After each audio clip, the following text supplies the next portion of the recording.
suffer no be small. But say I get sense. Poverty no good at all. Now it make I join this business.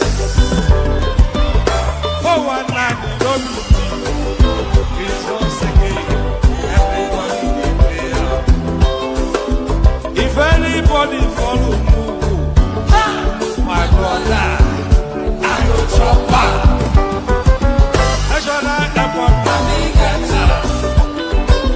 National stadium, President, my sister, brother, we be Mugu, I be the master. Oh, man, I go chop your dollar, I go take your money, disappear. For one time in love, we be Mugu, I be the master. The refinery, the contract, now you wife. But you won't pay me some more money, they can't bring up. You will be Mugu, I be the master.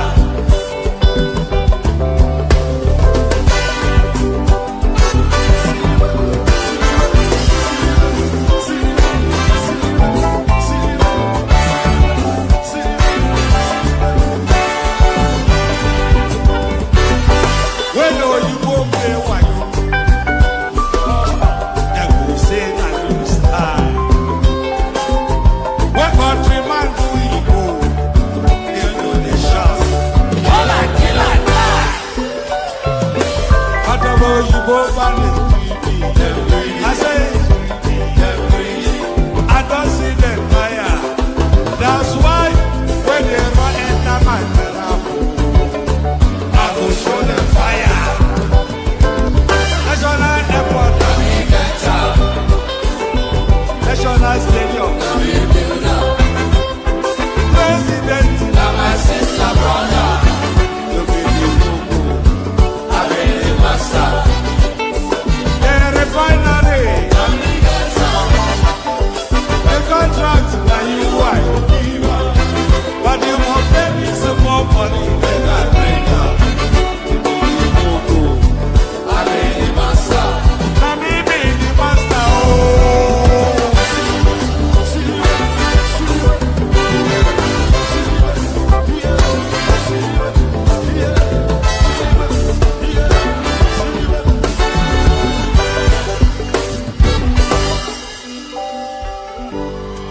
I hear you. And there it is right there. You be the Mugu and I be the master. So that is the natural order of life. You be the Mugu and I will be your master. Is there anything more in tandem with normalcy than that?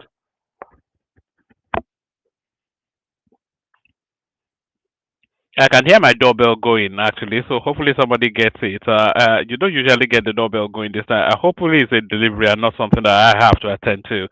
Um, you be the Mugu and I will be the master. So that's the natural order of life. So good day to you, good to be your company and all that. Good day to you, good to be your company. So we're showing some consistency with this afternoon sessions.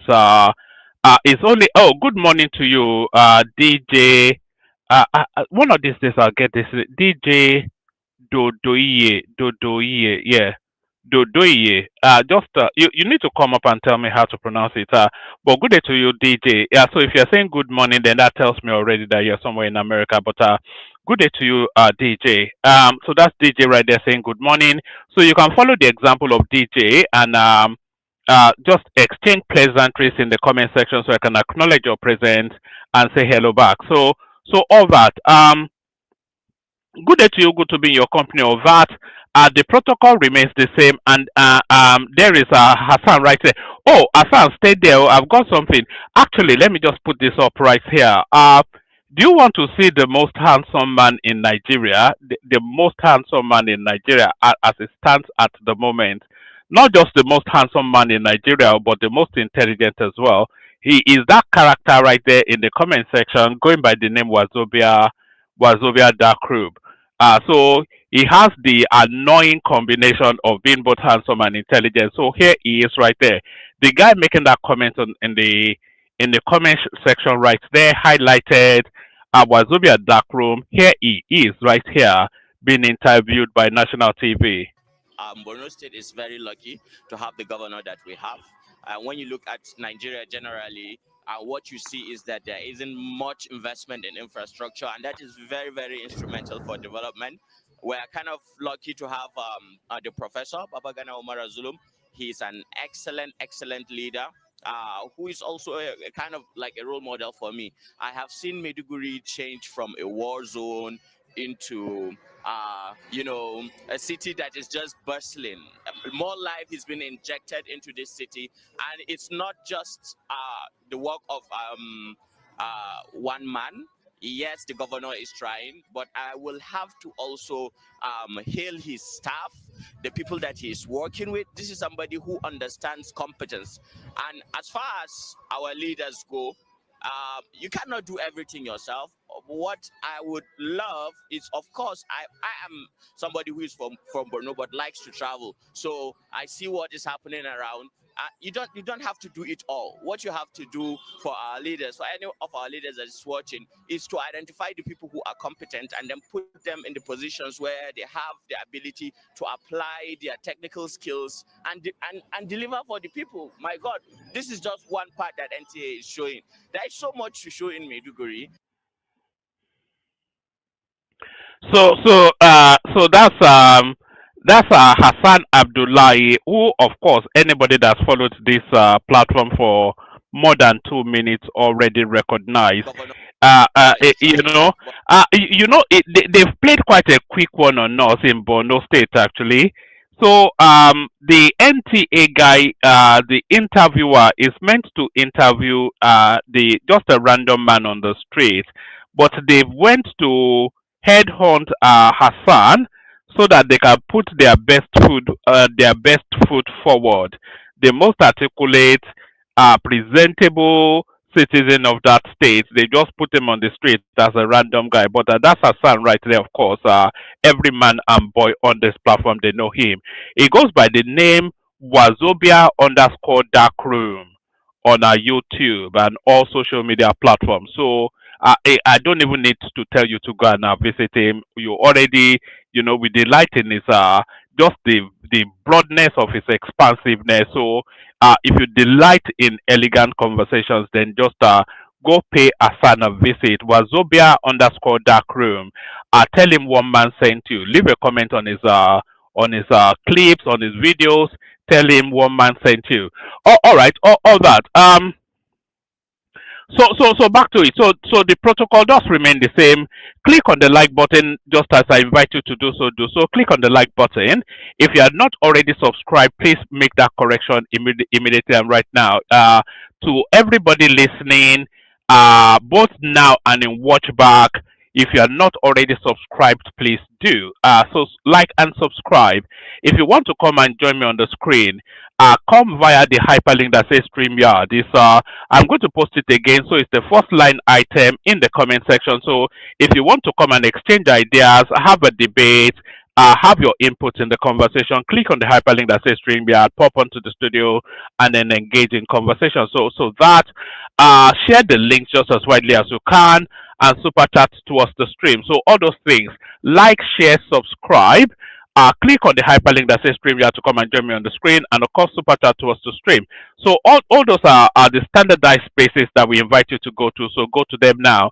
Like, share, subscribe. Click on the hyperlink that says StreamYard. Come join me on the screen. Super chat to us to stream. Let's get started now. So now you see now this gentleman on the screen. The next time I speak to him, actually, I owe him an apology.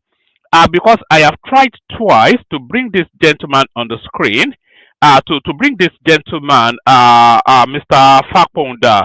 I've tried twice to bring him on this platform, and on those two occasions, he has indicated a willingness to come, but at the last minute, I've had to cancel. So when we start presenting guests again, is almost likely to be the first person that will present. That is, if I can persuade him to still look on us with favor, but is a good friend of this platform. So he's now had an outing on Arise TV, and will be interacting with that outing. And the only reason why we are interacting with this outing on Arise TV is really based on the title. Nigeria is not one. Trying to make us one is never going to work.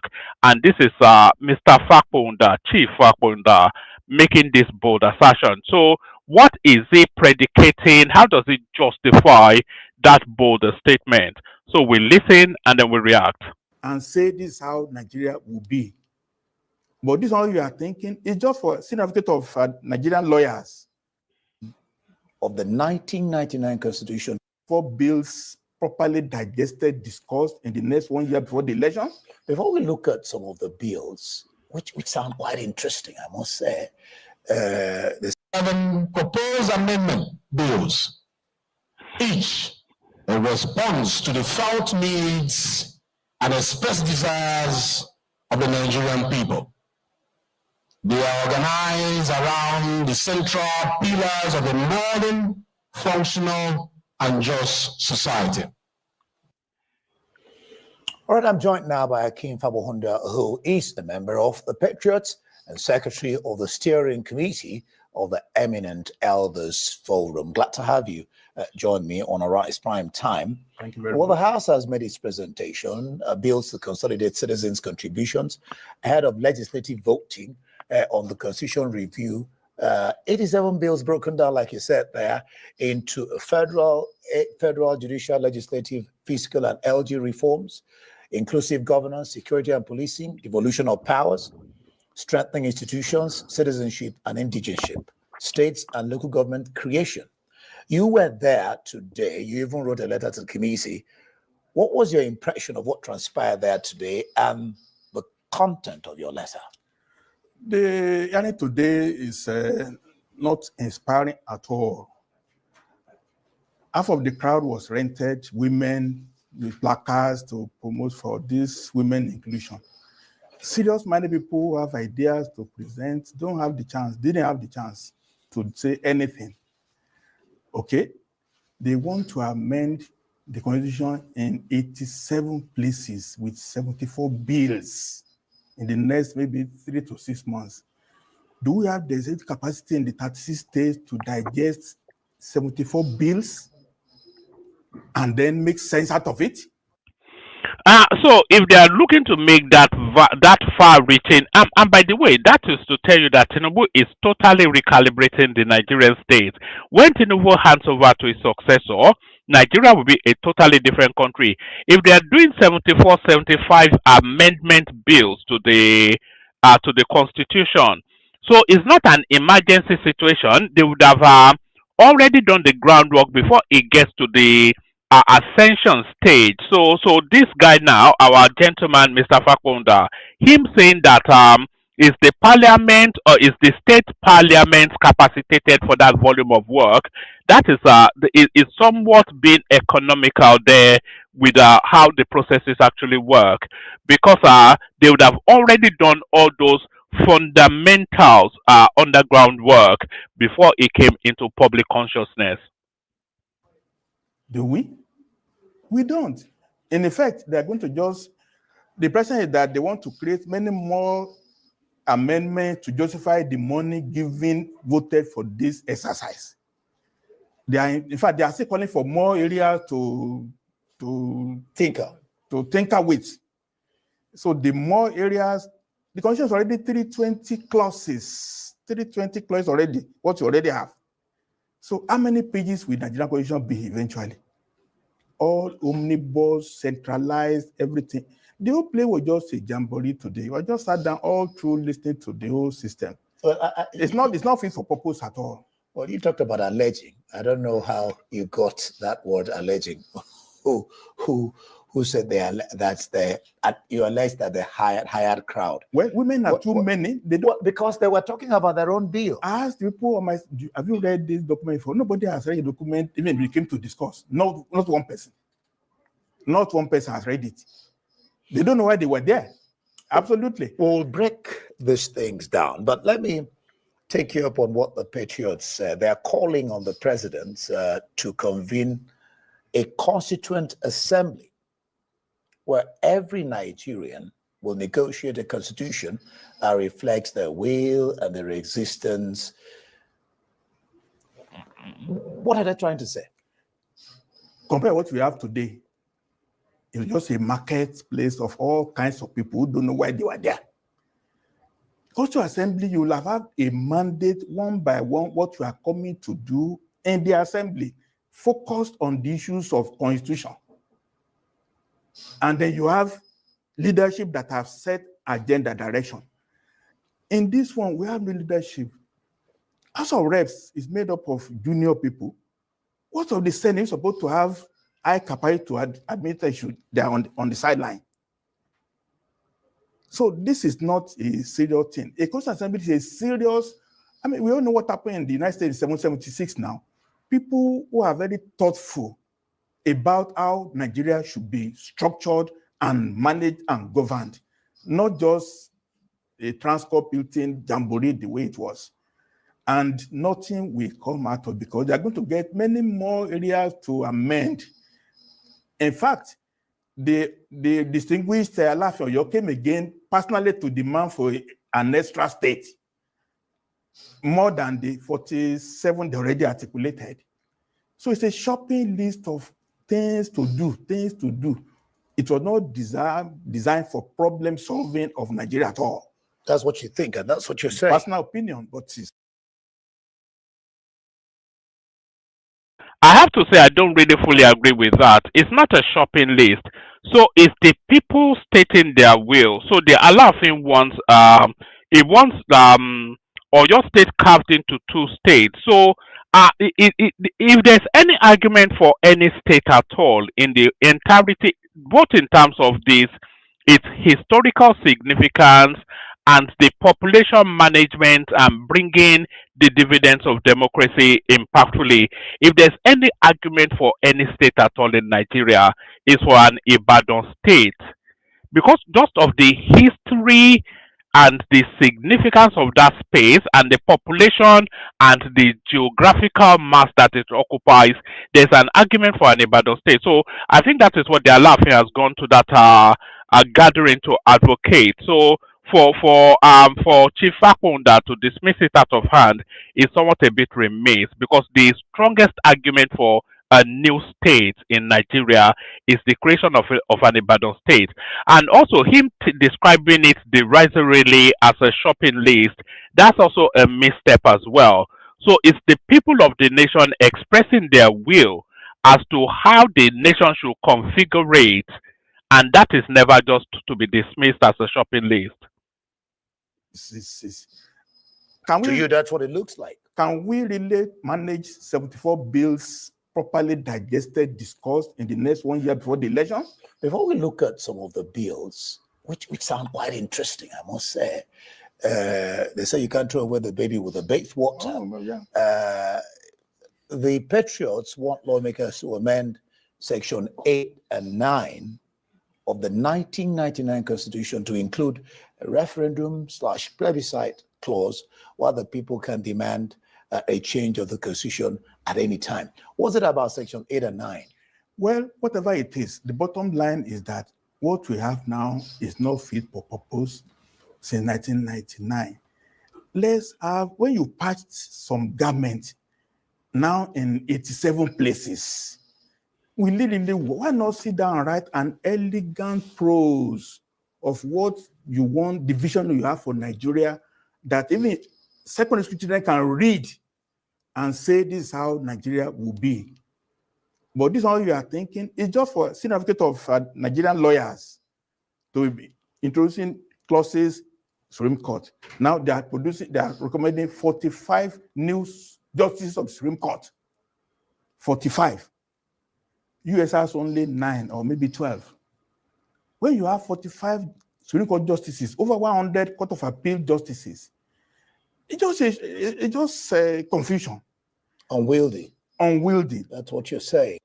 I'm not sure that I'm not sure where I am balanced in terms of increasing the numbers of Supreme Court justices, because we've seen instances when there were never sufficient enough justices to adjudicate whichever matter needs adjudication. So there's an argument, and the parallel between the United States. The United States is a more sophisticated system. We're a nascent democracy evolving into the formation of something that is solid and fit for our purpose. So if that thing that is solid and fit for our purpose insists then that we need to have 45 Supreme Court justices, then so be it. So if the demand, you see how long cases last in the court systems, just for reasons of not having sufficient enough adjudicators to adjudicate those cases. So if the system demands that we should have 45 Supreme Court justices, then so be it. When Petros says let's have a serious, but maybe two persons per state who have been briefed on what the people in that area want, and then they come to a convention and say, this is what we want. And the federal constitution is separate from regional constitution. And then the document is produced, and then enactment. This one now, they're going to take it to 30 states. The governors are in control. Nothing can pass the states unless the governor tells the House of Assembly members, oh yeah, vote here, vote here, vote here, vote here. They cannot vote their mind at all. So it's a misdirected cause, unfortunately. So what you're saying is that Nigeria needs what you call a reset. Absolutely. In constitutional review process. Absolutely. This way, restoring constitutional democracy, reclaiming federalism, and entrenching consent of constituent units. You want to explain that? Overall, we knew what was working between 54 up to 1960, 65. It worked. And that is that you have separation between federal and the regions. Regions have autonomy to do many things. And they have rights to determine their social, political views, and even cultural, even the mode of judicial system. In the north, we have penal code. In the south, so we are not just one country. Trying to make us one omnibus, united in transport building. It's never going to work. We do this one 20 times. We continue doing it like that. When you say we're not one country, I know we are one country, one nation. We are not one nation. Yeah, I know that. I mean Nigeria. No, I correct myself. One nation. We are not one nation. We are not one nation. We are multiples of nations. Absolutely. I don't know. You may not know this unintelligent interviewer, but what Mr. Fapohunda is saying there is actually factually, categorically true. And Nigeria may be one country because they all are coalesced under one flag, but certainly Nigeria is not one nation. We're a country of constituent, distinctive ethnic nations. So that's it's just as simple as that. You only have to go to the southeast, and that is pronounced to you heavily. Go to Yoruba land, and there's distinct and distinguishing, just completely different.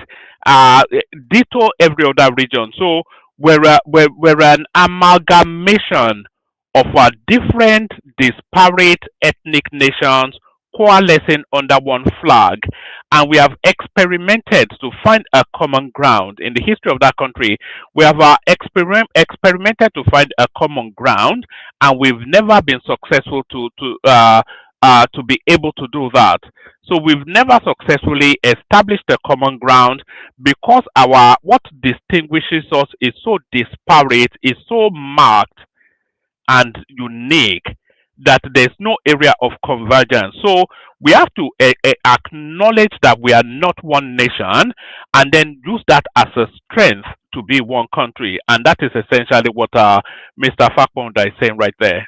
Under one country, right? But it needs to be differentiated. It's nothing that I like amala, you like tuwo. Is that a problem? No, but a problem. Into your area, then I eat amala in my area. That's what I want. If you are my guest, if you want to eat amala, just know you are eating amala with me. But it's not yours. Now, for example, one of now you brought up an issue. One of what this tries to correct. I will come to what the chairman said and what you're saying. But one of the things this wants to correct is what you call indigentship. Indigentship. I mean, America is America today because of the potpourri of people that... No, America is conquered. America was conquered. The indigents were conquered and they were overpowered. Is an Ijebu man conquered in Nigeria? Is Hausa man conquered? Is Igbo man conquered? Even in Yoruba land alone, Egba is not conquered by Ijeshas. Ijebu did not conquer the Ibadans. So you're saying indigentship can't work. Is that what you're saying? I mean, if I live in Hausa, for example, or Igbo, for example, for 10 years, I can vote, I can contest election. Don't go far, my brother. I'm a Isha person. Does this law make me an Ijebu because I live in Ijebu for 10 years? You know this indigentship narrative that has gathered somewhat of a momentum over the last few years or so. Nobody is fooled by it. Certainly nobody in the Southwest. The whole of the indigentship narrative is a ruse for people alien and foreign to the Southwest to come and try and infiltrate that. And that's just what it is. So the narrative that if you live somewhere for 10 years, then you automatically qualify to be an indigent of that space. It's a ruse for people that are alien and foreign to the Southwest to come and try and infiltrate that. There is nobody that will go to Yobe State and want to become an indigent. Nobody, there's no human being alive in Nigeria that wants to be a citizen of Yobe, Gombe, or Adamawa, or Anambra, or whatever. There's no Yoruba man that will go to Anambra, Imo, Enugu, wherever, and want to be an indigent of that space. But the entirety of the Southwest, they want to be indigents of Yoruba land because that is where the milk and honey is. You know, that is where the civilization is, that is where the wealth is, that is where the advancement is, that is where human beings live. So they all want to come and live amongst human beings in the Southwest and claim indigentship. But there is no Yoruba person. I'm not aware. If you're a Yoruba person that wants to be an indigent of Igbo lands, let me know. It's impossible. So it's a ruse to try and infiltrate Yoruba land, that indigentship narrative. Yes. Have I become an indigent of Ijebu? Just within Yoruba land, not even the whole country. Have I become an Ijebu person? Living in Ijebu for 10 years, I will renounce my Ijesha. No, they're not saying renounce. No. Once you have indigentship, you cancel all this. That's the extent to go. It's pendulum to swing to the extreme. Don't go there at all. It does involve renunciation. This is what this presenter doesn't understand, because you can't be an indigent of two spaces, can you? So it's a bit like America, actually. If you want to take up American citizenship, then you have to denounce whichever citizenship you are coming from, because you cannot be a citizen of two countries. So you cannot be an indigent of two countries. So when the Igbo man escapes from Igbo land into Yoruba land and he lives there for 10 years, he will renounce his ethnic stock and want to claim to be a Yoruba man, so that he can avail himself the milk and honey and the fat of the land of that space. And that is where the problem is. You know, we have sufficient enough Yoruba people. Don't go there. I will not claim to be an Ijebu person ever. No matter how long I've stayed in Ijebu land, I will not. It will not be acceptable. It's like oil and water. They will not mix. No, but that's your thinking. And that's reality. In Europe, Finnish, Finland, Dutch, Germans, everybody is on his own. No, Iceland. But there are countries. These are different countries. Nations, not countries. They're just countries and nation states at the same time. Only Switzerland is many, French, German, whatever, and they have confederal arrangements in Switzerland. Now, see, the chairman of the committee that we just listened to a while ago, he said, that's a House Speaker, he says, the 1999 Constitution is a document that belongs to the people and must reflect the citizens' hopes and aspirations. But you said reliance on 1999 Constitution is not it.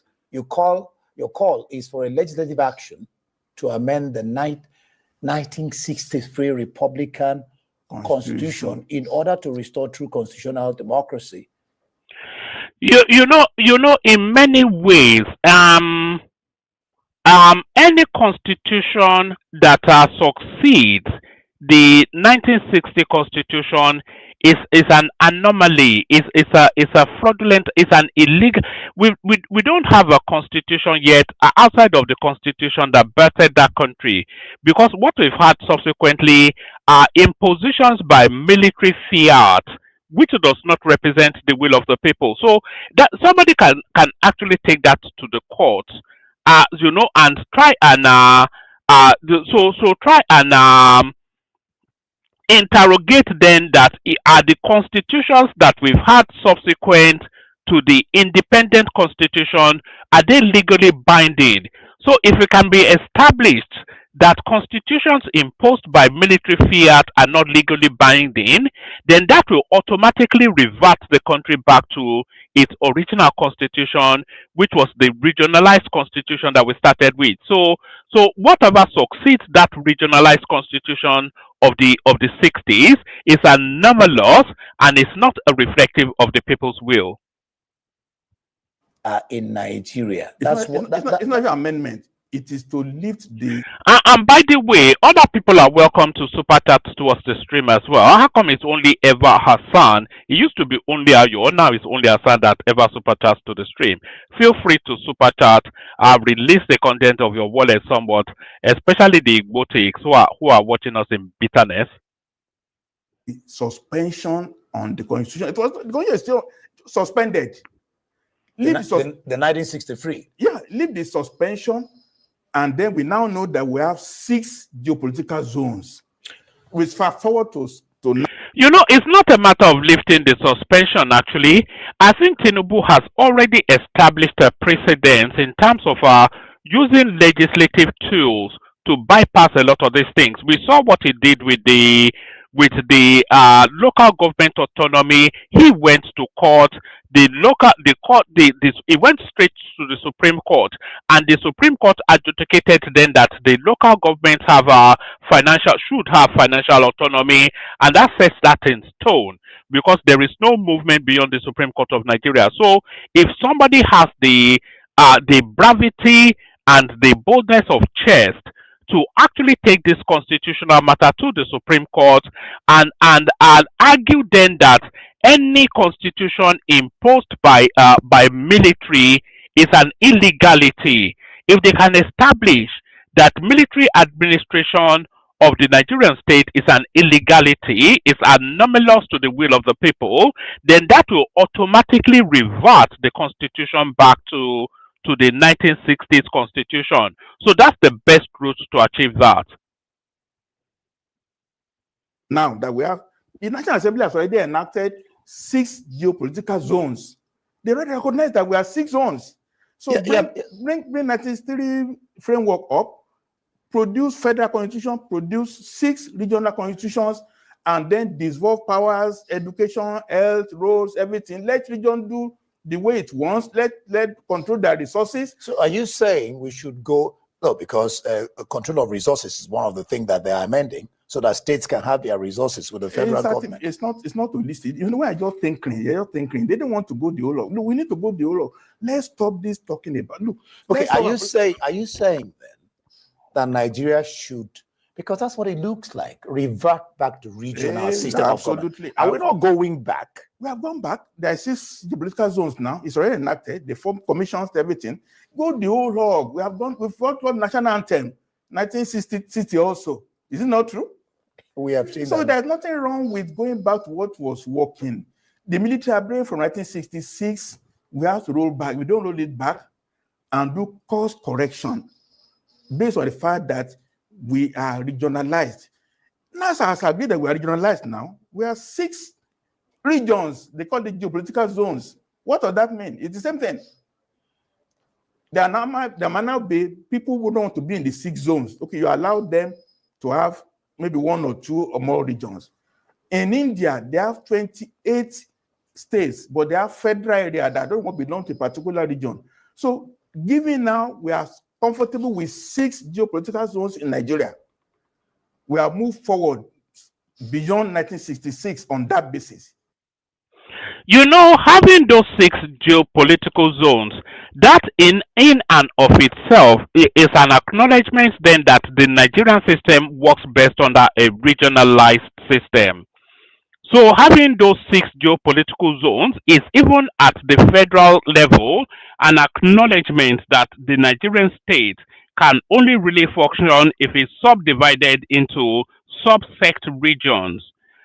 You know, and I think 6 is sufficient. Actually, I'm not quite sure that I'm not quite sure what Mr. Fapohunda is saying there, but having 6 geopolitical zones, to me, already establishes that the country functions on a regionalized system.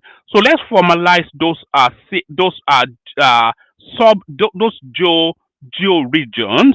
Let's formalize them constitutionally and devolve power wholly to them, leaving just an exclusivity of defense, ports, etc., to the federal space. But certainly resource control should go to the regions.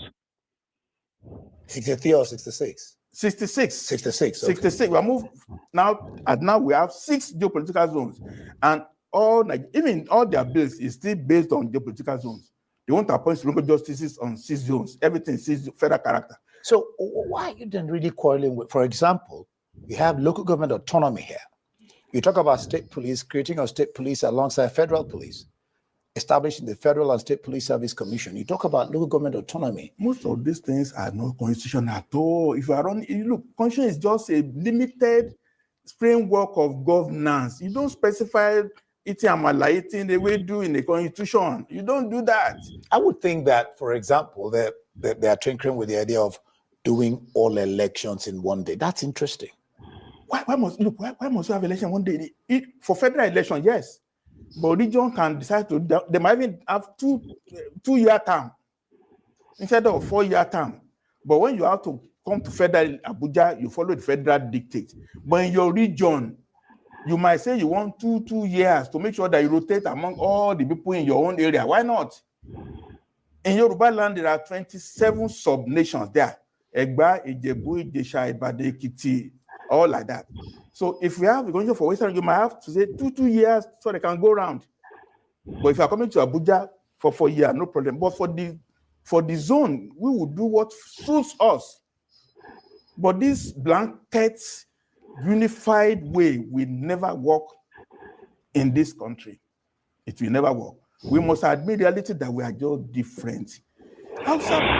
You know, there is really no strong argument that counterweights what that gentleman just said there. The system in Nigeria at the moment will never work. It never will. Because the system in Nigeria at the moment, it encourages ethnic supremacy and ethnic envy. That's what we have seen all the way through the history of that country. So the system, as we operate it in the moment, it encourages ethnic supremacy and ethnic envy. So whenever you have anybody of any ethnic stock in charge of Nigeria, that ethnic stock will automatically assume ethnic supremacy, because they're in charge, and there is nobody more powerful in terms of overarching their country than the Nigerian president. It's almost like a demigod, the Nigerian presidency, the way the constitution is composed. So whichever ethnic stock is in charge of Nigeria, that ethnic stock has they feel a sense of ethnic supremacy. And then conversely, all other ethnic stock, they feel a sense of ethnic envy. We're seeing that playing out under Tinubu now. We saw it play out under Buhari, and just cascade all the way through history is always been the same. So the system as it's structured at the moment within the Nigerian paradigm, it is not fit for purpose. It would never work. Person is different. The Fulani is different. Yoruba is different. We are human beings. Okay, we need food, shelter, everything. And we are Nigerians. But the Yorubas want to work hard and play hard. Oh, I'm bad. Do actually be. That's what Yorubas want. And the Igbos want to trade and make money. What's wrong with that? No, but they're not saying anything is wrong with it. And so let everybody have the room to express. In America, you have American Indian, everything you're allowed to express yourself. Yeah, but this will not cause you not to express yourself. No, it will. In Nigeria system, if you don't do federal character and everything, you won't be fed. No, yeah, it does cause you. Maybe express is not the right word, but it constricts your evolutionary capacity. That's probably how best to describe it. The Nigerian system, as it obtains at the moment, it constricts your evolutionary capacity. So the Yoruba space is heavily constricted by the Nigerian space because there's so many unrealized potential within the Yoruba space, only essentially because of the constrictions of the overarch of the federal constitution. So there's very limited. They can't harness and harvest the fullness of their capacity in the Yoruba space because of the constrictions of the Nigerian constitution. The same argument applies to the Southeast, who are very, very talented, but they are constricted by the Nigerian constitution. I'm not sure how that talented they are in the North. I'm sure they have some level of talent, but they also suffer that constriction.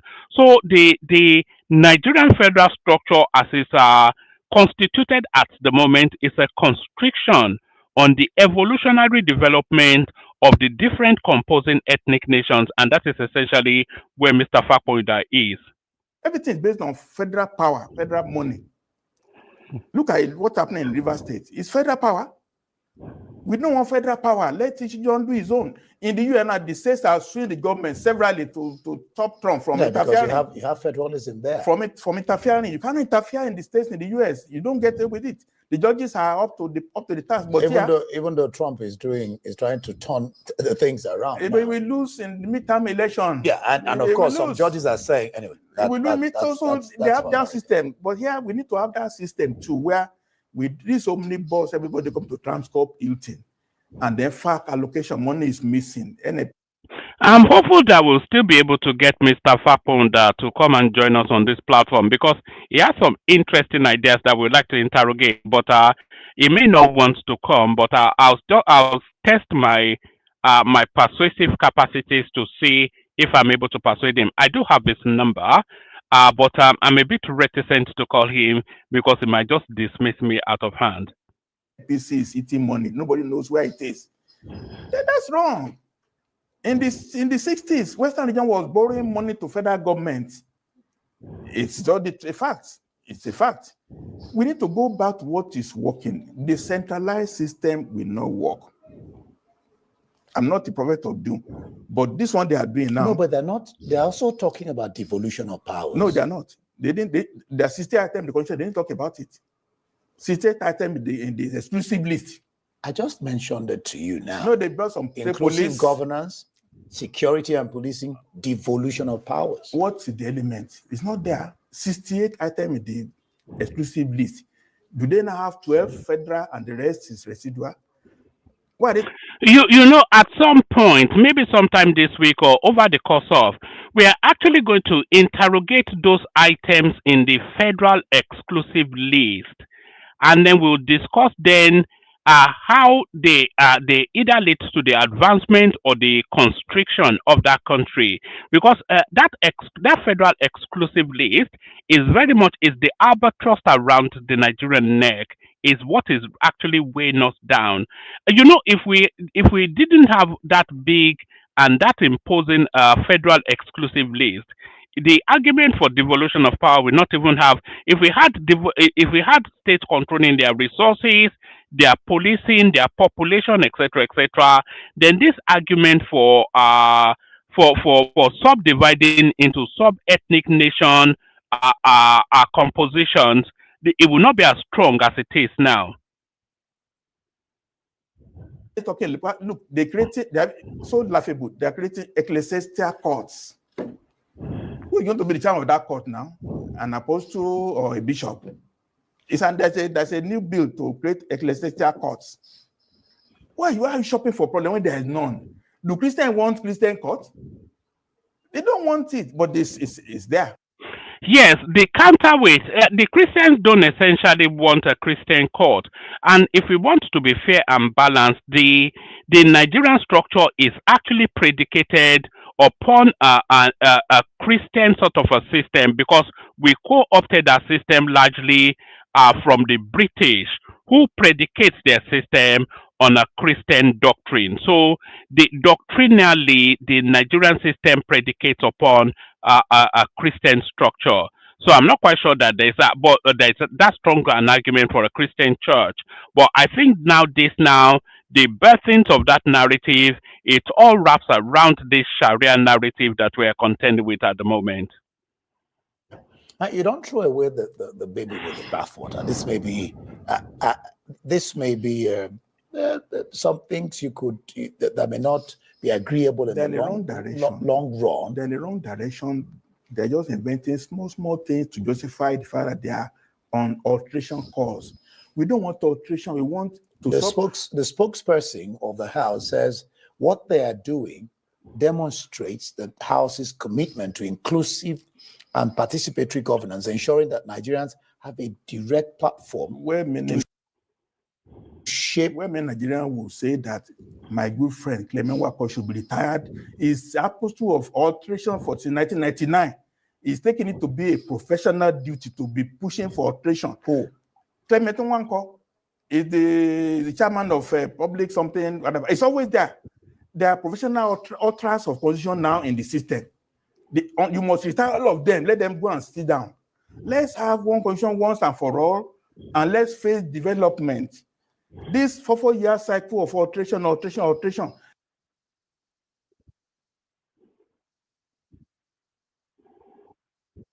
Modality is wrong.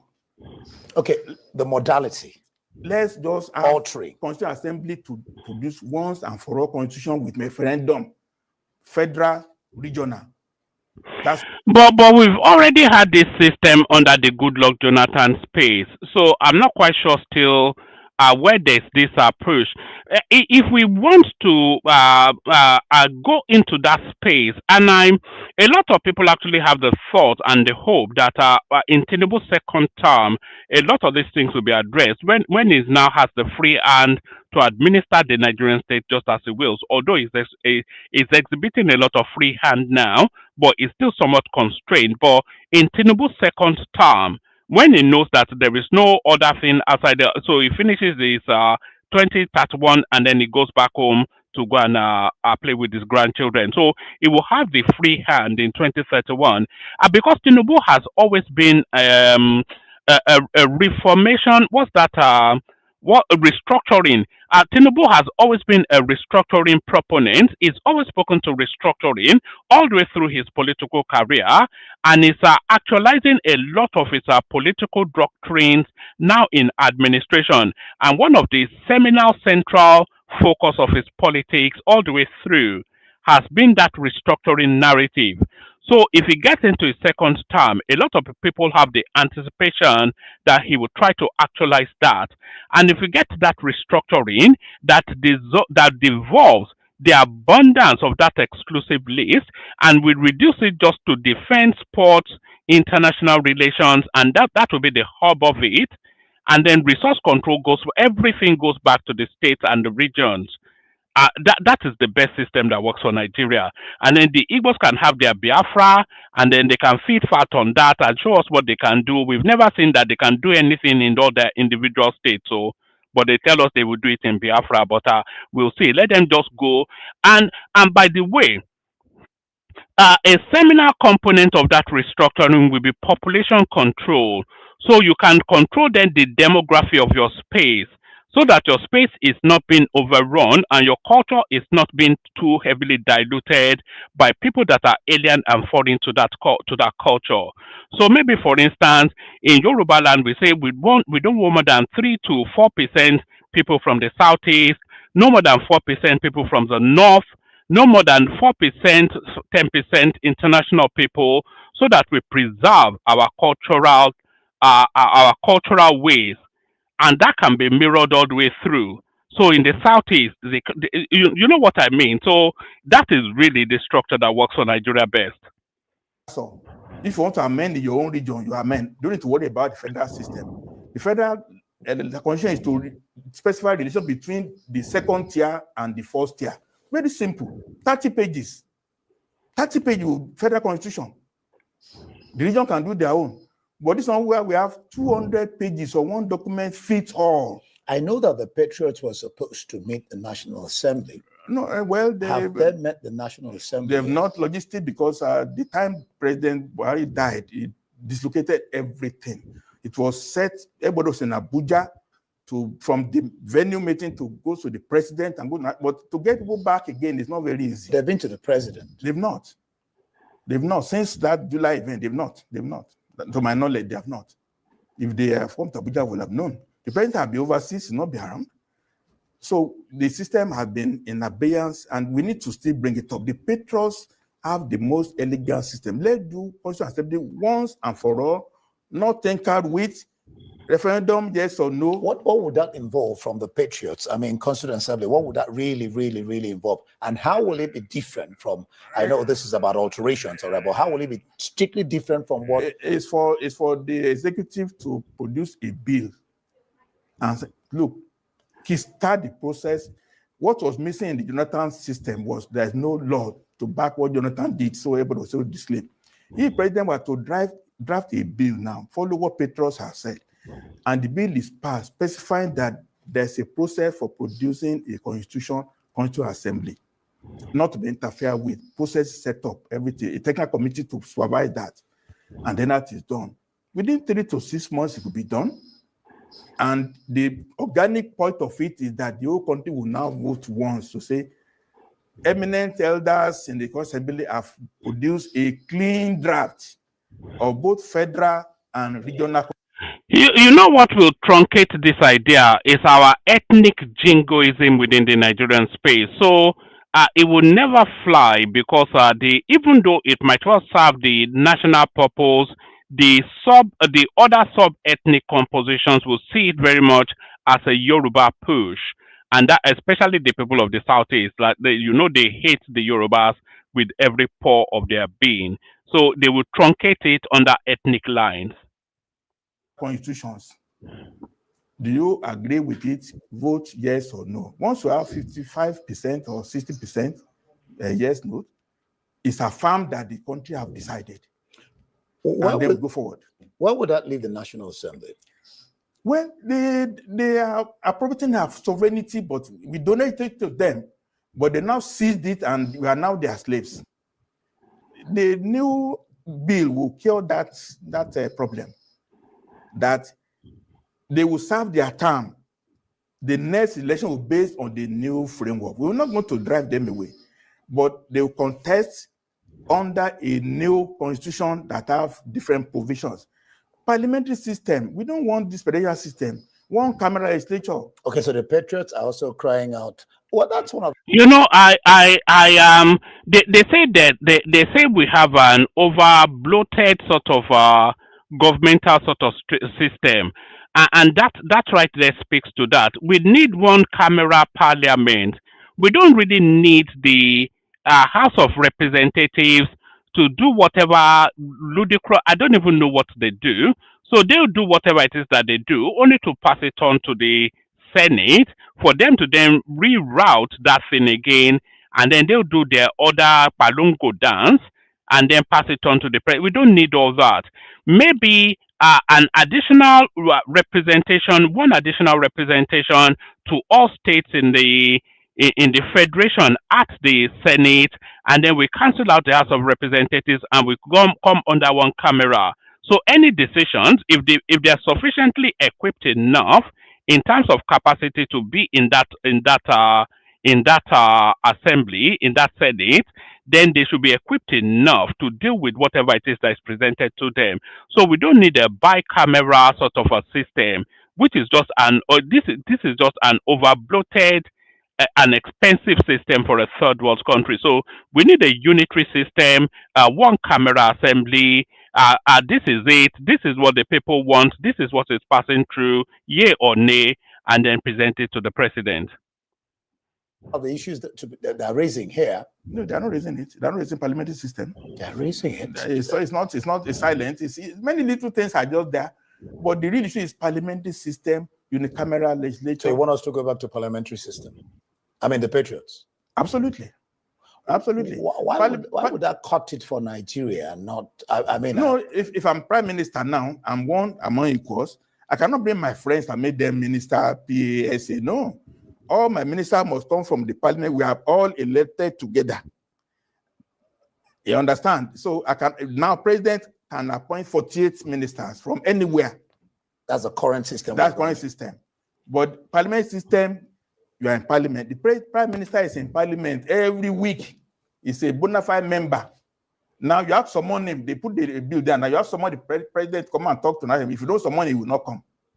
They're talking about what we have in the UK. And what you have UK, the prime minister, who is the head of government, is in parliament every week. Any question coming about military affairs, about better edu, about anything, you ask him point blank, televised. What differences will that make to the one we have now? Accountability, implicit that you can be questioned. Yes, it's a more effective system, that parliamentary system. So just for the purposes of people who don't understand, we have we are modeled after the American system at the moment, which is a presidential sort of a system, and then you have the detachment between the presidency, the legislature, and the judiciary. So we have that tripartite sort of a system in Nigeria at the moment.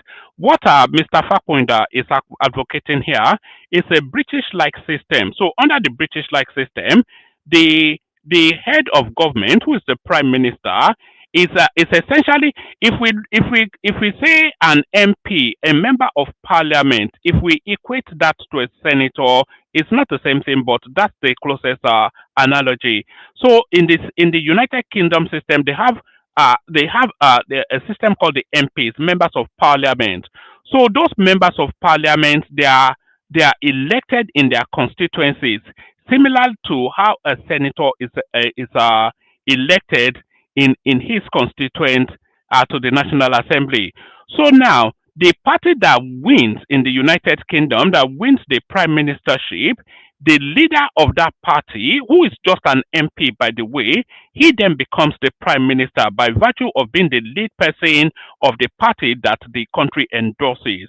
So his office, essentially, although it's number 10 Downing Street, but his day-to-day office is actually at the parliament. That is where he attends, that is where he takes questions, that is where he gets interrogated, and that is where he formulates his policies.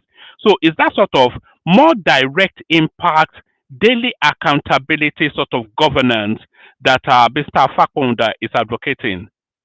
But this presidential system, CFR, FSR, Commander-in-Chief of the Armed Forces, everything, you just put yourself in the villa and you don't come out. You travel, you don't hand over to anybody. Do you think that the president is going to, because he said he should emanate from the executive? Yeah, it's Do better. you think that the put together that kind of a bill and send it to the House? No, he did not say that the president should emanate from the executive, because the executive is a federal space. What he's talking about, unless I'm mistaken, and I don't think I am, is a recalibration of the system where the president actually emerges from the House as the leader of the party with the majority. And that is how the system works in the UK. And that is a more fit for purpose system for the Nigerian experimentation, because it directs more accountability on a daily and a consistent basis for reasons that the president, prime minister attend parliament every day whenever they are sitting. We have the draft already. We have the draft already. It's nothing. No, we have that. It's just for him to agree that I want to be a statesman and I want to really change the course of Nigeria for the better. And all we have been doing in 1999, we are just pretentious that we are united, we are strong, that we are rich. We are no longer rich, we are poor. We are indebted. All the food that we are selling now is to pay for the loan that have been taken. So we don't even have money for again. We are borrowing money. Isn't it? So we are pretending that we are rich, where we are poor. We are pretending that we are united, where we are not united. Katsina is already allegiance to some bounties. They are not even Nigerian again. Land of Nigeria. So many things are wrong. But this thing I'm saying now, President will lower the temperature of the country. Because we have been doing the same thing over and over for 25 years. And it doesn't seem to be working. It has to be working. And okay. And for you, resurrect, so to say, the 63 Constitution. That's what you're saying. No, it's just a template. No, it's a template. Then you work from there. And then we now know we have 6 geopolitical zones. We won't call the region. We just say geopolitical zones, 6 zones. And let each zone be codified into their own laws in which they want to govern themselves.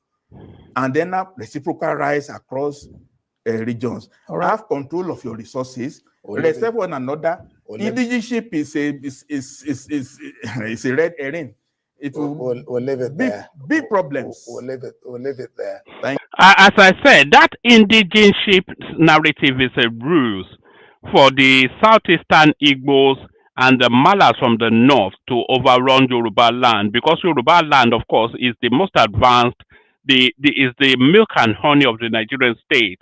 So that indigentship is a ruse for them to infiltrate our region, because there's no Yoruba man that wants to go and be an indigene in Igbo land or in the north, but they all want to be indigenes of Yoruba land. Thank you. All right. Well, I think I still have some time. Yeah. All right. I'm told we have to end now.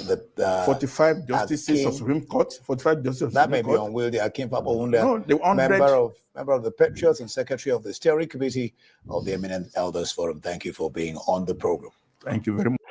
All right. So that's the end of that. I will try my hardest to try and bring that gentleman, Akin Fapohunda, to the platform. I'm making no promises, but I will try, and I can only ask him, and he has the options, 2 options, yes or no.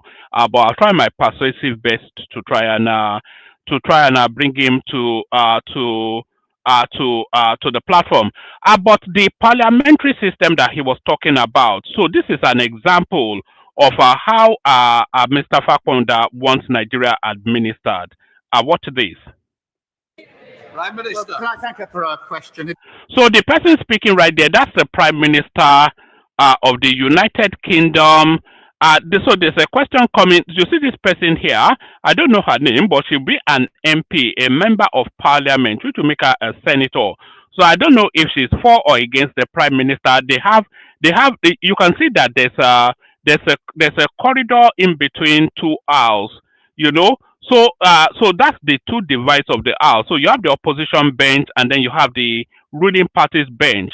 So a question gets asked. If it's been asked by the ruling party, is favorable, and then the Prime Minister answers it in a way that makes him look good.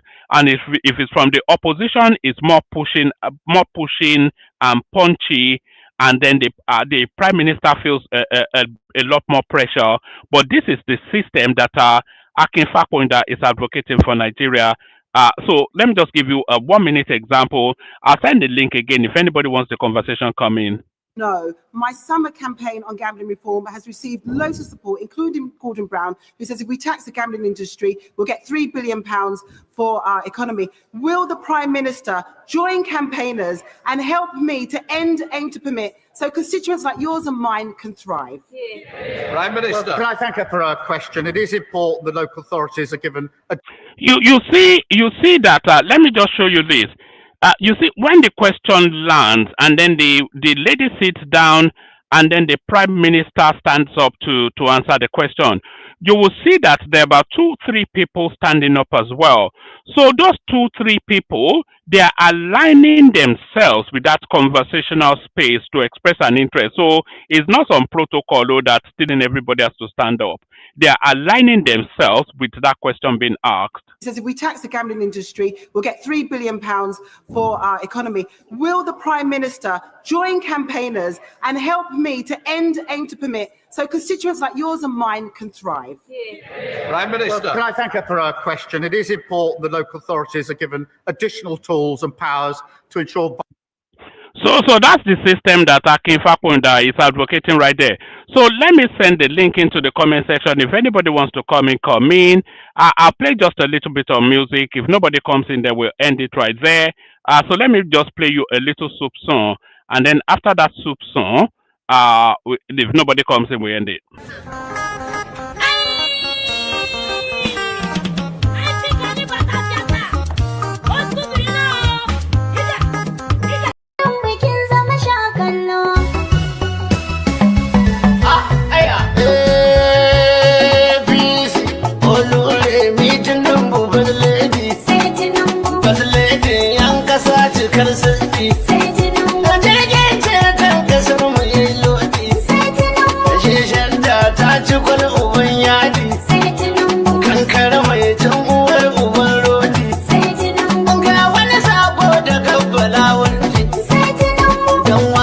Shi ya so ta tausayi kudin wakar ya biya a dimminti bauchi kira ɗai suke taho wunti mu sai bola tinubu sai wunti kuma an sami kibi mama remi mata mata mata mata mata mata mata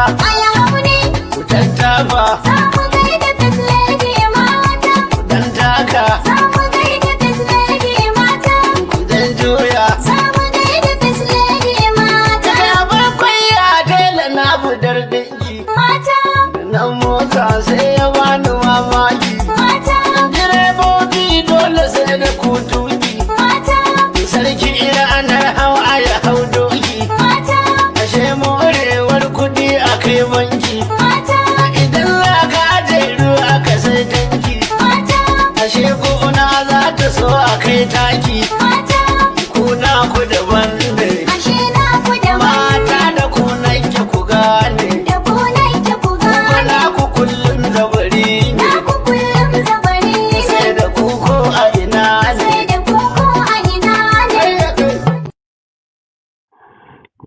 So there it is right there. That's some Aboki Malam telling us whatever it is that the Aboki Malam is telling us. So that was an Aboki Malam right there. So joining us to add a bit of a psychedelic gibberish to the proceedings is Solly. Did you know that Solly is actually a dollar millionaire, very successful in the financial sector? He has about 3-4 supercars, totally dumb in politics, but a genius in finance. So that's Solly right there. There's the elegance that is Babati coming under the name of Laja, of course. And to add a bit more sparkle to the proceedings, that's Arogidigba right there. So that's the assemble so far. Anybody else that wants to join. We kick it off, start it off with you, Solly. You came in first. Solly, floor is yours. What did you make of the presentation by Mr. Fapohunda? Solly. Hello.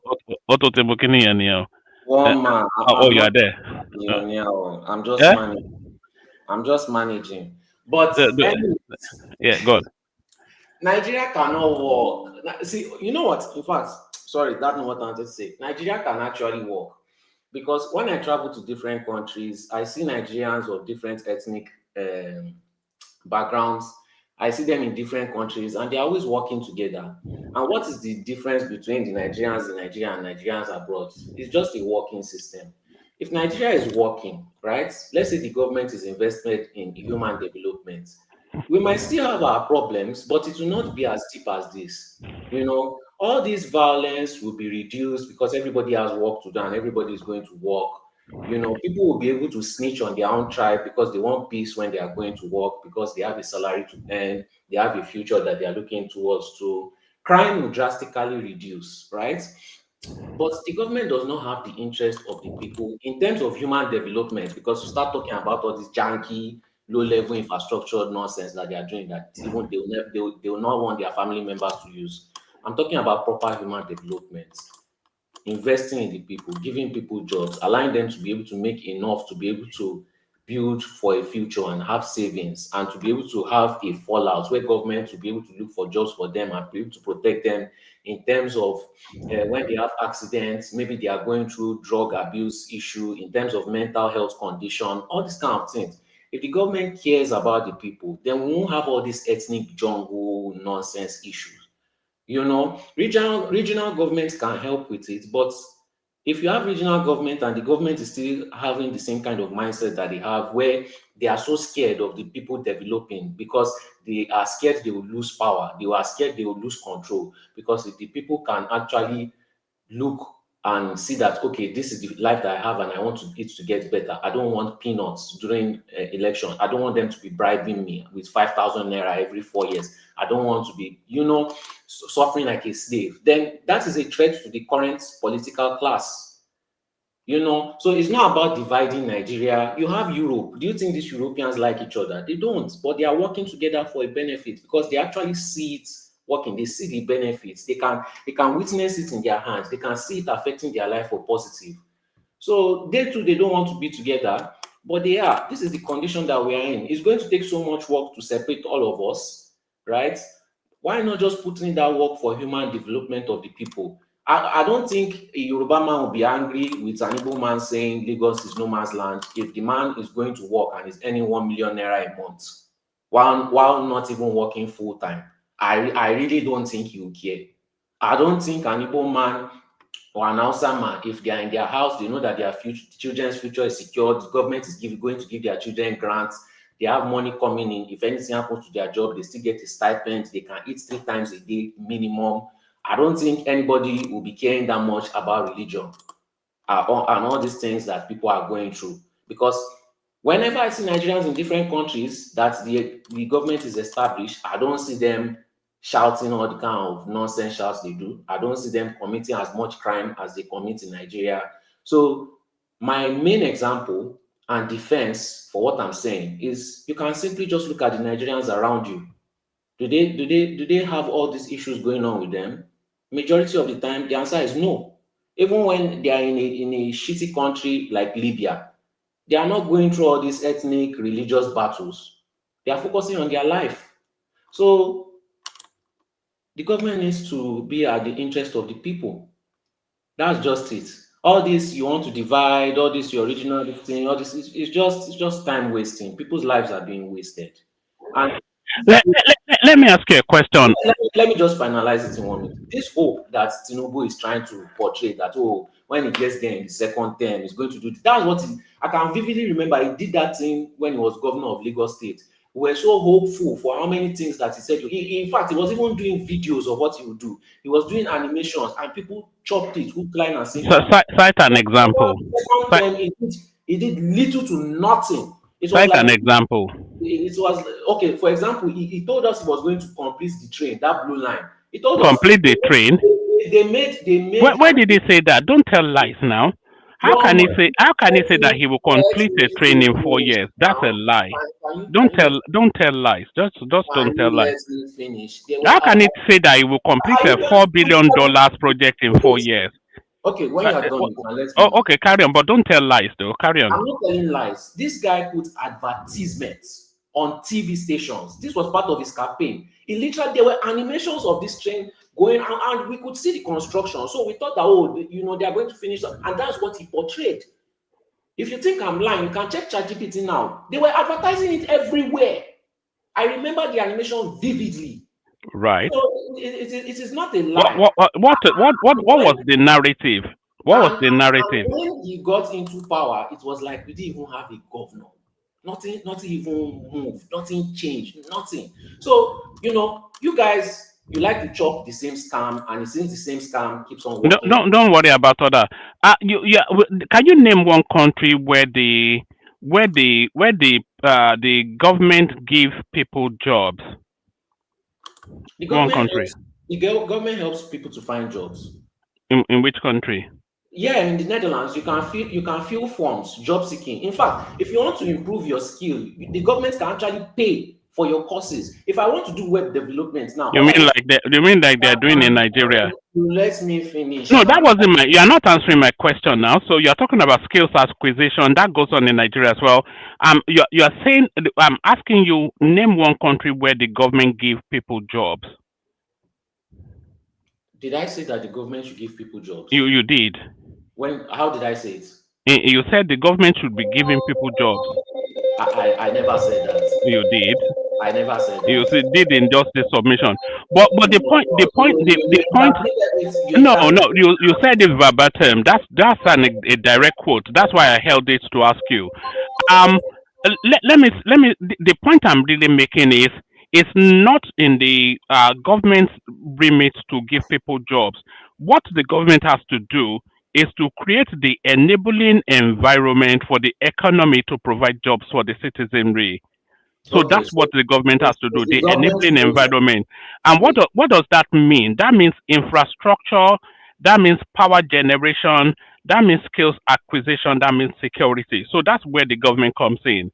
So they don't actually create or give people jobs, they create the environment for industry to thrive, which then employs the population. So that's how it works.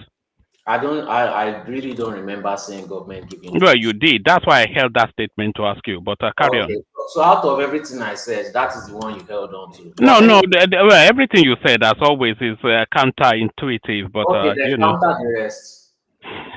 you said Tinubu promised to create a train service in 4 years. That's a categorical lie. Maybe if he presented glossy imageries of the possibilities of the future, then that's one thing. But he cannot say that he would do a train service in 4 years. Because even the totality of the economy of that state, all of it, spending for the 4 years of his tenure, would not even move it more than 20%. So there's no way he could have made that promise.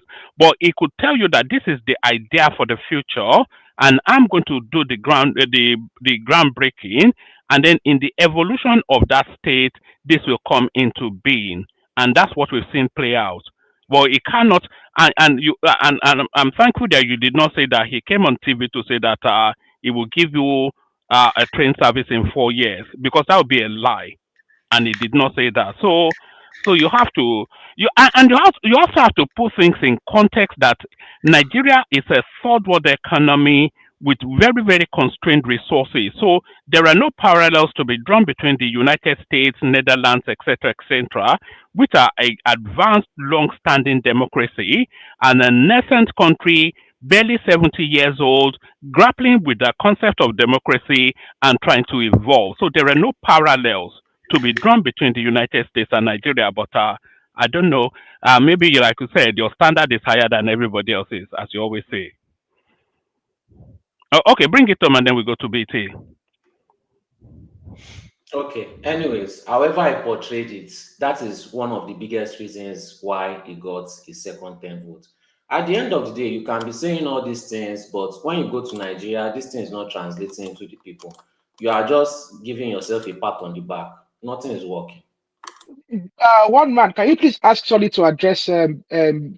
Fapohunda's commentary, his take? I would like to hear what Solly thinks of what Mr. Fapohunda said.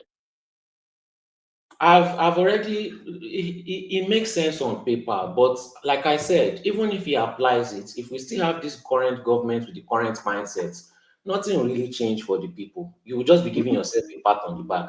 Things will just be looking good No, on. sorry, I'm not talking about. I'm talking about the Did you theory of understand it. what he said? I want your take on the theory of what he's speaking, what the patriots are proposing. Are they not proposing diverging of the regions, like into regional states, where we have like prime minister, because he said the whole thing is not working for everybody? Do you have any concept of the understanding of the 1960? I think it wasn't even 1960. It was 1950 something constitution and then 1963. I think the 1954 to 66. So yeah, it's a 10-year sample here. 10 years sample size. Okay. What do you think of that model of governance, and what do you make of it? Obviously, there will be some alterations to it because now we have 6 regions, whereas I don't believe that particular constitution takes cognizance of that. So what do you think? I see your point in how you think it's going to be better for the people, but how does it No, translate?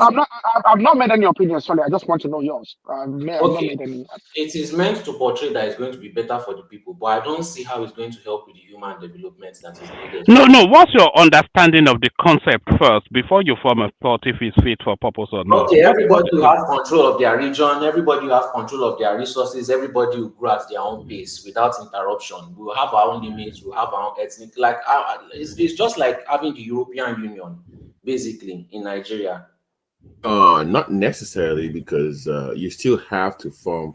I think it's the concept of where, because you must form some form of unity government. So the idea of the majority rule is not really applicable. Where let's say the APC won from the Southwest, for example, for them to form a government, they have to still get people from PDP and APGA and Labour to form government. So it's more inclusive in that way. So you can't. It's not that you're going to control your region entirely. You will still need some other people from other political parties, even though they're from your region, to work with you. So it forces inclusivity in governance. That's one benefit of it for Nigeria. Okay, but Babati, in everything, I understand it to benefit my own focus for Nigeria, and my own focus for Nigeria has always been human development.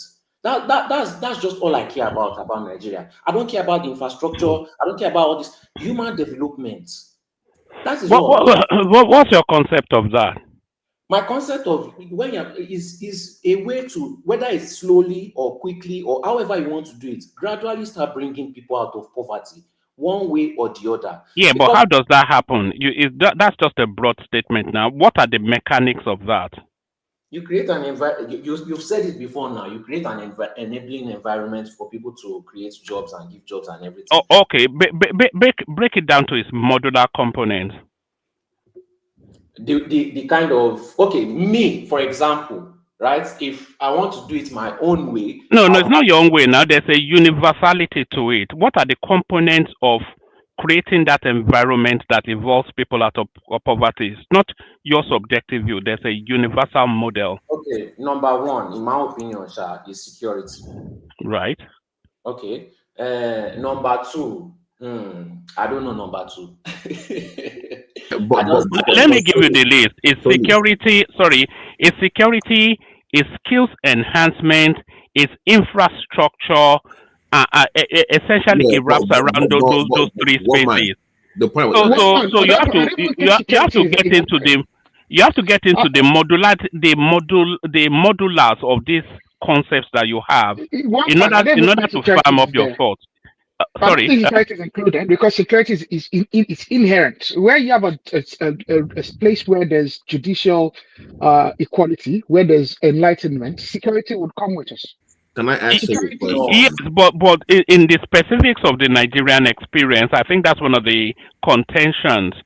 So there's no totality of security. Sorry, BT. There's no totality of security, but just to manageably handle it, so that people can at least have the ease to function, and then infrastructure, electricity, connecting roads, internet, all of these things, and then schools acquisition to skill up the population in order then for them to enhance, to come to somewhat of a globalized, standardized sort of so if you have those components, then that will automatically evolve people to a higher level. So it's not just these broad ideas. Just they have to.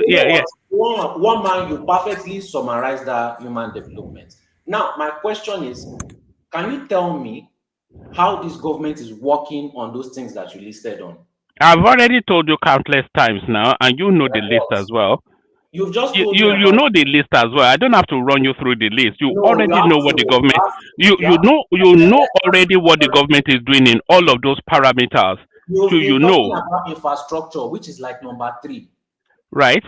What about skills? What about security? Which are the first on the list? Do I have to start telling you about NEL funds, about funding people to take for vocational skilling up, to globalized standards, building of schools all over the place? I presented you one the last time, you disparaged it. All of this, just stop the nonsense now. These are the building blocks. These are the steps that has to be taken. So the NEL fund skills up. You know, when Tinubu comes out of government, he would have graduated 3 to 5 million people on that system. 3 to 5 million highly skilled individuals. If you add the vocational space, 10 to 15 million. No, you are talking about elevating people out of poverty. It's just nonsense now. Let me ask you a question, because you say you don't care about building infrastructure, you care about human capacity development. And part of doing that is building infrastructure. So why don't you care? Why do you care less about that? He has no concept of any of these things. He just one man. He asked me a question, not you. You don't care about it. Why don't you care about that infrastructure? Because I've been to poor countries. I've been to rich countries. I've been to rich countries that became poor. I've been to poor countries that became rich. The poor countries that started doing better. Number one, there was security. That allows people to even be able to come out to want to do something in the first place. Secondly, their infrastructure was never really that good. But with time, once people improve their skills, they will know and they will need all those infrastructure. Now you already have a skilled society that is somewhat organized and there's somewhat security. Then coming with infrastructure is the next step. You cannot start with infrastructure and then start handling skills and security afterwards. What is the point in doing that? They're not. You see, this is why we're going to move on from. We have to move on from this guy because he never gets it. It's not an optional choice. You don't have to do one and then do the next. You can do everything. That's the essence of governance. Doing things in tandem and pushing different spheres to elevate them higher. So investing in education is not the sacrifice to investing in security. Investing in security is not the sacrifice to investing in infrastructure. You do everything in tandem. That's how it works. You always look. I disagree. One man, you live in England. They don't just do anything mago. What's mago? Do you understand anything that I said? Yes, I understand. Are you saying that the government should have a singular focus? Let me ask you. Are you saying that? No, just answer that. Are you saying the government should have a singular focus? In the UK, they want to. Are you saying that the government should have a singular focus?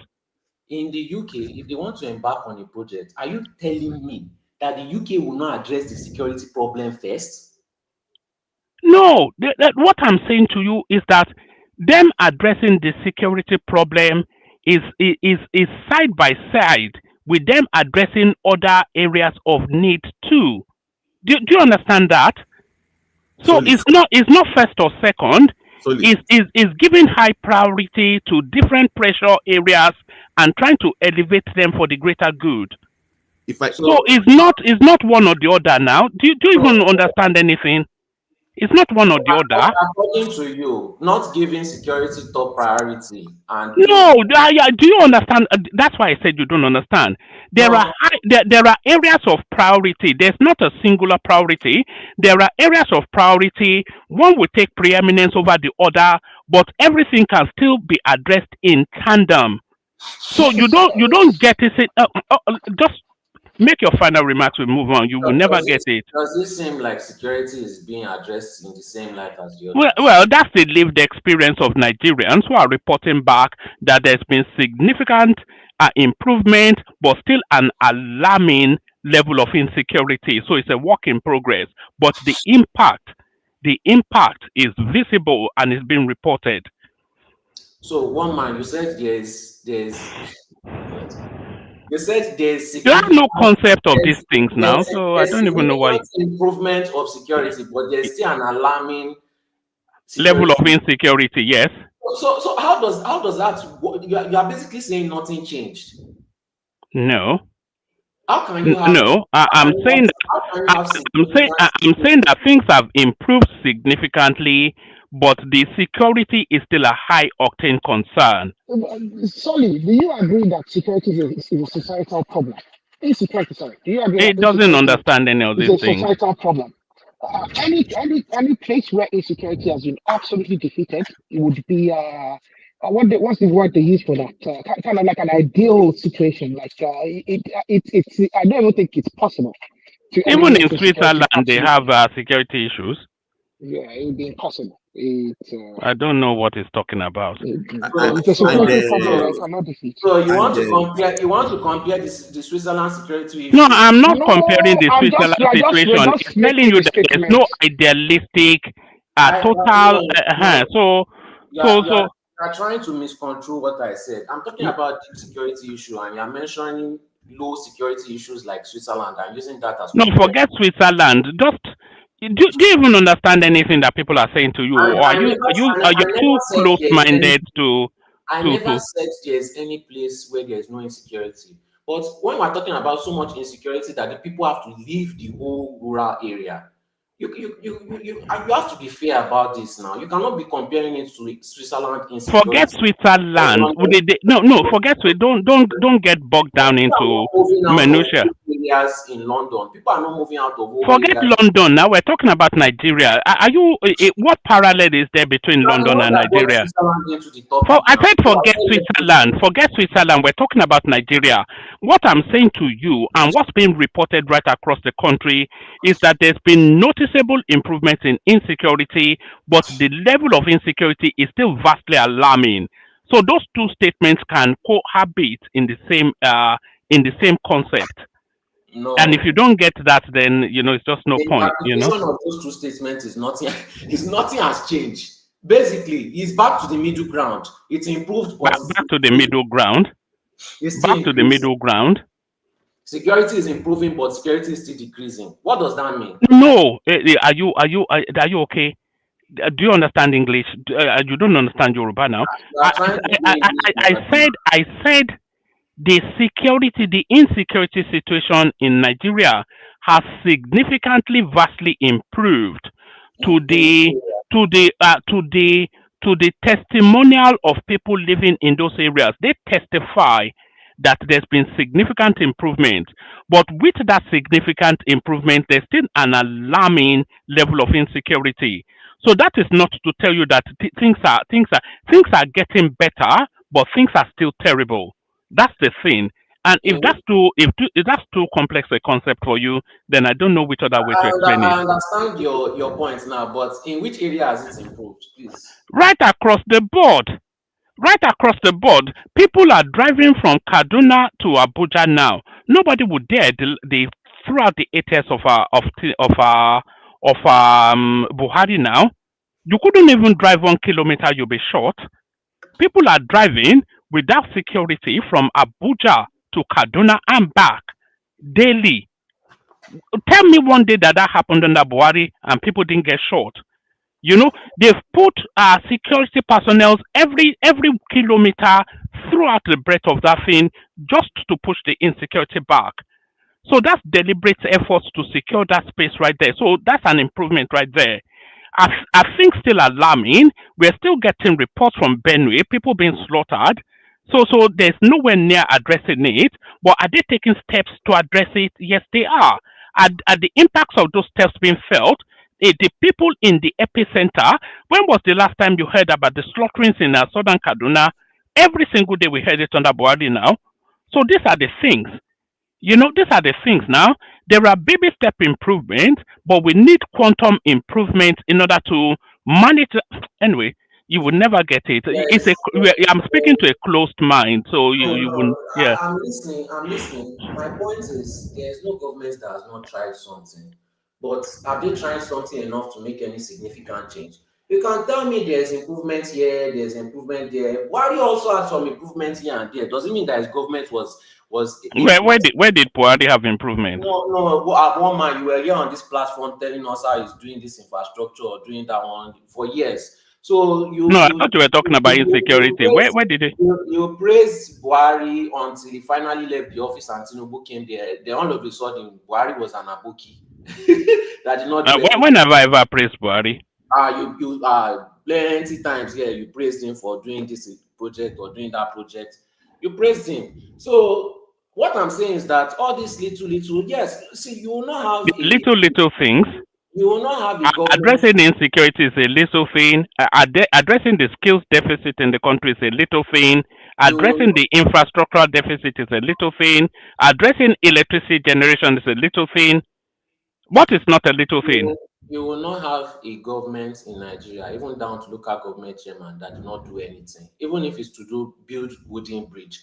So my point is, I will not be sitting down here to be praising the little wooden bridge that he built and said, oh, at least we are seeing some improvements there.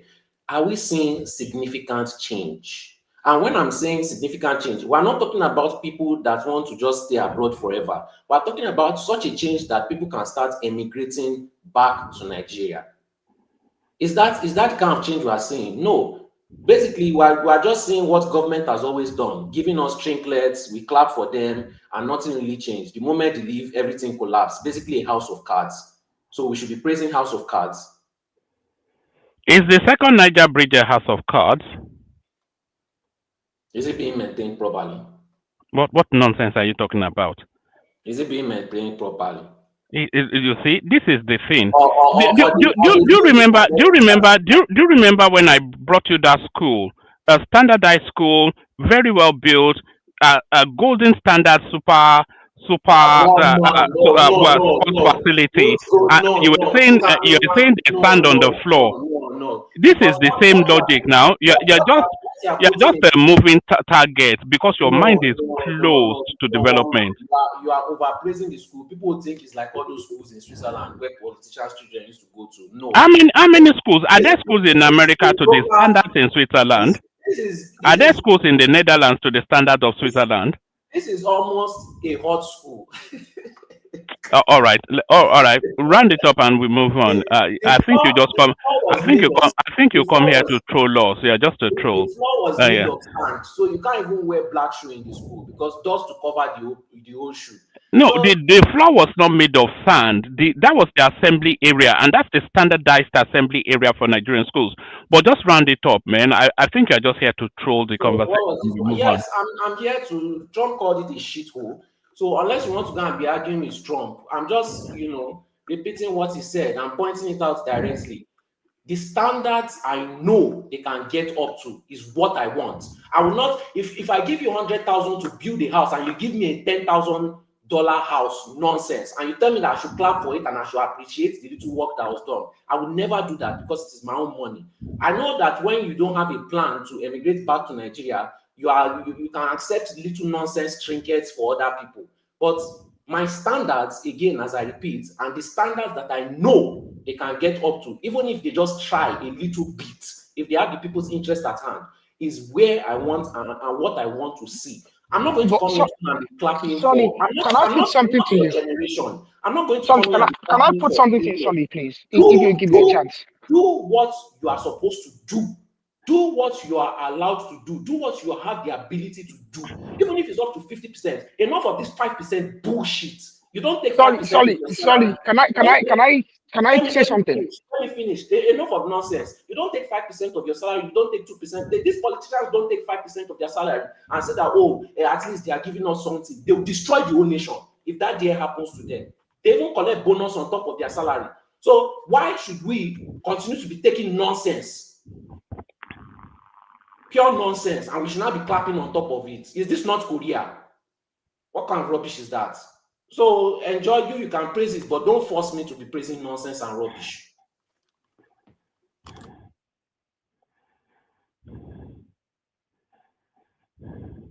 Solly, can I say something in response to your statement about budgeting a $10,000 house and getting a $10 house in return, or however you put it? I don't think there's ever been a time that the Nigerian people have actually afforded the government, in recent years anyway, the opportunity to have a budget that is sufficient. I think it's Remida or Sin that says that Nigeria, there's a misconception that Nigeria is a wealthy country. It in fact is not. Our budgets are very lackluster. Our budget is very much insufficient. When you look at our population, our budget is so insufficient to take care of what we need in terms of infrastructure, in terms of education, in terms of healthcare. The budgets and the revenue of the country is very much insufficient.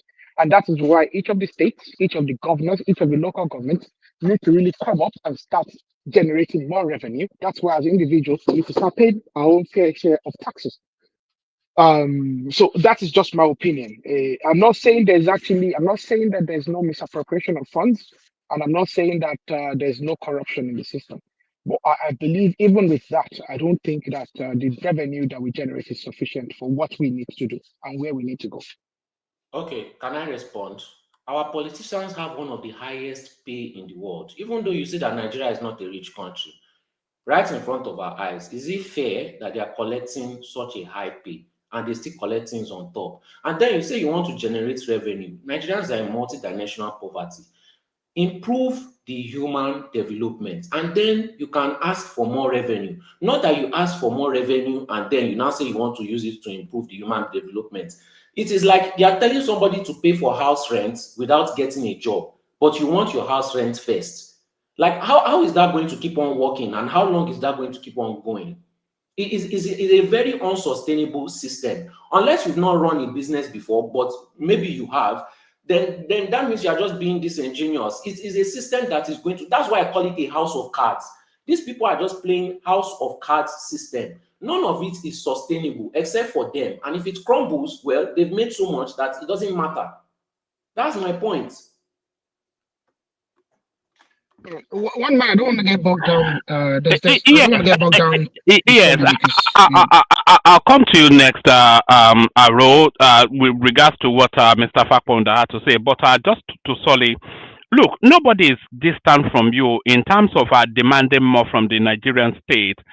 We're getting very little for what is possible from what is possible. I don't think anybody is distant to you on that, and to continue to mount pressure on them so that we get the fullness of our entitlement. I don't think anybody is distant to you on that. But if the direction of travel is the direction of travel that we want, then we can acknowledge that first and then continue to put pressure on them to push even harder. That's really where the conversation is. So if they are building schools, and that school that I showed you that you try to disparage, it's a standard. It's one of the best schools that an African country will ever be able to provide. And the products of those schools, they are the doctors, pilots, everything all over the world. So that's to the budget of that country. So that's fine. So you don't stand alone in demanding a higher standard. I don't think your standard is higher than BT's or Arugidegba, certainly not. But an acknowledgement of the direction of travel, an acknowledgement of like the Lagos Calabar Superhighway. That's a giant stride, and whether people agree with it or not, it is a giant stride. So you acknowledge that, and then you continue to pressure them to do more. So that's where people are positioned. So you don't have a standard. I don't know. I'm not quite sure how you positioned yourself to think that you. But let me just move it on to Arugidegba, because I don't think you ever really understand what the conversation is. One man. My personal belief is that this acknowledgement is one of the reasons why they continue to do nonsense. That's my personal belief. But my second question is, because if nobody is giving them acknowledgement, they will really, really try hard because they are trying to impress people, not that they are trying to give people trinkets. But my main question is, do you think you will see a Nigeria that is on the international world standard stage in your lifetime? And do you think at this pace that you are congratulating them for, that's what I mean, do you think let's say you don't see it in your lifetime, do you think I will see it in my lifetime? Then getting to the international stage. I think we'll have a standardized to be proud of somewhat Nigeria by 2031. That's my belief. But let's go on to Arugidegba to bring him into the conversation. Aro, either to what Solid is positing or more to it what Mr. Fapohunda is presenting. Aro? All right, so good afternoon, sir, and to everyone. I hope I find you in good health. So I enjoy what Mr. Fapohunda. Are you on Bluetooth? You're a bit faint and distant, somewhat. Yes, maybe unplug. Yeah. Maybe unplug it. Yes. We can barely hear you. In fact, we can't hear you. I think I'm clear right now. Yes, we can hear you now. Okay, so I'm not. I somewhat agree with what Mr. Fapohunda is saying. I believe he belongs to the Patriot group. They are an interesting bunch, the Patriots. But I wouldn't talk about their individuality and their individual politics. But I agree somewhat with what he's saying. But I think there are some elements of it that we need to question and we need to review. And I think also, like I said, having a constituent assembly might be the place where some of those elements are discussed and fine-tuned. One of the elements of having a parliamentary system is that the prime minister himself can be removed very easily at any point in time simply by a vote of no confidence. And with the political nature of our country, where a lot of the political actors and players are not aligned to any particular strong principles, any particular strong policies, that they easily go along with their own political interests. They don't have any permanent friends. They don't have any permanent enemies. They just have permanent interests. Some of those interests are rather fickle. I think we have to be very cautious. Parliamentary system, as beautiful as it is, it can lead to a lot of instability, political instability and social instability, if it's not correctly put together, and if there are not safety in place, if there's no safety in place, it can be quite serious. As you saw yourself with Boris Johnson, and very quickly, we had Boris Johnson, we had the lady Liz Truss, I think, came after Boris Johnson, and then after that, very quickly we had a succession of PMs in the United Kingdom because of a leadership failure in a party. So it's quite something. So that's one of the several things that came to my mind. When it was discussing the parliamentary system and a return to regionalism. Sorry, you wanted to say something. Solly? No, that was BT. That was BT. Yeah. Oh yeah, BT. Sorry. I was going to ask that part of what I think is not been discussed enough is the mistakes, the reason why the parliamentary system failed in the 60s. Yes. For example, if you look at the party structure, it was mostly ethnic, like the MPC in the north, AP in the west, and NCNC in the east. So there was people did not really, the dynamics were geared towards the regions. I mean, understandably, the way it was structured. So, and there was a poor civil-military relations at the time. So unless we fix those problems, even though I want us to go back to that, until we can resolve those kind of issues. And one thing that I think we're going to have issues with is the political institutions. They are still not strong enough, even after 60 years. They're still weak. So even if you go back to that system, you're still going to have some of those issues that you had back in the 60s. Absolutely. So how do we resolve that prior to moving into that system, or do we go to that system then try to open that somehow we can resolve that? Yeah, I think BT. Yeah, you've said it quite much better than I did. That's really what I was trying to get at. The political institutions are not strong. There's some of the problems that caused what, because really, some people claim that the breakdown of law and order that ultimately culminated in the 1966 January 1966 coup started in the southwest with the whole breakdown of the house in the southwest, and the wet here that happened thereafter. So I think we need to look at that before we go to return to parliamentary governance and regionalism. I think we need to resolve that, and we also need to resolve the interests of the minority groups. I speak today to you as a Yoruba man, very proud. I have conviction in the unity of our people, even though there's been some elements of but I do, and I think Mr. Fapohunda as well. I think sometimes when I think regionalism and the return to regionalism, I think it's best if it's individuals that champion it do not come from any of the three main ethnic groups. Because I think sometimes the regionalism, especially ethnic groups where there's it sounds cool. The Yoruba people wouldn't have a problem and in regionalism. Well, if you go to the north central or you go to the south, There's many ethnic interests, and we can't just dismiss ethnic interests Yeah, in the political and the social but, political. but I don't, because now we're looking at six regions now. Are you saying that we might need more regions created? Well, I prefer if we didn't even have up to 6. But I think 3 is too little. I don't think I think it'd be unfair to some of the different ethnic groups if they are subjected under the rule of a Because majority ethnic group. North Central will want nothing to do with the North.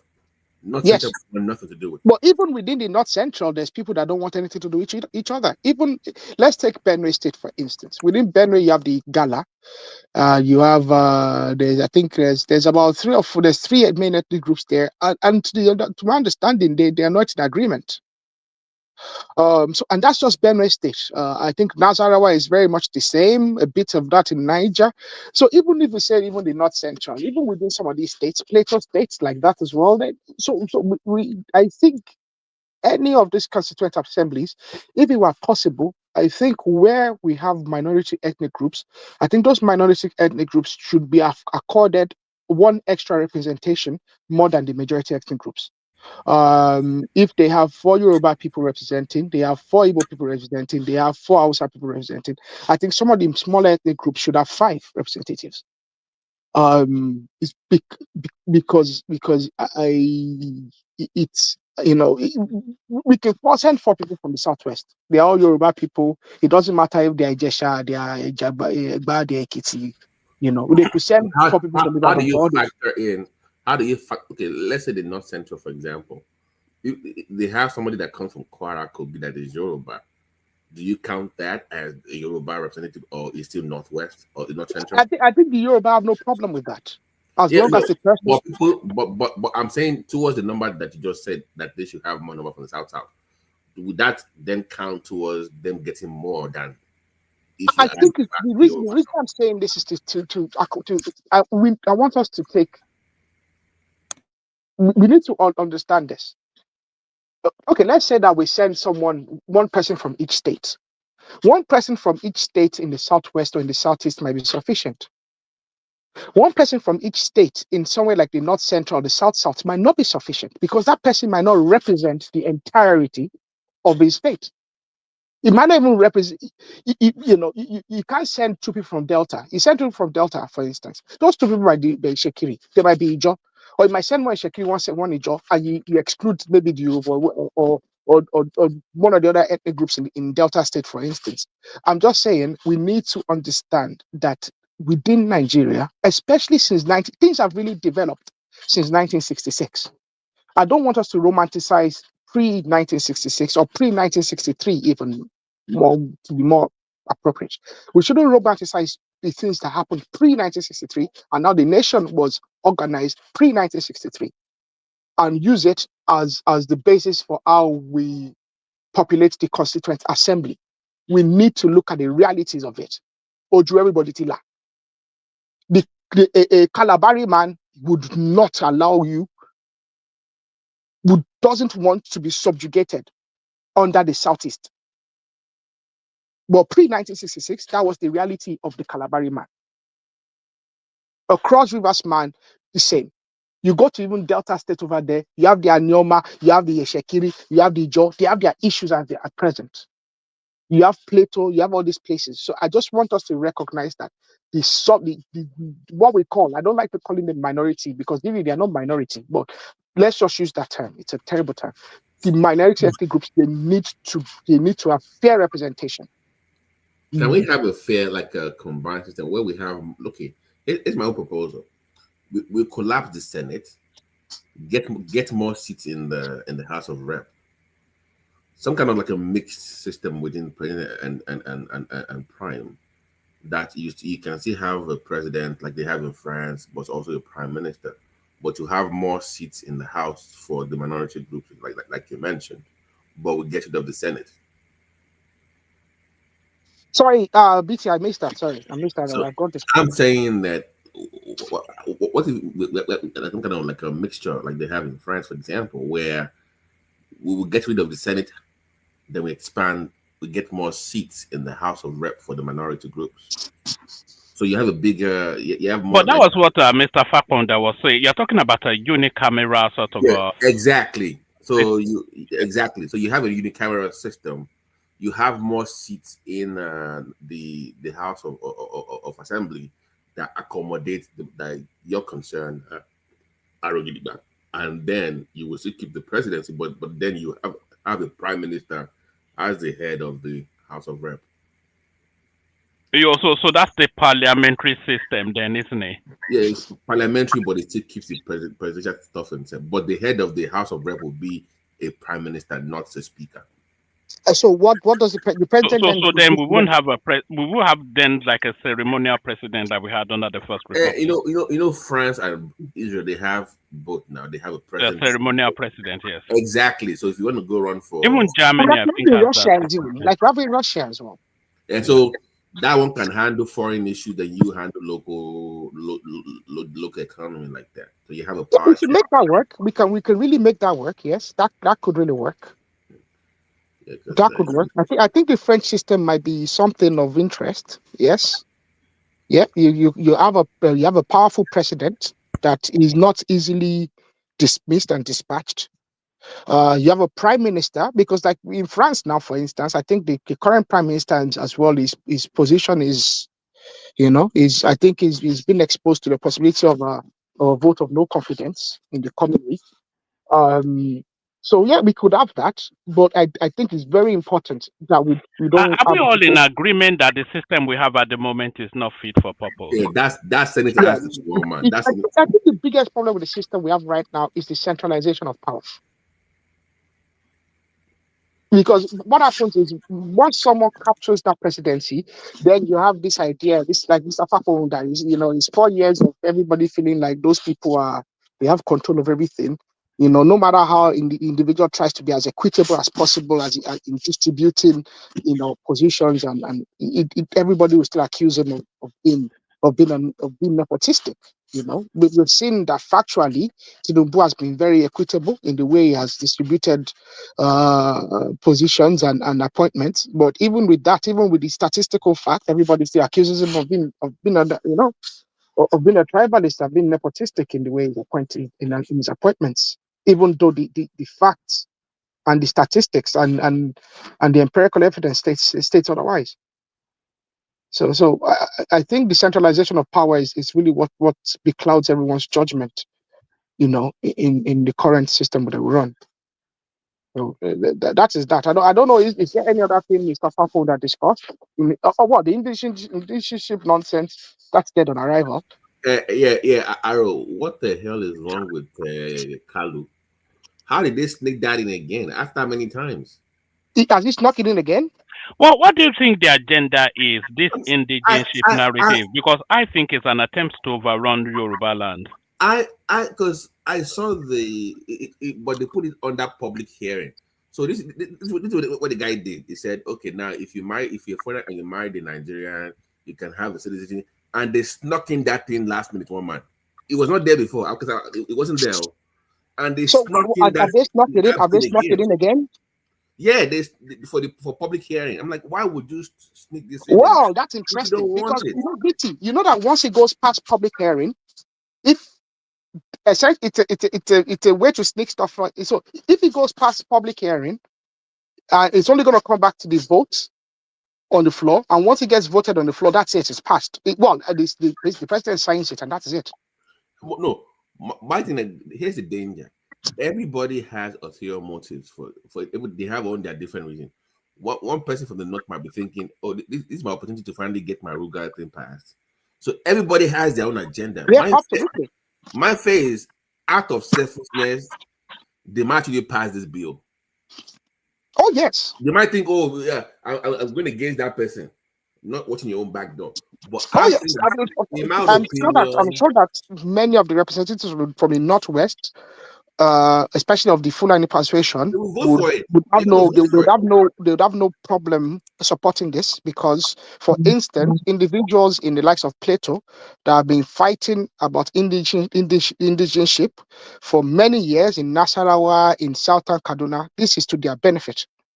So if that happens, they are thinking finally we can take over the North Central because that is that's it now. I can't say that what that's on their mind, but it will be to their benefits. Yes. So everybody has their own selfish reason. My thing is when you put together like that. So I don't know why this guy keeps pushing this in, and unfortunately, I don't know.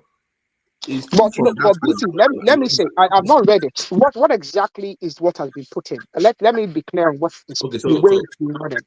What they're proposing is that if you move to any part of Nigeria and you've stayed there for 10 years, because you become an indigent. If you're married to an individual from a particular region, you become an indigent. So you can become an indigent through marriage, through birth, or through residency for 10 years. It's a very, very dangerous. It's a very dangerous. So because you married an Igbo man in Abia for 10 years, that means you're an Igbo indigent now. How does that even make any sense? You know, the thing about it is this. Like Nigeria, it is only places where, I can marry an Igbo girl from Abia now. I know that on paper, even if I'm an indigent, when I go there, I'll be denied of any indigenship rights, and nobody will scream to high heavens about it. No one's going to scream blue murder. I think, if such a thing happened, maybe in Lagos or in Ibadan, everybody will accuse all the Yoruba people of this, and then the North Central might take on the states. And that's my worry, Arrow. Yeah. Our liberal naive self will like, it's been here for long. But you know the way we are. You know. So even if we pass that law on paper, it will be there. But in actuality, in different places. By the way, Nigeria man, you can come into the conversation because I think people are just starting now. But carry on that. Yeah. I think that'd be a very dangerous proposal. I think that should be. They're not giving no space now to talk now. Go on, Najama. Sorry, please go ahead. Finish now. You are debating each other. Finish now. I'm just talking about this indigenship thing. I think it's dangerous. I think it's a very dangerous proposal. We should marry. We should all marry Edo people so we can override Edo so they can stop. Edo is already a conquered territory now. It belongs to Yoruba land now. It's an outpost. No, see, BT is not a matter of overriding. It's just a matter that it would ultimately remove people's ownership. If I don't have an ownership that I feel is God-given, I might not be as invested in that place because I know it can easily be diluted. If you get where I'm coming from. And if I don't have some form of exclusive ownership, I'm not saying individuals cannot come and partake, but there should be some form of exclusive God-given ownership. I think that is one of the things that makes us very peculiar. This thing of these humans that we are. But so, I don't know. That is to promote one Nigeria, but I'm saying it doesn't promote one Nigeria, and I don't know why they so promote one Nigeria.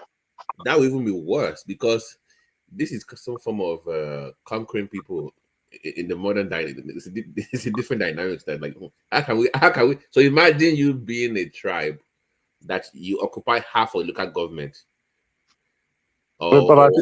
So once we come to your area and we just populate the place with different people, you're done. You're toast. That's it. So forget the bigger tribes. So forget your Igbo, Hausa. Discuss Egu in Badagry or in Ogun State.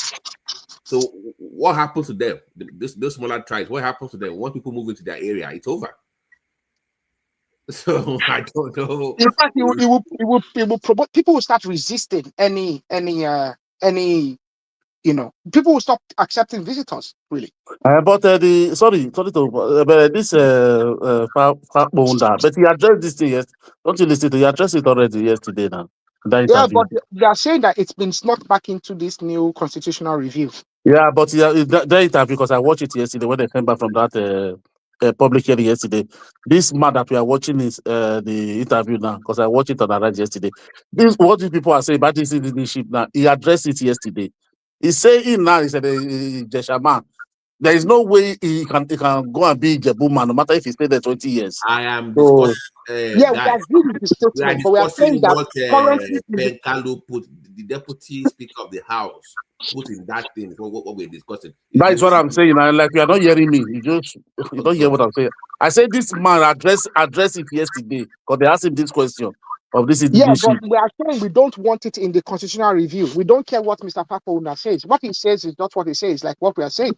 But we need it expunged from that constitutional And review. you don't want it. You have to be in the hearing and go and make a complaint there. And not here now. Hello, can I ask you a question? What did he Wait, address? let me talk now. Mr. I never thought you. I want to come again, please. No, I want to ask you a question. What did he address? You can add that to your what you Me? want to say. Yes, because I wasn't here when that was addressed. No, I'm talking about the man that granted the interview yesterday. What Arwan and Babati is discussing, I said the man addressed it yesterday on the interview. Yes, about but that. what is the address? No, what he was saying that he said there is like him. He used himself. He said like him now. He's an Indigentship or something like that. That he cannot go because he's not staying in Jebu for 20 years or 10 years. That can never make it to become indigent. You understand? Automatically, what I'm trying to say that bill, they are not going to allow it. You understand? So that's what I'm trying to say. Okay, they are not going to allow. The people that don't want that bill, I have a question, right? Even me, I don't want the bill. But I have a question. Since because majority of the people that don't want the bill, you are pushing for one Nigeria. And to be honest, this is one of the consequences of one Nigeria. Whether you like it or not. Nobody is pushing for one Nigeria now. It's always sad. Somebody pushing for one Nigeria. I'm asking the people that don't want the bill. I'm asking the people that don't want the bill. Majority of them are for one Nigeria. Whether you like it or not, this kind of bill for the country to be united has to be pushed. Whether it is not now, it is still going to be pushed and approved in the future, whether you like it or not. So, yeah. What is the issue? What is the I don't know the fear but the fear maybe because the country is so tensed up this time. You understand?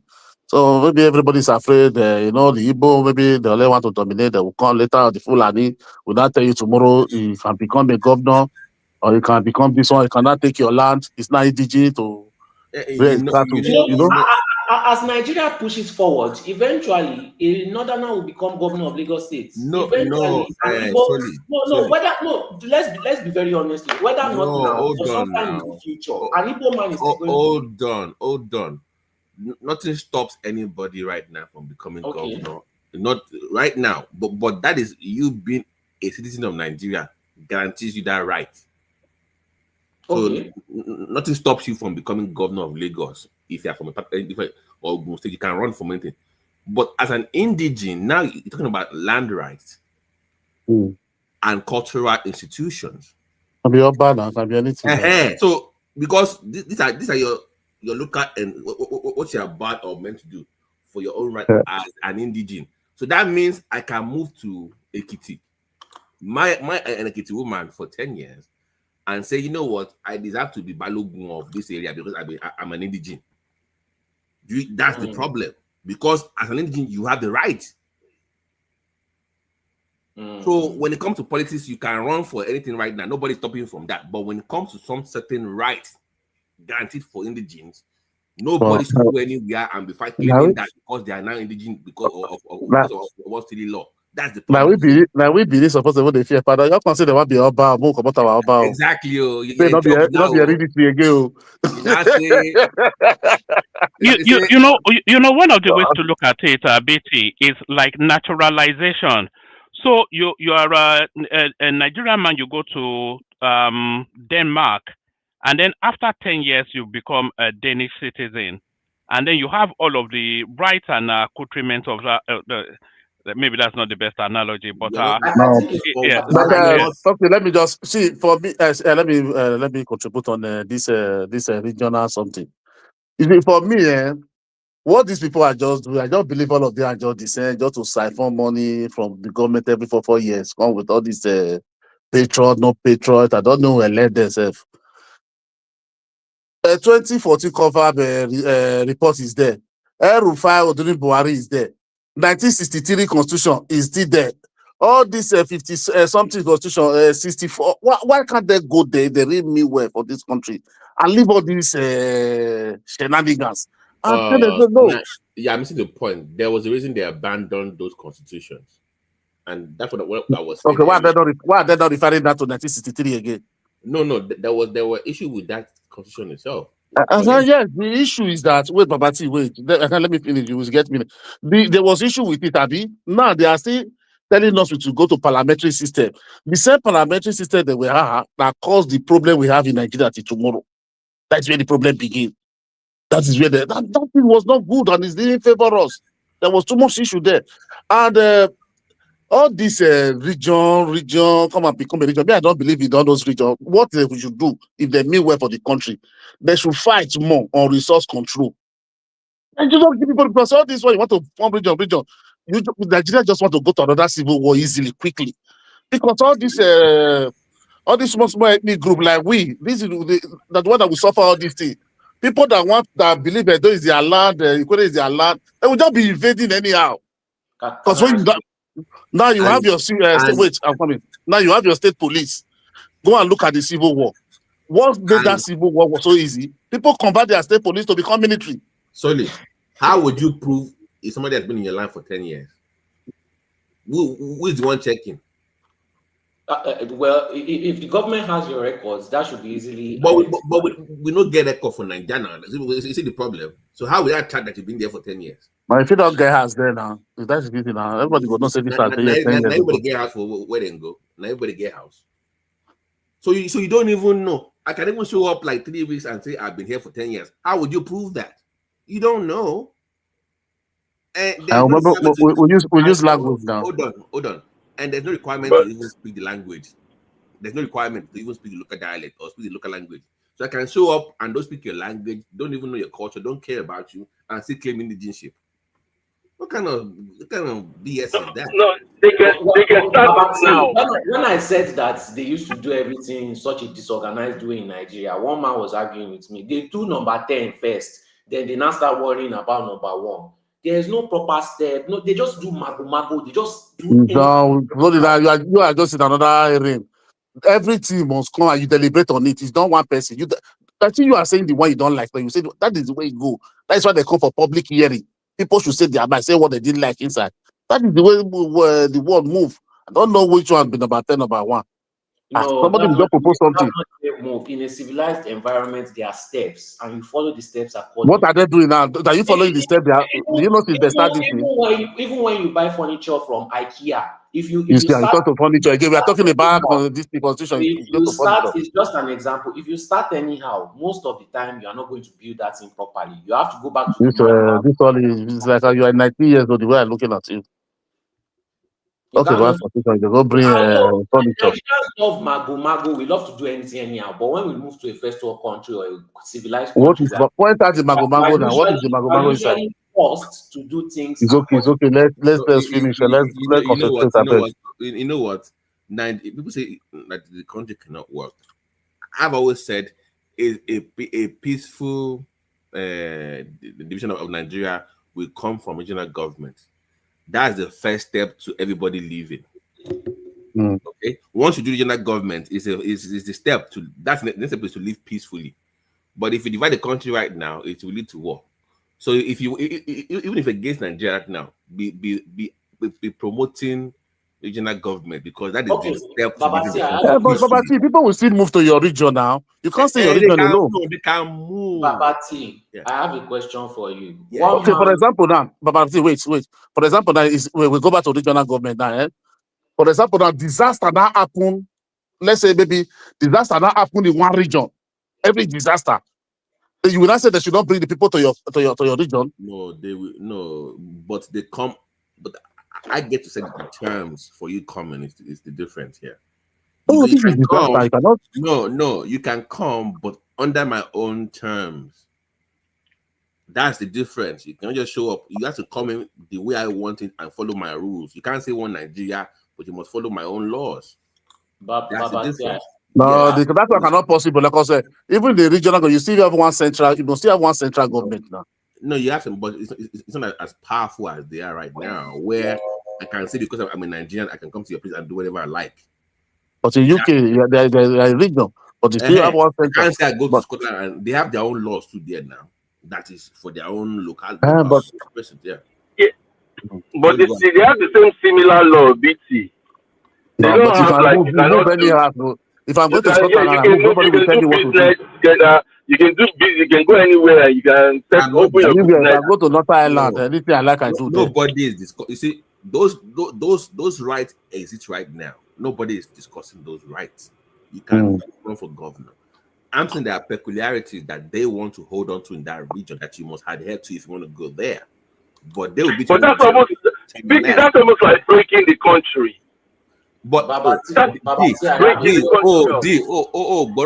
I said earlier, it is one step away from leaving the country that peacefully.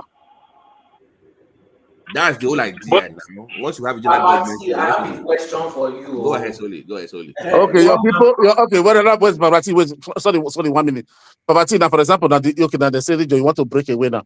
People in the Yoruba in the Kogi, Kwara, how will you do that? You say they should go with the north. It's called referendum. So we leave the land they have for the north and bring them. No, guy, listen to me. The Yoruba position of the elders has always been regional government. They won't tell you they want to break away. They won't say it publicly, but they will tell you regional government because it's a peaceful pathway to live in the country without bloodshed.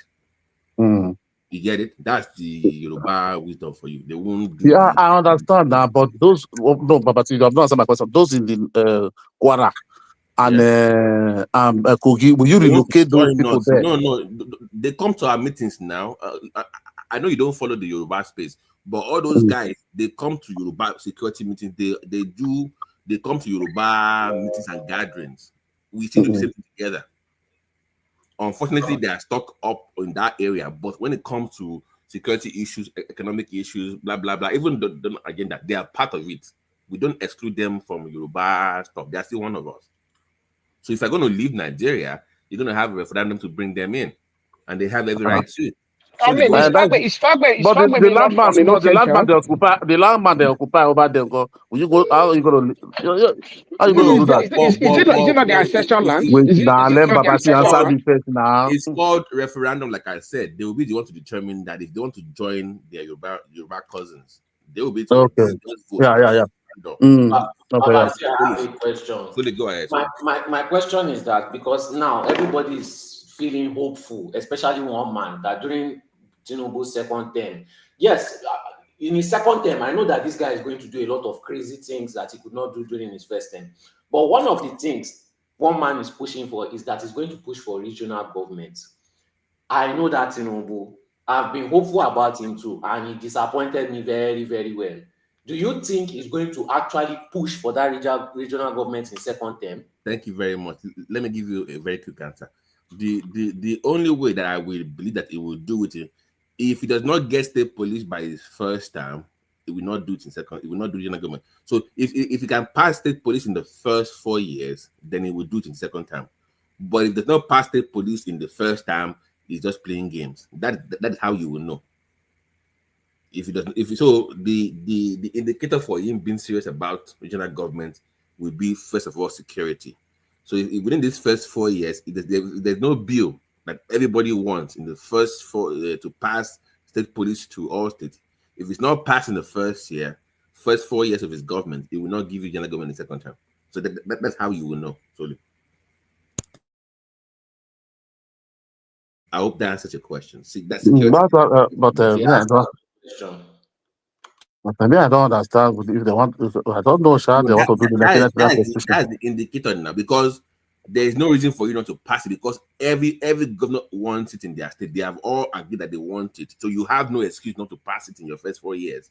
It will not hinder your relation back to office.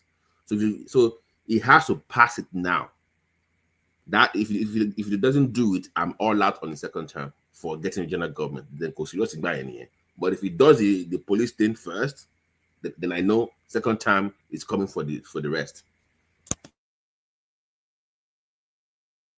The says many states have already submitted their report. But about So some states have not submitted yet. So everybody has German, everybody has turned in their report. Their last meeting, they all agreed. Remember, all they said that they all signed off on it. All the governors, nobody said no. So you have no excuse not to pass it. So if you can't even pass this one in the first 4 years, what would you do in the second year? So if I don't see that move within the next 2 years, then it's not serious about the general government at all. But BT, they have to refine what they are passing now. But it don't say that the president cannot go handle pass change the constitution to regional now. Yeah, people everybody have to agree now. You know. Aro, here's my point. We all agree on one thing. We want to work out the kinks, right? Don't tell me that will take you 2 years to do now. You have 2 years to do that. So that is enough time, Aro. Yeah. Don't tell me we all agree on one thing and we want to work out the kinks and it take us 4 years to do it, even though everybody agrees on it. Come on now. Even everybody they agree. As far as you have the 2/3 of the country, it's okay now. I know. In this case, everybody you even have 100%. So what's the problem? So they say, what's the problem now? So if he has to get it done, man. Security is the first thing that he has to address, and it has to be addressed in these first 4 years. But what do you think? Do you think the president will do that for these first 4 years? You have 1 year, less than 1 year and 5 months. If he does not, then it's not going to give you general government second term. I can bet you that. That's how you know. But even I don't think one single president can bring it to effect regional government. That is impossible. I think we simplify what really we are asking for. Let me clarify, Hold on, guys. Let me clarify you. I am not telling you that it's going to give you a parliamentary system where everybody has their own region. In terms of, that thing has been done when it comes to security, like schools now. Navy schools is across every region.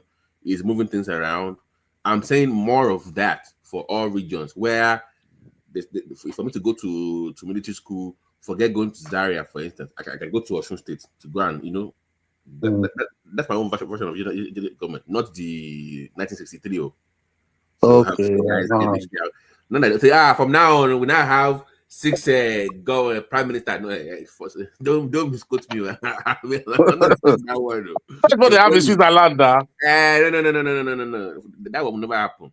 But in terms of equity and fair, that all regions will get everything that they need in the region. So he's going to use that arrow, that thing that one man, that thing that they made 2 years ago. One man, agency for all regions. Okay, regional development commission. Commission, yes. So they will regional development commission. So, they will empower those things. They will have some kind of influence in your. BT, do you know those commissions have more? They have a bigger budget than most state governments. Exactly, but new political power on paper right now. They can't tell you. I don't know who is managing I don't know if it's a done commission that is been tasked by the governors to manage the ones for the Southwest. No, because we already have done. Done is their own. No, done is their own version. What they already had before that. Yeah, but I'm saying that now, but Southwest have one before this regional. Southwest had one, but Southwest had one, but it wasn't being funded by the federal government. Yeah, that's all. This one that October has done is if a federal government is allocating and actually putting money aside for each of the regions. What I'm saying is now the one that federal government is now actually as sanctioned, because now what you really have is you now have federal sanction for it that is being backed by the law, by legislative action. So what I'm saying is Dawn Commission recognized as because they already have Dawn Commission managing really a lot of the investment and a lot of the interest on behalf of the Southwest states. So is Dawn Commission still the one managing the interest of the Southwest, or are they going to have a different? No, they're different groups. What you can do is to integrate them into whatever you are planning. The difference is that this one from federal has to take everybody in. Lagos was the last person to even join the Dawn Commission. They were doing their giddy anti-Yoruba nonsense that they always do, but they don't have that much interest. Perhaps like 20 years ago, they were not even involved in Dawn agenda. But this one compels all states. So let's say we want to work on, let's say, a real program. We would then say, okay, for the entire region, no, let's work on this real program for everyone, or power projects. So everybody's interest has to be in constitution in spending the money, spending the funds. So you cannot just take the money and spend it on anything you like. So even when it comes to agro processing that they want to do in that Osun area, everybody has to benefit from whatever you are setting up. But the issue is that the way the thing is right now on paper, they don't have that much. They can't force a governor to buy into their program. So they have to take that law to compel them to even match fund. Let's say for building schools now. If I give your state 10 billion, you must match that 10 billion to build schools. That's the only way you can get those people to do anything. So you must force them to match funds, but you must tweak the law to empower that commission in those regions. So that would be your, is it quasi prime minister or whatever running that? You're the one that's speaking this. You're just listening. You're just giving them. Okay, you're just making a very powerful commission. No. You don't do another. What's the name of that one? The South Development Commission. They never did anything. No, that one is NDC, NDDC. They just a job money for that place. They just a job money. They don't do anything. Off your back, honorable minister. No. Aro, I will find a link for you to read. They actually have a lot of things that they're responsible for in the region. It's I'm telling you, it's not like your own child's play. I think it will empower them on paper. And I'm telling you, they will be the ones to run your regions when it comes to those major projects. Like the one for our own area is mostly power generation and rail service and agro processing. I think those are the things that I have seen that they took from the Dawn project into their own plan. You know one thing you always do. You always forget that Nigeria is beyond Yoruba people. We have an understanding of each other. The way we think is different. Other people don't reason the way we That reason. is their problem. What's my problem with the people? It's like go and kill each other with you. That's a problem. But I'm saying in my own region, no, we kind of figure it out already. We know what we want and we are going for it. From the beginning of time, the Yoruba governors have always been on same, even if they're not in the same party, they will still meet together, they will do meeting, they will agree together. They don't do that in other regions. I know, even the East, till now, they don't till have now, the governors don't even meet now, till now, to today, 2025. So it cannot work then now, for they will have issues now. Even the Middle Belt, they got their stuff together. I love their own paper. You should read what they want to do in that central. It is mind-blowing. So the Southwest knows what they are doing. For some reason, the Southeast and it's even South people know what they are doing because I think the Southern government actually they meet now. Bini guy, what's up with your region, man? What's going on? What's happening now? And I didn't see they never charge the money finish. Forget those ones. I'm discussing your Dawn commission. Your commission, no for nothing. No, they are working. They are still working on templates now. They are still working on some templates there now. The You don't see. One thing you have to know. See, Babati, wait. They are only south in their heart. No, you cannot use south. You should come and join us. You come and join us. We should be doing it together. Join. You know the problem, you cannot use South, mostly like Edo State, that the federal road that is only in Edo State. You know, Edo State connect all Nigeria, all part of Nigeria. There's so many federal roads there. The way all those South is, you cannot use it to compare Southwest. Southwest is just like everything is just like they go together, pari passu everywhere. So so you cannot use it to compare this side, river, everything, swamp, or go to all those riverine area, but there's many things there now. All those the place they do this concrete, all this polluted and be destroyed. Come back home to your region. All this one that you're coming south. Come back home to the west. my something is for like the Yoruba guys, you understand there's regional government. For a South person, they're thinking they're forming new country. You understand? You understand? So, and I think, to be honest, like with Nigerian history, if anything wants to be done in Nigeria, only the Yorubas can do it and get away with it. No, you know like, the problem. See, let me tell you one thing, Mr. Like I said, see, anywhere you see, that is why if you see millionaire, and if you count millionaire in Nigeria, you see the Yoruba and the Northerner. Because they are only being power. You understand? And Tinubu day now, was in power. you know how many Yoruba that will talk to billionaire? That is You don't expect somebody. Right now, me, I could just say, for us, for South, make we just sit back and let the Yoruba lead. If they get out, it's fine. If they don't get out, we stay for one Nigeria. They don't loot us, never reach. When they don't loot us, finish. Hold on. Go and look at the North Central's proposal. I'm telling you, they what they want to do in their own region is mind blowing when it comes to agriculture and rural development. They have their own plan as well, so you cannot say it's just Southwest. I think you guys don't have this coercive. No. Now. You cannot go and compare with Baba TV. Let me listen. You cannot compare North Central, let's say 20 years ago, 30 years ago, with the Southwest now.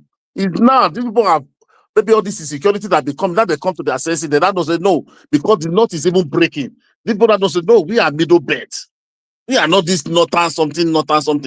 So look at the way the Nasarawa, the Plateau, all of them, they are coming together. Look at all the old company they are bringing to Nasarawa to come out. Niger States, Sitaraba, that is even that. So these people are coming together on their own now. They are bringing their own by their own. Not this 90s government. Why making their own. Hold on. Why can't they come together in your own region? What's the problem?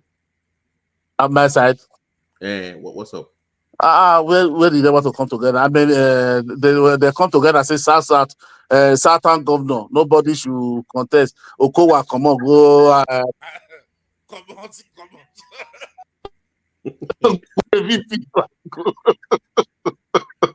No. You know what you think about Okowa? The guy even hosted them. You know that Okowa funny. He actually even hosted one of those meetings, though. He hosted one of those meetings where they actually had their agreement, because they only did that meeting in like 3 places. They did it in Delta, they did it in Lagos, they did it somewhere else.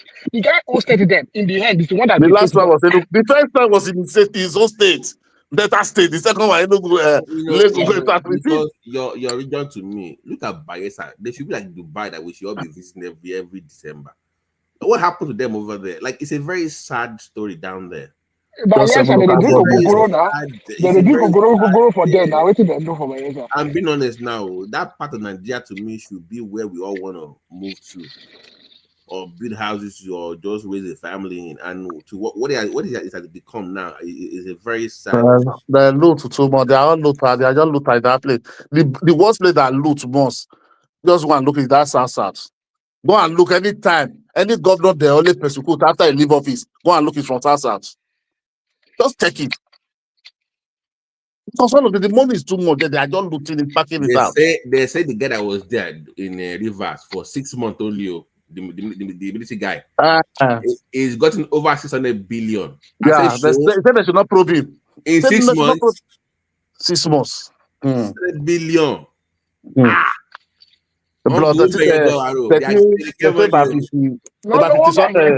About 50% was from a 30% derivation. All out of that money. Huh? The man said they should not probe him. Did the guy do anything in 6 months? Any building, any project? Nothing. No, he didn't do anything. And the defense was waiting to that building. They said they want to build it, they want to finish it. You see how people are just no. It was just paying salary. I don't do anything. We still use and load, call the form all this thing. So what you pay salary, maybe like 100 or 200 billion. So what happens to that 400 billion? I don't know what happens to that 400 billion. Maybe if he has a daughter, I quickly go marry and take him. Retire soldier before when we say the man they look at the way politicians they loot money, you say, I never had this opportunity. Then I can't give her sugar. They come, go say, Rivers. There's money there now, Babati. When the man know that nobody elected him, nobody will hold him accountable. I'm saying all those rivers will be places where we all want to move to. Like, it should be like a cool place where, thank God for the coastal road now, which one like, man, let me go and spend the weekend in Rivers or Bayelsa, enjoy the coastline, just want to, you know what I'm saying, Aaron, just like, you want to just have a good time for the weekend. Yeah, but BT, that used to be the case. I don't say, Inewi was very popular back in the day now.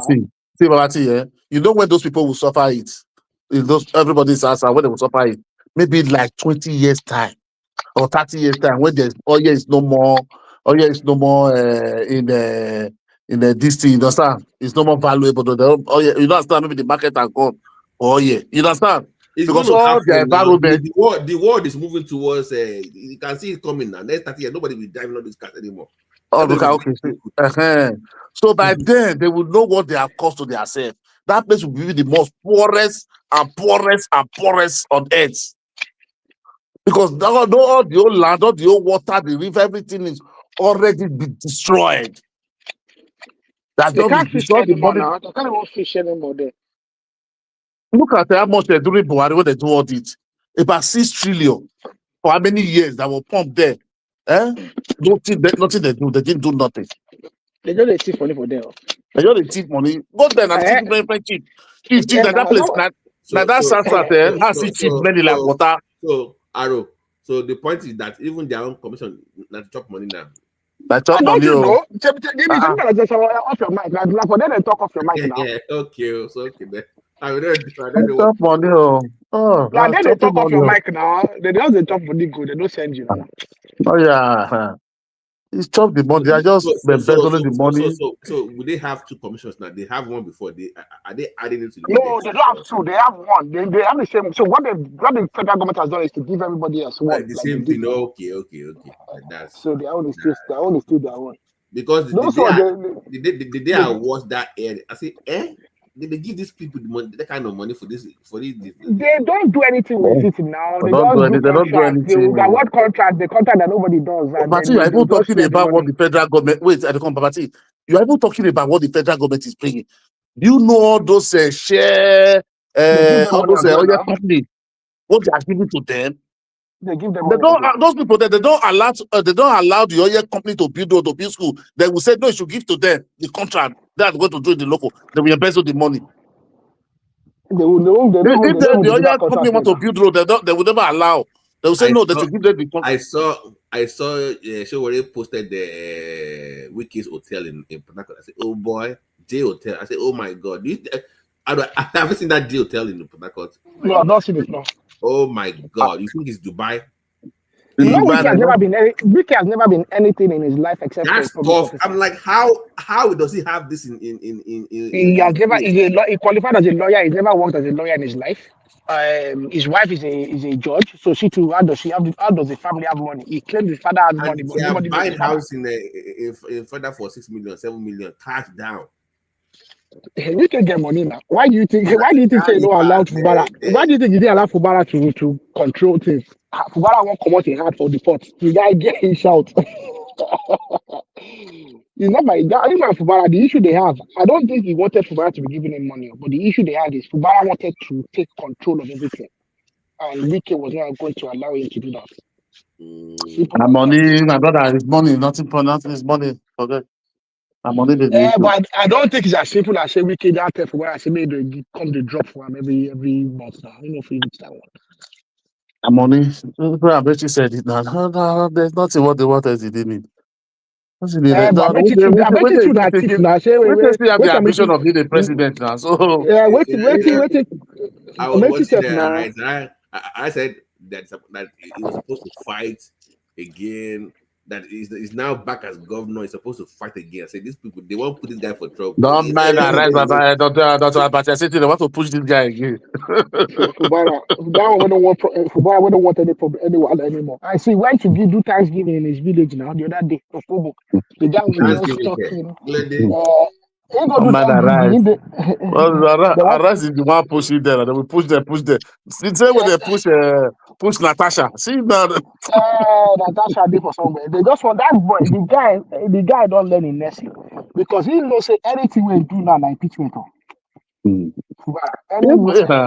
maybe they will just. I think the president will just say maybe he should do one time. That's what I think. Oh, but so if he start to make trouble, like impeachment, if he starts don't making you see trouble, Kenneth Okonkwo yesterday? I mean, day for yesterday, started pushing him again. No, Mubarak tenure should go and end in 2029, November. I say, hey, these people, what are these? The guy has not contested. He has not contested. He has not contested the constitutional removal now. So he cannot ask that his tenure should be elongated because he didn't contest his suspension. He wasn't impeached. He was suspended. So he has to first go and contest the suspension in Supreme Court. No, If he wins those that, are he can then... no. You have to understand. Everybody is chop. That is Nigeria. Maybe by then, when they are saying this one, they would not call the advice. They would not advise. No, these are the lawyers that cause problem in Nigeria. Then later you'll be accusing the judiciary. They will not advise you wrongly. No, you have to go to court. You have to do this one. Money now. Money will come. But the footballer give that guy money now. What do we name that guy?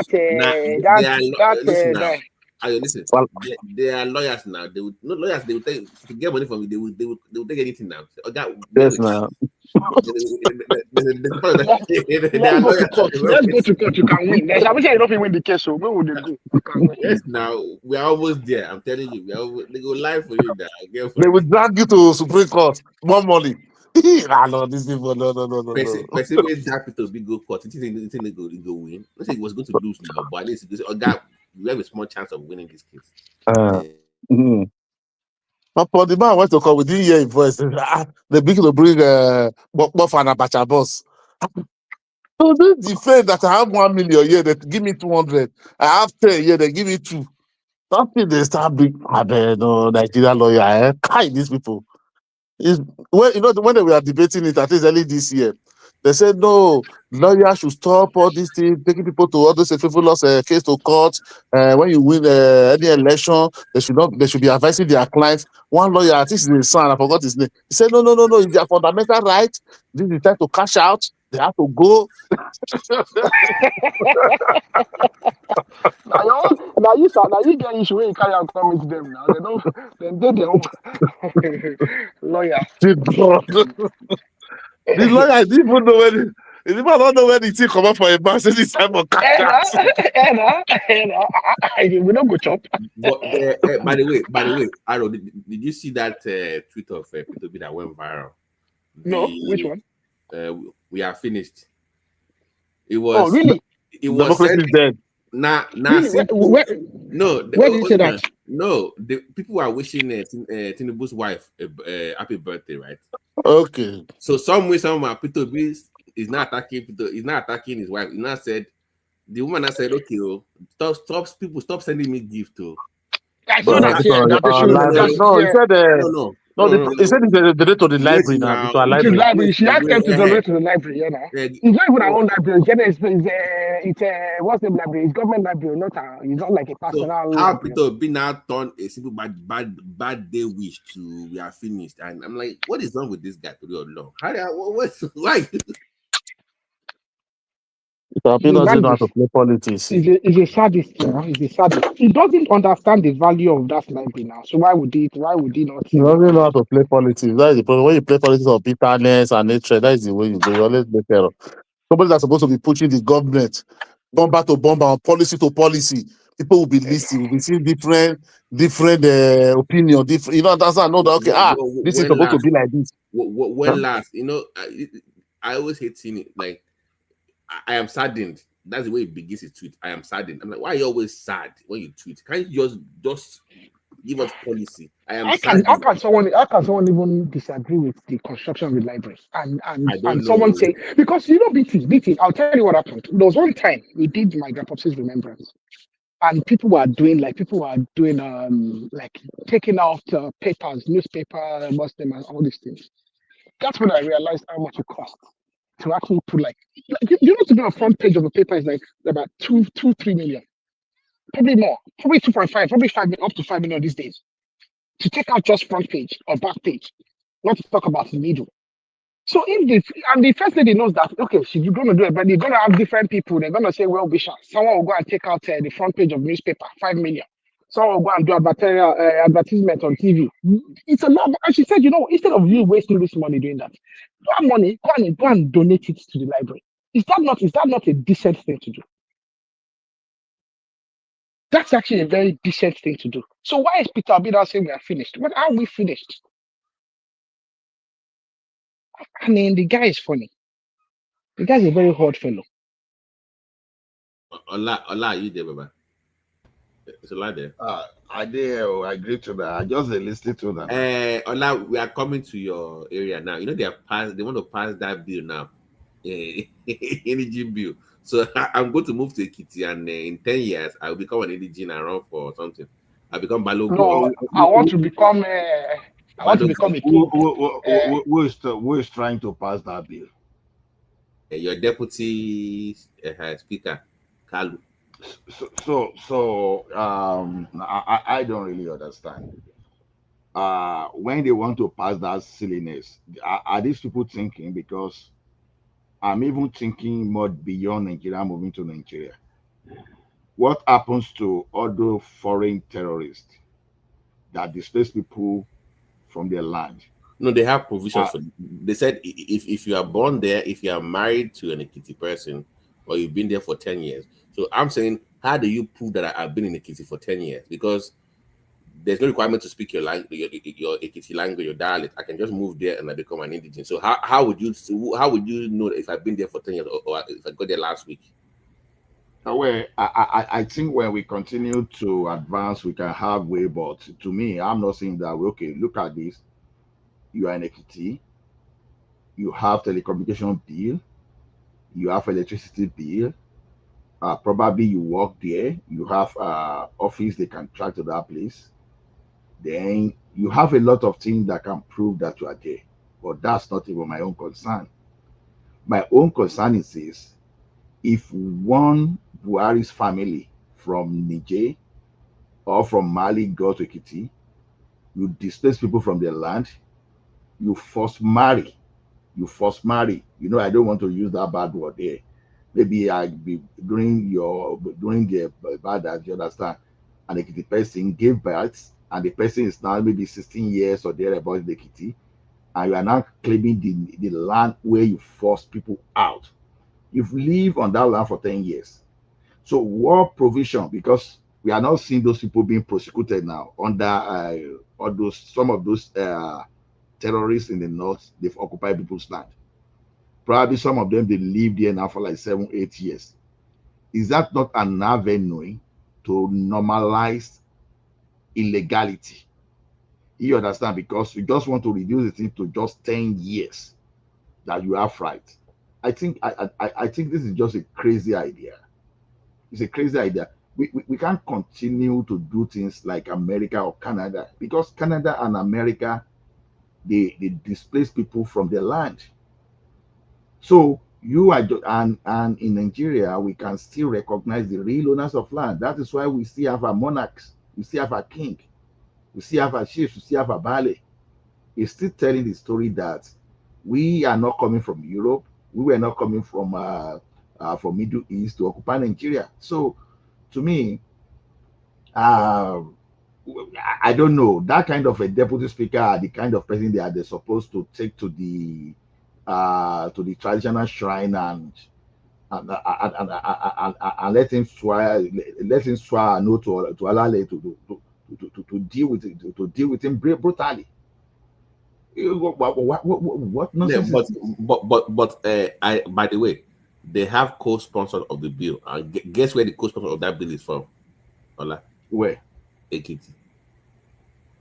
Who is that mad person?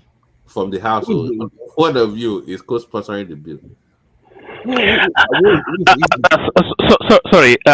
Sorry, Ola. Prestige, I spoke with Benno yesterday, by the way, so I'm fully aware of what you were trying to hint at yesterday. So I'm fully up to speed with the whole narrative. You may not know it fully, but So don't worry. It's been dealt with. Yeah. Okay, thank you very much. But don't call me Prestige again because I tried to. There's somebody that own a platform that I realized All right. that has that name Prestige. So I don't want to usurp his right. So that's why I changed my name All to right. Peace. Comparable facts. So people have to have an. We've known you for so long. So You yeah. should get used to that. Okay, I don't want to. I don't want to take that Prestige name anymore. I respect the guy. I think his name is Ola. So. All right. Just to feed back to you, I spoke with Beno yesterday. All right. Sorry, Ola, carry on. So Okay, Ola, thank you. how do you feel for one of you sponsoring that bill? How do you feel? No, I feel bad because there are most among us, and I'm interested in knowing the background of such fellow because knowing the background of our political leaders sometimes we encourage us to know to campaign and to know who we are going to present going forward because the danger within our political spaces is you may have PhD in any field. But if your own PhD doesn't, you are not a person that you go to any extent to understand the history of your land, to understand past events, to understand something about politics and social economy, you are not supposed to be worthy of someone going to represent us at that National Assembly. You understand? You could be anything, but as long as you are not vast in the area of economics, in the area of history, in the area of politics. I have the name for you. This one is shocking. Please go ahead. Bamdele. That guy, oh my goodness. Oh my. See, I think I need to dig out about Yes, he's a co-sponsor now at the Senate level. Because I don't know. Sorry, is it the majority speak? Is it chief whip or majority leader in the Senate? So it's from the by the way, sponsoring the bill. I hope they vote the bill down. You understand? I hope they vote the bill down because they be pushing. Because some people do not really understand the implication of this. Now, they've been trying to grab your land for a very long time. Arrow, fish your mic, please. We can't hear you. Fish your mic, Arrow. They've been trying to grab your land for a very long time. They've tried so many means. And you that they want to grab your land are even the one now presenting that land to them on the platter of gold. This is crazy. So these people like Papa Yemi I'm seeing here, these are the people that probably they have not done. I have to check properly.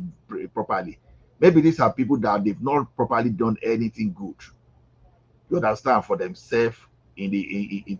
Let me give you the second name. So that one is Senate from the House of Rep. It's also from Ekiti. Akin Rotimi. Jesus Christ of Nazareth. So you people from Ekiti, yeah, the problem. Oh my goodness.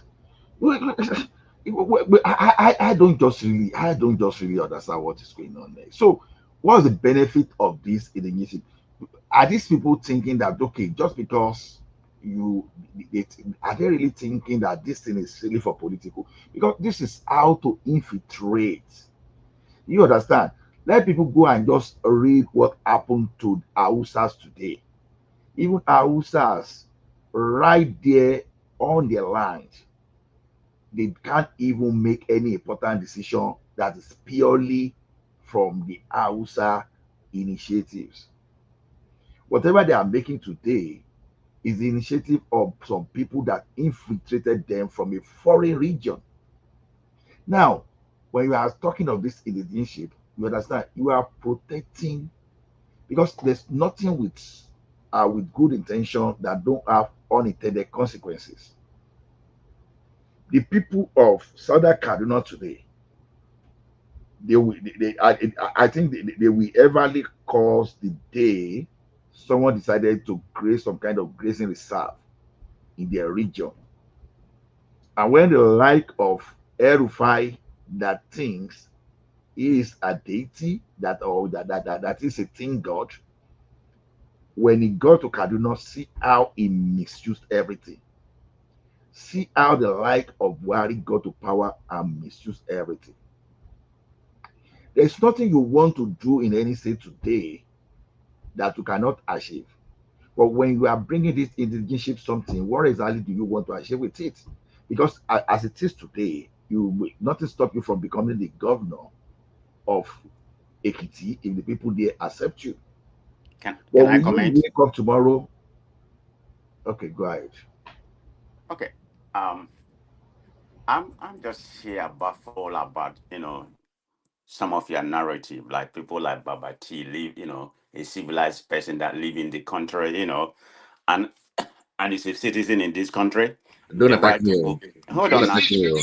Why are you I'm attacking not me? attacking you. I'm using you as an illustration. Don't use me. Don't use me. Leave me alone. No, I'm going to use you, okay? Whether you like it or not, because you're opposing the bill, So I'm going to I'm use not. that as a I am hold against on. the bill now. I'm going I'm to use against that the as a bill. typical illustration. That's why when we have a discussion, you have to use an illustration, and you're an epidemic of illustration. I'm going to use. I am against the bill. You're not getting the facts right. I'm against the bill. Yeah, I know. I say you're against the bill, so that's why I'm using it as a typical illustration. Say you live here for the whole, you live in America, become a MAGA, which is your right, and you have a right to vote and everything that this country. You're not even born here, let alone somebody in Nigeria, because some of you are so myopic in your thinking. It's baffling. I mean, the myopic I use is not an insult; it's just a normal slang that I use. So let's get something straight. What does this bill that was proposed? What does it? It's an amendment of Nigerian citizens to become an indigenous of state if they were born there and been living there for at least 10 years. In America, where we are not even from this country. In most states, it's only 1 year you become you have a state ID of that particular state. You become a citizen of that Use state. the word now. No. Use the word. No. Say it. You become what? Citizen, not indigent. Well, I'm just making a parallel. Okay, No, so it's not. you just No. Come on now. You said I'm against something. You said you become citizen. Nobody discussing it. You can go to Kano and become a governor right now. Nobody's stopping from running for office. When we're discussing that, we're discussing indigentship. So when is you that not bring what you can? Yeah, indigent. What does indigentship grant you? It grants you the right to live there, to contest for governorship, to the vote. same way And the same way you can as a citizen. So what are you talking about? Nobody's discussing citizenship. You can go there and do whatever. no. The narrative I was making was about America. But America is not nobody. But I'm using Hold you on. as somebody who is a Hold civilized, on. educated man, Because you are no. and you are Hold on. thinking very myopic. It's so No. baffling. Facts. So hold on. We are this in America. If you live here for 10, 20 years, you don't become an indigent. You become a citizen. No. I'm saying if you move from state to state. Sorry, maybe I didn't phrase my word right. I'm talking about you live in Massachusetts right now. If you move and come to California, only a year you have a right to vote. The Anything same in that state. Nigeria is even no. In Nigeria, it's even 6 months, not even 1 year. But In I'm talking Nigeria, about it's the even 6 current. months. We are talking about the current narrative that a lot of you are opposed. I'm saying the law. Hold on. In Nigeria, if I move anywhere within 6 months, I can do whatever I like. So we even have a more relaxed law in Nigeria when it comes to moving from state to state to do anything you want. Hold on. Let me get this straight. Maybe I'm wrong. What are you opposing? Are you not opposing the bill that was initially proposed by Carlo and some of people in Ekiti have tried to sponsor it? The one that No, said, let me let clarify. me land. Let me land, man. Okay. Let me land. The bill, is to amend the constitution that Nigerian citizens could become an indigent of any state if they were born there and constitutionally live there for at least 10 years. They can contest in local government, in that particular state. Let's start with me from Imo. I moved to Lagos and I've been living there for 10 years. That will grant me the opportunity to do to become a member of that let me state. respond to you. Hold on. Right now, without that bill, guess what? You can do the same thing right now. You can move from Imo to Lagos and run for office. Nobody's stopping you under the current system. So nobody is discussing that. Then why are you opposing something that So actually let me tell you increases? why. Hold on. Because being a citizen guarantees you the right to run for office. You can come to Ogun State and run for governor if you've been there for 6 months. That's Nigerian law. What we're discussing here is indigentship. You say that if you move, let's say you move from Imo to my hometown, right? for you to be an indigene of that place, living there for 10 years, that mean that what they're proposing is there's no need for you to speak the language, for you to marry there, to even integrate. So you don't have to integrate with the culture, marry from it, change your name, speak the language. By just being there for 10 years, then you have access to what we deem as very cultural and intimate to that. Can you mute your mic? So I can hear feedback from your mic. Sorry. So you can then engage in what is cultural to those people in terms of titles, land rights. Nigerian law also has some opportunities for jobs, education for indigenes of those areas. That means you, because you lived there for 10 years, can then have the same rights to those opportunities meant for those indigenes that have been there. Like, for example, the oil area in Bayelsa, some areas that they get money from those companies because they are from that area and they are indigenes. So they benefit because they are from there. So you can then move there and say, because you've been there for 10 years and you have become one of them, an indigene, you have the same rights to those funds. I'm opposed to that. But in terms of politics or running for office in Nigeria, right now you can do the same thing as a citizen. Nobody's opposed to that. So I hope you get where I'm coming from. Okay, so let me get straight, if I understand where they are, because there's two components to this. One of them is cultural and ancestral identity. Then the other one is, like in terms of voting. Or so that one is there right now. You can have that one is not stopped. Right now, you can do that one right now as a Nigerian citizen. Nobody's stopping you from doing that. But okay, so you agree you're not a critic of that one. Okay. No, that one is okay now. You can go anywhere and do that one now. I'm saying that for me to come to Imo and say you as somebody from Imo, I deserve what you get over there as an indigene of the land because I want to become the Igwe. That is not right now. You see the problem? So, Babati, so your main contention to this, you think that this bill seems to be diluting or redirecting, indigene identity? Okay. And cultural heritage. Is that what you're saying? Worry. Let me clarify because people think I'm discussing Yoruba issue. I'm saying, some tribes in Nigeria, they can barely fill one local government council. They are small. They don't have maybe they have 50k people or 100k people. They're not that big. So if you pass this bill now, we can then move to their local government within 10 years. We take it over and say because we are one of them now, that's it. Then they are gone. So forget the big tribes. Care about the small people, the smaller groups in Nigeria. So you're right. So you're saying that may affect the control of resources. Exactly, because now we cannot say, okay, because they have oil in Bayelsa or all this council now, let's move the go there, go become a private community and take the money for money and rights over there. I don't know. If I understand your submission, but maybe like during that election, when they want to carry Oro, they will tell you maybe they occupy that area. They say no, we don't want Oro here. Don't do your culture here. We are Yoruba, so you can't do Oro because we are the same people. No, that's you're too myopic in your thinking, okay? The what now? I'm talking about it's very myopic. You said that you explain to you. We are this is what I don't like about man of prestige. I'm not insulting you. Myopic is not. Come on, Nabi. No, don't say I'm myopic in my thinking. Don't be too sensitive on language. No, I'm not sensitive. Okay, guys. Sorry, fact, but you see where I'm coming from. Nobody is disputing your rights to run for anything or to claim benefit anyway as a Nigerian. But even your Imo, even to get some jobs in state government or to go to school in some areas, you benefit being an indigene in Imo. You have some rights in that area because you're an indigene. I should not be able to come there and take it up for living there for 10 years. That is unfair to you. Okay, what happened what happened? Let's take you an example. You are from Ogun State, right? And you are born in Imo State, and you've been living there for the rest of life. What precludes you from having a job, scholarship, political office in that state? Is that a wrong thing? Let me even respond to his comparable facts. Yeah, this is a good dialogue we're having. Go ahead. Comparable facts. Let me tell you something.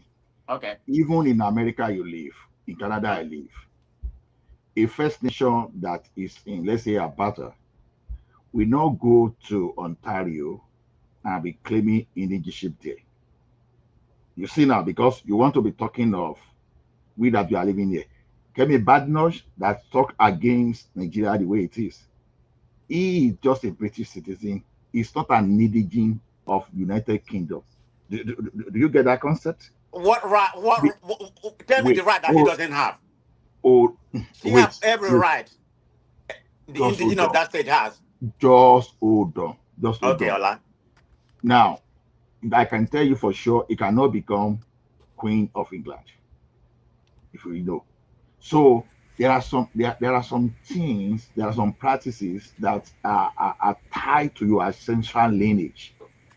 You understand? Ekiti man is an indigent of Ekiti just because of their essential lineage and they're tied to the land. Without the land of Ekiti, there will be no Ekiti man. Sorry. Fact. The law also says that. Can you hear me? Fact. Yeah, I can hear you. The law also says that if I'm married to an Igbo man, to an Igbo woman, I become an Igbo man. If you choose, right? No. Hold on. It says if I'm born somewhere, I'm an indigent of that place.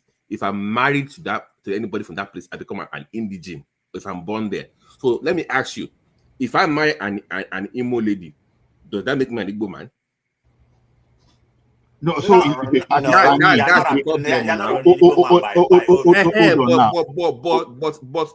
that law says if I then move to Imo with my wife, But if you choose to be an Igbo man, that's your right. I don't know. I think the law is flexible. The law is flexible. Let me finish. Hold on. It says if I marry an Imo person and we move to Imo, forget the 10 years. I become an Igbo man automatically and I'm an indigent for marrying one of you. That's if you choose. It doesn't make any sense now. Come on. It didn't say compulsory. It didn't say compulsory. No. But you have to tell you the law, what the law said. Najaman, he didn't say compulsory. I said the law is flexible. What are you talking about? We are speaking English. But you see when it becomes ridiculous, where you can change your Come on, this is the problem we have now. You are looking in from your own lens alone, just because you think it's going to benefit you because you grew up in Lagos. You are not looking at a Fulani man today that has an agenda. That has jihad agenda. They mobilize themselves en masse in thousands. They start marrying Igbo people, and they are already indigent of that place. Now, they are not ready to change. They don't become Catholic. They are still that, they are still that with that indoctrination of that jihad. It's just a matter of them having significant number before they overrun the Southeast, the Igbo race down, and shake everything about your identity. So, wait, hold on. This is a target as changing people's identity. They've been trying to do this thing, but we are not being sensitive to it. They introduced Uga, they defeated that one. They introduced water resource. They wanted to take land use act. They wanted to repeal it. They were defeated. They tried water resources. You understand? They diluted that one. Now, what they are now coming at is Indigentship, which is the worst and the most potent of this weapon. But you are not looking at it. Someone will just wake up from somewhere now. Maybe a child that has an identity of Nigeria. You understand? Can come to Enugu and marry an Enugu person and already became an indigent of Enugu. I've never seen where they legislate indigentship anywhere. Let's even say the woman you marry from Imo State she's a princess. I say because that makes you an Igwe now because your wife is an Igwe princess. Exactly. That's crazy now. So, Alam Babati, good.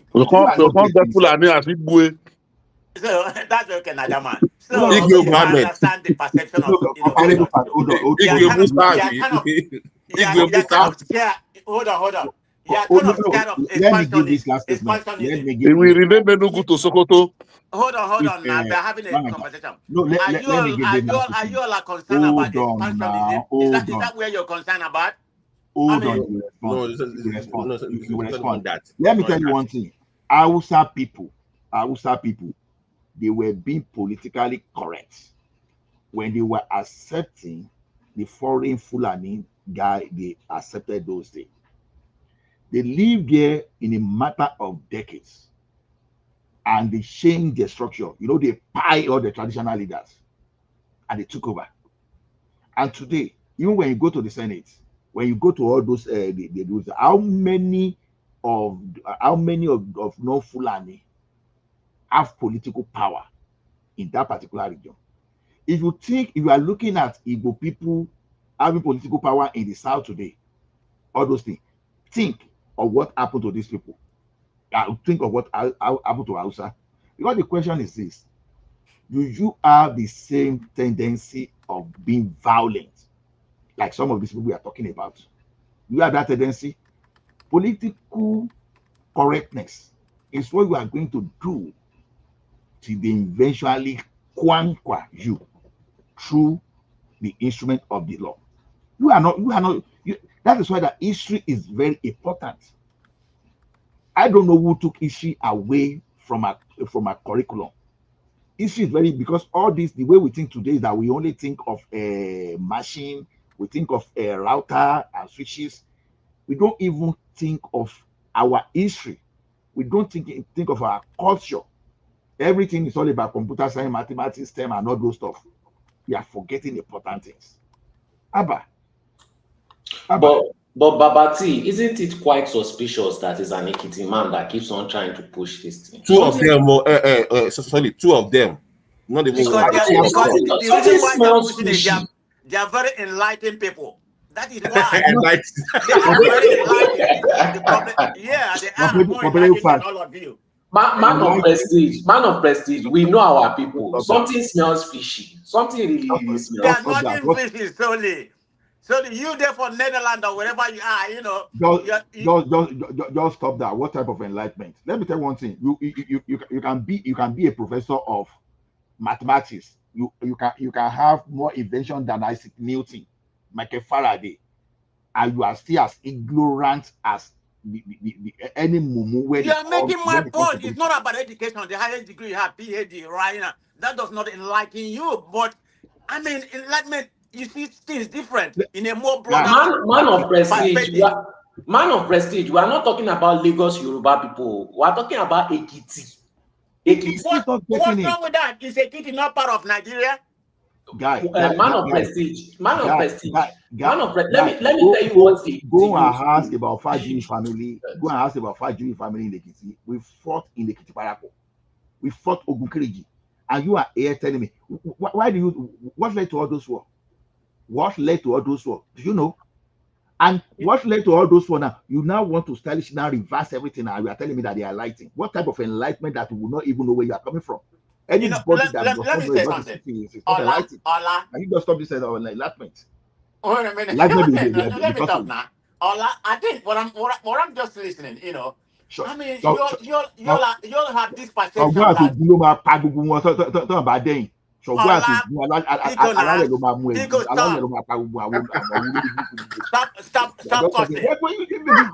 don't really understand what you say. What are you talking about? You're just talking. Which man of prestige, they can be enlightened, but we are telling you as Yoruba people, something smells fishy. It is not straightforward. So what's so fishy about it? Because it is not straightforward. These people are up to something. That's what No. I think what I can deduce from this conversation we are having. Some of you that are against it are more, you know, you are concerned about the demographic and political expansion, especially. No, man of prestige. All those things you are talking about is already currently allowed. Anybody can do all those. Can go anywhere and do it and expand and be governor anything. That is so this one has a specific reason. Either somebody is sponsoring them to do it for ulterior motives. That in fact, that's the only thing I can think of. Somebody is sponsoring them financially to do it for ulterior motives. Why do they have to have a dubious motive? Is it not somebody that sponsored B before? Did the B sponsor himself before? What are you talking? But the point is making is that Ekiti of all places, they're very conservative. So nobody. But like I was saying, how are you gonna say Ekiti of all people? We have Ekiti in terms of education. What are you talking about? If that bill man of prestige, they may have education, but their youth still sell their vote for 2,000 and 5,000 naira. In fact, tell me any place where they know they sell vote. They have the highest amount of. What are you talking about? They have the highest amount of shameless youth vote sellers. Oh my God! They are shameless about. Where's their data to prove that they are the only state that has the worst? It's much more boys. Let me tell you, people like counterparts are dangerous to our political structure and cultural heritage. Are you talking about me? Yeah. Ola? You are dangerous. No, comparable for get my name straight. You can't even get my name straight before you come in. You are dangerous. How am I dangerous? I'm talking for the unity of the country. I'm talking for danger. You can't even smell the danger. You only think of your asset in Lagos, and now you are going to be comfortable in Lagos. The question is comparable danger. Yes, sir. Wow. No, wait now. Give me a comparable danger. Or last time dangerous. What name haven't you call me? No, I think you are dangerous to our cultural heritage. You understand? Because you only think of the benefit of today, but you are not looking at it. Okay, now a Fulani man from Mali that has Nigeria heritage, that is citizen of Nigeria. You understand? It's still one of is a fundamentalist too. Now, just because of the agenda, you just need to sponsor few of them, go and marry women from Enugu. Maybe the 2,000 there, you understand? They give you guy money. They marry. He will just divorce after 5 years, and it's still be an indigenous. I think we are having different point of view. I'm a very liberal. I'm a very liberal person. Can you hold in on, terms please? Of something like that? Can you hold on, please? That marriage. But you've been talking now. No, please. I beg you. That marriage clause is also applicable to foreigners that marry Nigerians. So if a Malian marries an Igbo woman, that Sheikh Musa that married in Kechi, even Janjaweed now. What's wrong with that? Is that not what we are praying for? Is that not what we are praying for? Africanism. It becomes an What's Igbo wrong man with in Pan-Africa? No, Pan-Africanism. You don't have an issue with that. That you just woke up one day and it's an Igbo man in Igbo. You bring Fulani Janjaweed by yourself. You see why I use that word, myopic? You're just think so narrow. Okay, man of prestige. Let me give you another example. You see the clause of referendum. Who removed it? Who thought it was going to benefit them? And now, who is it not benefiting? This is the play happening again. But you are not seeing it because of the current supposed benefits.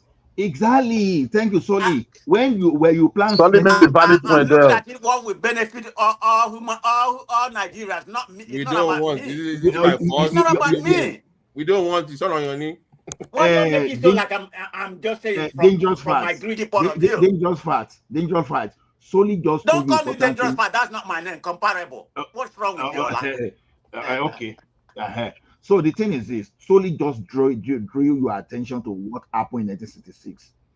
When some coup plotters, when they planned the coup, because they believed that they were dominating, and they changed the Nigerian federal system, they turned into unitary system, thinking they will still be commanding and be leading everybody. Today, people from the region or those people that planned that coup, and executed that coup, are the one now shouting marginalization. How do you feel?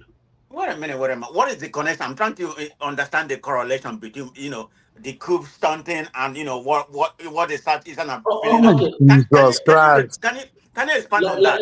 Let's break it down step by step.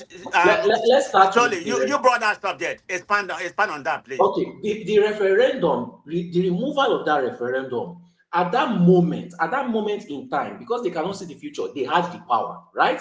Now, to not separate the power again, they removed that clause. So they can't do referendum because they thought and assumed that they were going to have power for a long period of time, right?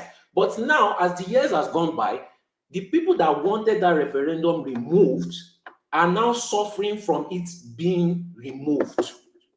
This clause that these people want to introduce, all these benefits that you are pushing for, the one you are talking about, is already there. Everybody benefits from it. What extra thing that is now being pushed in this thing that you are not seeing? It's just like when somebody puts blade inside chocolate. You cannot see the blade, but you can see the sweet chocolate around it. And because the chocolate is sweet and is free, and you think you benefit from it, you are not seeing that there may be a blade inside. This, what happened to these Hausa people, and they are now forcibly calling them Hausa Fulani, is what they are trying to strategically push in the south. Before you know it, you have Igbo Fulani and Yoruba Fulani, and everybody that is coming from Mali and Chad, they will come and apply the same thing again. Do you understand? What is the name of this horse that they say the horse is empty? They gave it as it is a Trojan horse, basically. You know a Trojan horse now? He said it's African, it's Pan-African, so he wants that to happen according to his own. Okay. Igwe Yakubu abi. Igwe Yakubu. Come and see, damn Fulani Enugu. Okay. What I'm looking right now, and I know at least 4 people that are 1, 2, 3 that are against it. But if I want to include one more person, and Najaman, are you for it or against it? Before I give you my point of view about. No, I want to see where you stand. That's no problem. The bill for the bill. About the bill, I want. Yeah. You for it I'm or against it? I don't hear my submission before. Okay. So I include you among the 4. I'm the only opposition here. So let me make my point. Let me tell you why. But what the part we are no. You can't just put it like that. No, you are on the international space. The part we are against, that clause that say you will come marry, become an indigentship. That is where we are against to. So not all the. It's to when you make it constitutional and make it. Are you everyone okay? Understand? It's my turn. Are now. you okay? All of you, are the you opposition okay with being called Igbo Fulani? Wait a minute. The opposition has been talking now. It's 4 of you. No, give me my time. Just the only one that is for it. It's just my final question. Are you okay with being called Igbo Fulani? It doesn't matter to me. You can call me whatever you want. Okay. You are a danger man. Danger. I can never believe this man of thing again. Can I go now? Yeah, go. Okay, this is why I'm in support of the bill, and I'm gonna make it very simple. Because if you do something like that, it will promote national unity over tribalism, which is part of the problem we're having right now. I mean, we are very religious. The problem Nigeria is having right now is tribalism and religion. But something like this will definitely, promote national unity. And it will reduce discrimination in education, job, and politics, even indigenous certification. There's many benefits. I mean, scholarship, government job admission, political appointment. This is what they're supposed to do. You cannot see past your nose. You know what? You cannot see past your nose. The same way Rose, he couldn't see past his nose. What is he saying? Okay, now it's 5 of you. Can I just finish? The same way Rose, he couldn't see past his nose. The same way he could not. Somebody will not tell me somebody wants to be about Billy. Wait, let him finish because I have a question after I finish. It's 5 against 1 now. You only let one person talk. The discussion will be more, will be better. But you're not giving my chance. I'm trying to give you my own point of view. Why support the whole thing? It doesn't matter where you're born or raised. I mean, being an indigent, people will be treating you as a foreigner. But if this bill is passed, it make you, an indigent of that state. There's nothing wrong with that. I mean, this is what is good about that. And this will correct any kind of injustice, encourage Nigeria, to see themselves as Nigeria. Igbo, Hausa, Yoruba, it doesn't matter. I don't know why you are against it. If a Yoruba person, that was raised in Kano, Sokoto, or whatever may be, will contest for election, get state job. I mean, they can run for office right now. Just like an indigent. They can run for office right now. Nobody's coming for run for anyone in Nigeria. Man of prestige. I have a question. I have a question for man of prestige. Man of prestige, all these things that you listed, is it impossible to do it right now? Well, yeah, because we are so tribalistic, and I mean, but if you pronounce it and make hold on a minute, you make you it don't a understand national. my Hold on, question. let me land. You don't understand my question. Whether you call yourself Igbo, whether you call yourself Igbo Fulani, it's not remove tribalism if you already have it. My question now is there. Hold on. Please This will let me definitely ask my question. encourage internal migration and economic growth. My question is right now in the current state of Nigeria, is there any legal thing that is stopping it from happening? These things that you've listed. Yes. Is there any legal constraint on it happening? Because you are telling me that I can't go to Kitia, you know, I have my business and be, you know, they Nobody will said that. they will be discriminating against me that I'm not of it. No, man of prestige, no, don't take this out of context. We are talking about heritage here, and culture. You understand? Not all those one is there. You can be governor, you can become any office in Nigeria, any part you want. That is already constitutional, constitution already. You understand? But this one we are talking now. Just look now. Somebody will not tell me tomorrow now. Hold on. If we're talking specifically about the indigent, you know, if this bill, you know, is actually, you know, why I support this bill. In a reality, it will reflect a real Nigerian. You know, it will outgrow, you know, the colonial era boundary because it's the colonial that put all these boundaries we have. That would, you know, all these boundaries, you know, it But won't the happen in colonial you are Nigeria saying, anymore. they still have their own culture. America you are, they still have their own culture. In a modern See, condition. Comparable fact. What we are not seeing here is this. I'm saying even in America you are. In Canada we are AA. If Oyinbo are not so eager and not so desperate to make themselves EDG because the constitution already confers citizenship on them. Citizenship, there's nothing you want to do that you cannot do with citizenship. Citizenship in Nigeria, there is nothing you want to do that you cannot do in that Lagos. You understand? If you want to compare, you are treating me as a stranger. Wait, hold on. Regardless So, of hold it. That because of my, you know. So let me tell you one thing. So in the Indigentship law, we automatically make not them treat you as a stranger. Are you just joking? Let me tell you what is happening in America. Because of just wait. Let me tell you what is happening in America today. Sorry, I'm not diverting. I just want to give an analogy. When Trump increased the fee for 1 HP, right, visa to 100,000. Okay. Now let me tell you something. Now there are American companies in that United States of America. There are Indian companies. Even though they have every right to be American company by the virtue of registering the company in America, they are America. But the question is this: Indians are behind that, which are discriminated against Americans. They will go and import the general manager, everything from India. Now, you have your Harvard, everybody, they are producing high level of graduates every year. They will say, oh, they are not qualified, they don't have this special skill. That special skill is existing in India, and they go and bring them. You understand? So now the fact that you have American law that support equality, everything, these people still have this mental, this ancestral, this kind of postural, you understand, bias, and they will still go back to their country to bring people. That is the danger you are looking at there. The fact that they call you indigent in Lagos does not make Lagos recognize you as an indigent. They will still discriminate against you. That is what I want you to see. You know what? But what are they to do? Hold on, solely. What they are trying to do with this indigentship is it has nothing to do with you to be able to contest as Lagos State Governor. Of course, they will still not get to that place. It's about disorientating, disorganizing your essential lineage. You understand? They want to come tomorrow because they are EDG. They want to become your chief. They want to become your king. That's what they are targeting.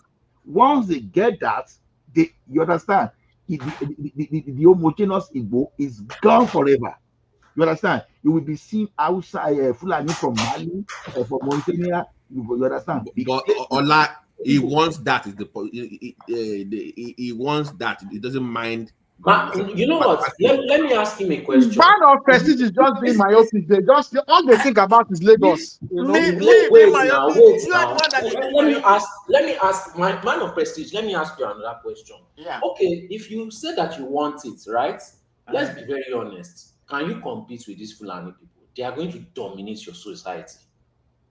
Let the toughest or the better person win. It don't matter. All right. What are you talking about? We see how Okay, hold on. on. Let me land now. We are living in the 21st century, and this is a bill, that will epitomize where we are. We cannot be a modern society, democratic and united country. If we were using hold on. If we are using this indigenous certification to divide the people, that's my problem I'm having this.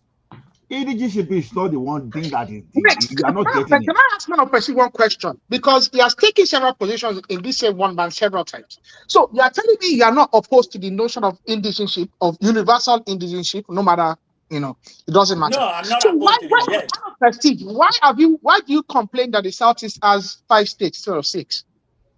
I mean, at the end of the day, we're all Nigerians now. Hold on. We're all Nigerians now. Wait a minute. Why do you complain? Hold on. Why do you complain that the Southeast only has 5 ministers? I don't know why do you want to be? Hold on, now let me Why do you want to be? So it's my turn Well, to respond. a man of prestige has told why you that do you he complain doesn't about care. marginalization? Because you He don't care. That if they want me to answer the question? You are indifferent to identity. So why do you care about only having 5 ministers, only having 5 states? Okay, Why do you care about representation? Okay, Since let me you answer don't the care, question. since we're all Nigerians, we all want to be unified anyway. Let me answer you the question. I don't know when you joined this platform. If you've been following this platform since I've been following this platform, one man can pull up my commentary. I'm never of the person that support the creation of more states, not even to the Southeast. I mean, I can look at it, they don't have enough representation. My problem is that, do they have the population?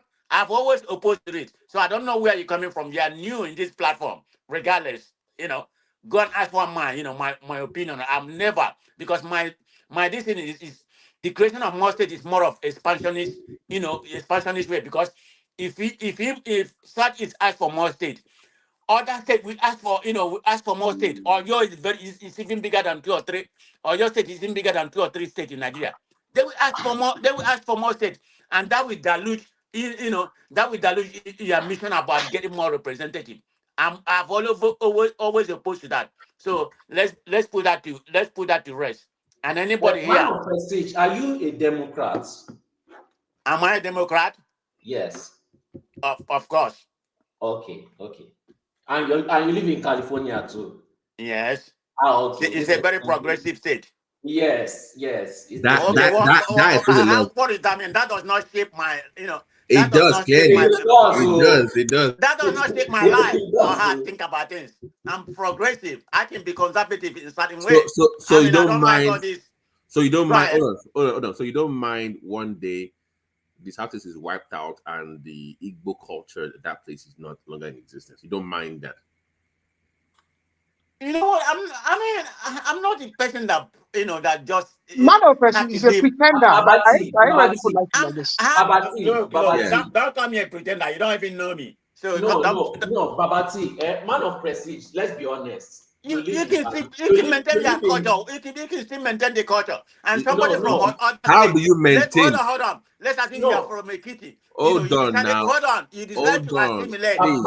Hold on now. You decided to assimilate with people from Igbo, and keep their culture. There's nothing wrong. I'm not against the culture, but they don't have to. No, but here's the point I'm missing. So I feel like you are wasting your time. No. Hold on. I actually 100% believe that he believes in what he's saying. Hold on. No, I believe in what I'm saying. I'm not just here running my mouth. It's just the way I see life. Prestige, hold on. Here's the point you're missing. Okay. The bill does not even mandate to even assimilate. I can be Igbo and not speak Igbo, marry Igbo, or even hang out with you in Igbo land and I'm still Igbo. So there's no point for me to. So I can claim to be Igbo, have all the same as an Igbo man on Igbo soil, bring in more people, and over time have more numbers, not speak your language, and still claim to be Igbo. I'm going to wipe you out. That's the point I'm making.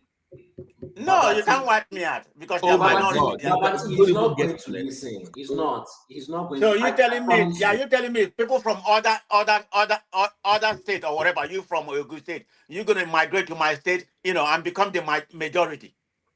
Over time, it's not. It's not one. It's not your own lifetime. We're discussing 100 years from now. Don't think about yourself alone. Think about your grandkids and your great grandkids, not you. Babati, they don't intend to be. But don't you understand it? The reason man of prestige seems to be indifferent is because they intend to do the marginalization. They don't intend to be marginalized. They intend to do the marginalization. That's why Kanu has the effrontery to. No, let me explain. See, this California. Some of your statement is very insidious. Okay, I've just tell you. I've been listening to you. Man of prestige. I'm trying to tell them, but it seems they don't get it. California is one of the most progressive cities in the world. All these What's wrong with being progressive? Progressive, like all this, they are open to almost everything. As long as it seems so. Is conservative is supposed to be the best in the world? That we I'm not saying it's supposed to be the best. They believe you don't understand, right? They believe you don't understand what you are saying. But me, I know that you believe in what you are saying, but they cannot. I believe in what I'm saying. I'm not just here running my mouth. What are you talking about? So Prestige, here's the point. I'm discussing 100 years from now, when your own grandkids in that part of the country will not know the difference anymore between the Fulani that doesn't speak Igbo and the one that does. So forget you. Forget your own. Okay, let me wrap up because I wanted to talk something about what Obi said about this thing, but let me make my final thought on this. Then we can move on. I think I saw a super chat from Tima J that said move on. I think he's right on that. Let's move on to a different conversation. I mean, in my final thought on this, the bill is right. We are living in the 21st century. Okay, we have to make Nigeria like a true modern and democratic and united country. It does not erase any indigenous certification. What does the it unite Nigeria? It contribute to the society. You can live anywhere, and become have a heritage of that particular state. It does not matter. It helps the country. So everybody in Nigeria deserves a right to, wherever they want to live, practice any culture they want to. I don't see anything wrong. That's my final submission on this. So Babati, do you understand that this idea that this pushback that you have is a conservative idea? Babati is conservative now. Yes. Okay, what's wrong with that? But I'm not sure it's aware it's conservative. Igwe Soli of Imo State.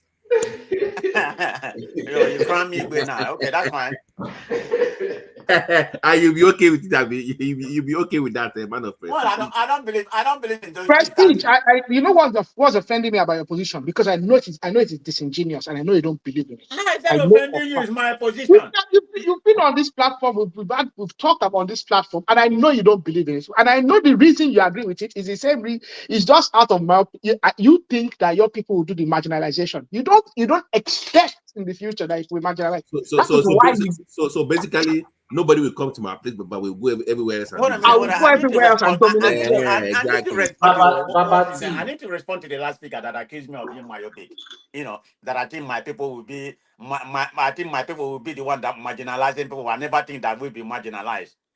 What are you coming? You see, this is the problem with what we are having. And you are proving exactly why Nigeria is what they are right now. You are one of the epitome of what is destabilizing Nigeria. You are number one. I just say it because I've heard you spoken so many times.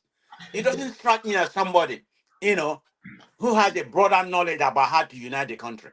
You are one of those. Unite the country. Why do I want to unite the country? Unite the country under what? We are tribal people. So why should I want to unite? Why should I want to erase? Why should I want to erase identity? You have the concept I don't have a desire to erase identity. You have the concept of Yoruba. That's what you are. That's what I think you are leading. The one with the Yoruba statue, please. What is your name? Sorry? What is your name? I wanted to address you. Me? Yes. You don't. Surely, come on. This is not the first time we've had a chat. You know what They I'm call him calling. Arobida or whatever they call him. What I'm trying to point out is that eventually, as long as we continue to do one Nigeria, even this thing that you are pushing against is eventually going to get passed, whether we like it or not. Exactly, which is why I don't promote one Nigeria. Yeah, You never but it promote one doesn't Nigeria here. matter. It doesn't matter. That's the future we're eventually going to have to face, whether we like That is why I don't promote one Nigeria. That is why I don't promote. What do you promote? Before we get there, no, Prestige, here's my position. Once again, let's forget the big tribes, the Igbo Yoruba people. Think about the Egun people. There are barely 11,000 in Badagry, or 12,000 people. Think about them. Think about Babati, in a progressive society, the dominant win. At the end, less, even if there are 11,000 people, for the country to be one, all tribes have to be wiped out. That's the reality. Okay. Thank you for that opinion. And at the end of the day, it is the dominant tribe that is going to end up creating the. Do you see what Prestige said? He said, thank you for your opinion, because somebody expressed the opinion of domination. So he's thanking Solly because he agreed to the opinion of domination and ethnic cleansing. That's what you agree with. That in most cases, majority win. It's just like majority win in most cases. You can't take that away. Why are you not offended by my position that the reason you don't disagree with the legislation is because you believe that your majority would dominate and wipe out others? That is why you don't have a problem with it. We're not majority in Nigeria. The Igbos are not majority. Don't move the goalpost. No, he's not offended because his idea is progressive. This is how progressives think. They are ready for the annihilation. They are ready for the domination. To them, that is a faster way of moving society. But we all know who is going to end up dominating the Southeast. So I'm not worried. Sorry, who is going to dominate the Southeast? Fulani. Why are you so bothered about who's going to dominate the Southeast since you are indifferent to it? You shouldn't be bothered. You should be of no consequence to you who it is. Let me tell you what you are not thinking about. Dangerous facts. Sorry. Stop calling me dangerous for Olana. Come on now. Comparable. That's very easy for you to remember. Comparable. Okay, let me call you fat, because comparable facts can be dangerous, can be anything. So the thing is this. One thing you don't know about we Southerner is this: we are so much invested beyond this country, and we are educated. And when you are dealing with people that they still have some people within their nation that are still primitive, you understand? Those guys, they don't have anything to lose. So by the time you allow them to become citizens of your place, they will just go and look at all those Fulani without they will be claiming that global warming, they can no longer have water to feed this thing. You understand? Suddenly they will be seeing Southeast as a place to stay. They only need to go there for 5 years when they have a person there like Buhari there, and they will fight to finish without 5 years. And after 5 years, the law of the country will make them the indigent of that place. We keep telling you the story of Southern Kaduna. That Southern Kaduna was a peaceful place, you understand? Almost a sleeping place without violence, everything very clean, you know. The idea of metropolitan city came to the extent that, it's a metropolitan city, Kaduna is like almost no man's land, all those stories. And they brought some kind of people and said, okay, this grazing reserve. That grazing reserve gradually became a village, became a city, and they started demanding for their honorables everything that the city will have. And we know the story today. And even when I went to that place, was supporting them. Was supporting them. Talk about Plato. The same thing is happening in Plato, even worse. Understand? You are seeing. Okay, can I say something? Don't say something, or let me finish my words. Let me okay. Babati, you should appreciate this moment. So let me tell you one thing. Once this bill is passed, this may hold on. Sorry, hold on, please. Let me tell you something. When these people bring all these all these Fulani that are just like all those what we call all these primitive Fulanis, when they bring it to your place, they are not thinking of running to America so that Trump agents will arrest them there. You know, they've not even enjoyed life. They've never enjoyed good in their life. Sorry to say, in quotes, in quote. Let me just use in quote. So unlike you that you've had PhD, you've done everything, that you are afraid. You are afraid to commit a crime so that because you know you can be caught anywhere. They are not afraid. That's the advantage all these cook, all these primitive Fulani you see have over average Southerner, because when they are fighting you, average Southerner that spend to educate himself to travel, you can't fight back because you know what you are going to lose. So they already have that advantage of militia over you. If you just take them, their person one time one time to conquer the entire Igbo land, if they intend to conquer, you are not looking at this danger because you are looking at, oh, because we are the one that we take over of Amuwa Dofi, we are in Festac, all those areas. You are looking at, okay, now when they now doing the discipline, say me to Abilegosia. You are thinking from that place, but you are not even thinking of what is going to happen to people in Onitsha. You are not thinking of what is going to happen to people in Enugu and about those things. You understand? But by the way, how are the Native Americans doing right now? Please, my phone won't off. Mike will put something. Maybe I'll come back again. See. Okay. Thank you for that. Thank you. We give you space. We give you space. Olabeg, you see, thank you for that submission. Those that is calling for indigenous law, they are from Southeast. They have their own agenda, and their agenda is this is Midwest, right? Somebody who So you see, Midwest. Wait, what is your let problem me don't with interrupt Igbo me. people? We are being general right now. Now you come with your. Wait, you don't see the problem I have with people of your type or people from that side. They don't want to hear truth. Truth is like a very bitter something. Everybody has been talking with everybody here. Has been talking with people with education, people with good knowledge. Let me see what. But when you come here, you always talk about Southeast. Listen now. You, okay? Wait, give me some moment. I started from somewhere. I said those who raised the bill, you know where they are from. So the people who are raising those bills, they have mentality believing that their people have occupied so many space. So when they pass this law, they will have open, not knowing the danger that the fellow politicians. You see this guy. See what I'm saying about this guy. The present conversation is that people from Ekiti, people from Ekiti, you people from Ekiti are the ones sponsoring this bill. And you are here now, going back to one Halubis area, talking about the Southeast. You have a problem with it. I hope you live and die with your disdain for the Igbos. You have a problem, but people, please, let's not go there. We are talking about culture and everything. Let's not go there where Midwest want to take us. He's hitting the good post about his, in a peak ideology about Nigeria, the hatred for the Igbo. We're not going to go there. Please. People, let's continue about our good dialogue we're having. Everybody has an opinion. Not let me make some submission. Midwest, something is wrong. It is Midwest. It is Yoruba people, specifically from Ekiti State, that are pushing this, and they are the ones that snuck it. You see what I'm saying? They are the ones that snuck it back. I don't want to call that guy's name. Go ahead. I'm glad he's gone. He's always like that. He is always. I don't know what his problem. I'm glad he's not the only people from Edo State. There are many good Edo people, but people like all of us can see all this charade. You're not deceiving anybody. Midwest, man of prestige.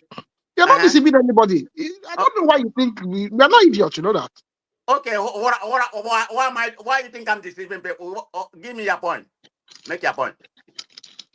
When Solly spoke about ethnic domination and the expansion of an ethnic group using through social means, you said, oh, you are so happy about it because you are giddy about it because that is what you see. And like Midwest said, you always look at this here as a position where our people are everywhere. If there's any group of people that can take hold of this opportunity and take advantage of it ASAP, it is us. We're in a big number somewhere. Sorry. Can I respond to that? Let me clarify, please. Let me clarify, please. Solely, the bill is being pushed by the Deputy Speaker, Kalu, but it's being co-sponsored by others, two of who are from Ekiti State, just to get it clear. It's not being so it's not just Ekiti State. They're co-sponsoring the bill. But Right, so they are How part many of it. people? How many It's not people? like Midwest that just came in here. about 6 people, but 2 are from Where are the other 4 from? they're from other part of Nigeria, so like other regions, Igbo, South, and North as well. So they are part of the bills. But you know. the main arrowhead is Kalu. Is the main Yeah, one. we know about that about 2 or 3 months ago. Yeah. But you know, if you, I mean, the people that are supporting it, I mean, that's they're for it. But can I just speak right now? Can I respond to Arrow, please? So Arrow, I mean, it's not about calling them or whatever. I'm just speaking things from my own perspective. You can call me whatever you want. You know, it doesn't bother me. I'm looking at it from this. Like I was saying, if I decide somebody from Imo, if I decided to move to Ogun State or live in Ogun State or Ekiti or Lagos, You will never be an indigenous about TCC Ogun State. Don't bother yourself.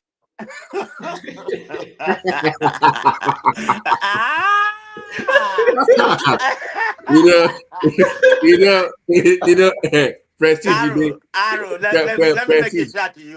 I want to be an indigenous of Ekiti State. let me ask you. And what are you going to do about it? Prestige, let me ask you. Arrow, what are you going to do about it? Hold on. How can you be an indigenous? You can't even well, this is response to. No, hold on now. Hold on. How can you be an indigenous? You can't even speak the language of the How can you be? You don't know what I. You don't. You can't even do that. An indigene that does not aspire to the culture, the traditions of the people, is that an indigene? Okay, let me respond to you. About that. The reason why I'm for this, if I decided to go to an Ekiti state, and live there, you know, I will assimilate to them. That does not mean I'm going to. I give you Hold on. Really? Man of prestige, you live in Lagos, you have property in Lagos, you can't even speak Yoruba. So what are you talking about? I don't have to speak Yoruba. The day you are asked if you speak, you say you don't care to know, you don't intend to know. And was it not a Ekene that said he never? Ekene said that if he sees his child frustrating for Yoruba person, he's going to disown his child. Is that are those the indigenous we want amongst us? Ola people they remove me. I don't know remove me. See, make I say one thing. Nobody you see the Nigeria we are. Okay. Okay. See. The guy will put that topic there, say we are not one, and forcing us to be one is not good. That does not mean we cannot coexist. Ahmadu Bello said it for a very long time ago. They did not say Nigeria cannot work. They saw this problem so visible to them, and they were honest about it. Instead of we to discuss it, the man even went to a point and asked them, you know, you are a traditional person from Africa. You are a Christian. Me, I'm a Muslim. And the other one, why can't we sit down, know these differences so we know how to handle them? That is an intelligent person. I don't know what they mean by education. Education is for your ability to reason, to be able to assess something, analyze it, and see what the future holds for it, even the present. So, my dear brother, let's go back to this topic. Somebody is pushing for a bill. They want to make it indigent. I will tell you, the day the political system, with the kind of politics we have in Nigeria, will change in the name of somebody leaving their land, come to another people's land. I'm now an indigent. You will see why Nigeria has never been to a very big crisis, because the politicians are not interested. But when you force them in their land, take an advantage, what you will see in a twinkle of an eye, you will not believe it. I don't know why they are pushing for this stupid bill. We are all Nigeria. You are right to go to somewhere. Midwest, this thing can even create another crisis. You know, when you see Modakeke and Ipe alone fighting, this can even create a major crisis in Nigeria. Within my own state, village are buying weapons to fight over pieces of land. Even your own place of region, people are buying one. Look for yourself. Arrow. People from Ife. These people reason they you can imagine Modakeke people now. Modakeke people will wake up one day, they will come to Lagere and they will say that that's even what that's what I get now. Who we sat down and be thinking of this kind of law, and you say you love the country. Is dangerous to Ekiti people, and that kind of person should not be going back to the National Assembly in 2027. Tinubu, for example, take people like Tinubu, who has a plan for political career for years, only for him to discover that people are trying to take an advantage just because he has generosity. They have allowed these people to come and stay with them. They live happily, they prosper, and so you think he will fold his hand and not think of the other way? I don't know what is wrong with people. Let them put this bill and see what will happen in the next 10 years. Just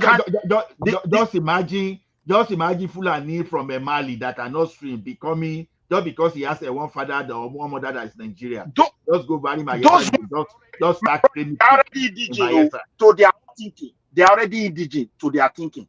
But using Abuja might to cover it up, they are still doing it. But by the time you pass this law, even those who spearheaded it, their own land will be the first place to be taken. And the rest place where they once live comfortable, they will now understand how hostility is different from hospitality. The problem we have in this country is that we have to return history. Speak truth. We have to return history.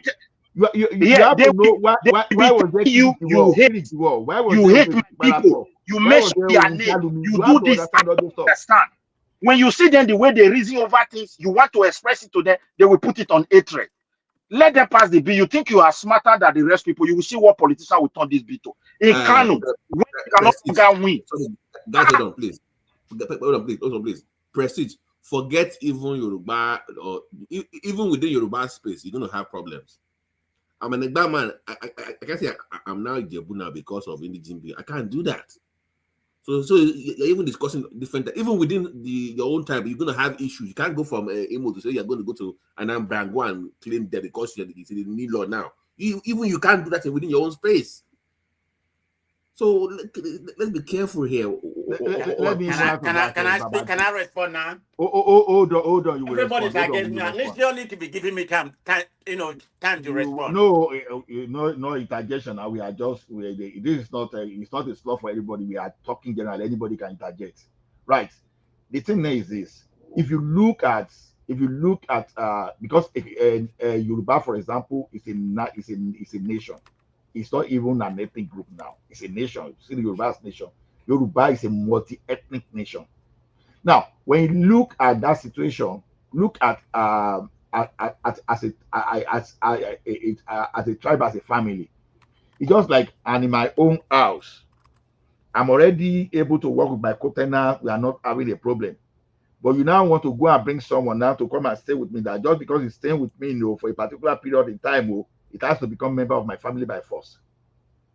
You understand?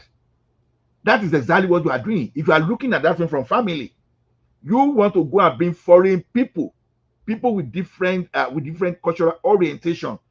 Someone said he wants to be worshiping Ogun and Sango, but you are bringing someone that want to pie them for their belief to come and become their indigent. How can two work together except they agree? What we are trying to do now is that we want to impose people that are not in agreement. Can I respond to you? Understand? So please go ahead and respond. Okay. The reason why I'm for this, okay, let's assume I was born in a state, Lagos State or whatever, or I decided to move there and I've been there for many long time. Knowing my origin, I'm from the southeast, from Igbo to be specific, and knowing our culture is kind of different. And I decided to assimilate to that culture. It's not by force, but I decided. So, like where I'm from, they call us so Republican. We don't have too much respect for our elders. Everybody has the opinion. Then if I decided to assimilate to what I call, historical, Yoruba culture about respect for the elders. And that's what I want to do. I will choose to do that. I will prostrate, what you call the ballo, or how the gas knee. I think the gas knee, they call it kunle. I can do that if I want to. Hold on.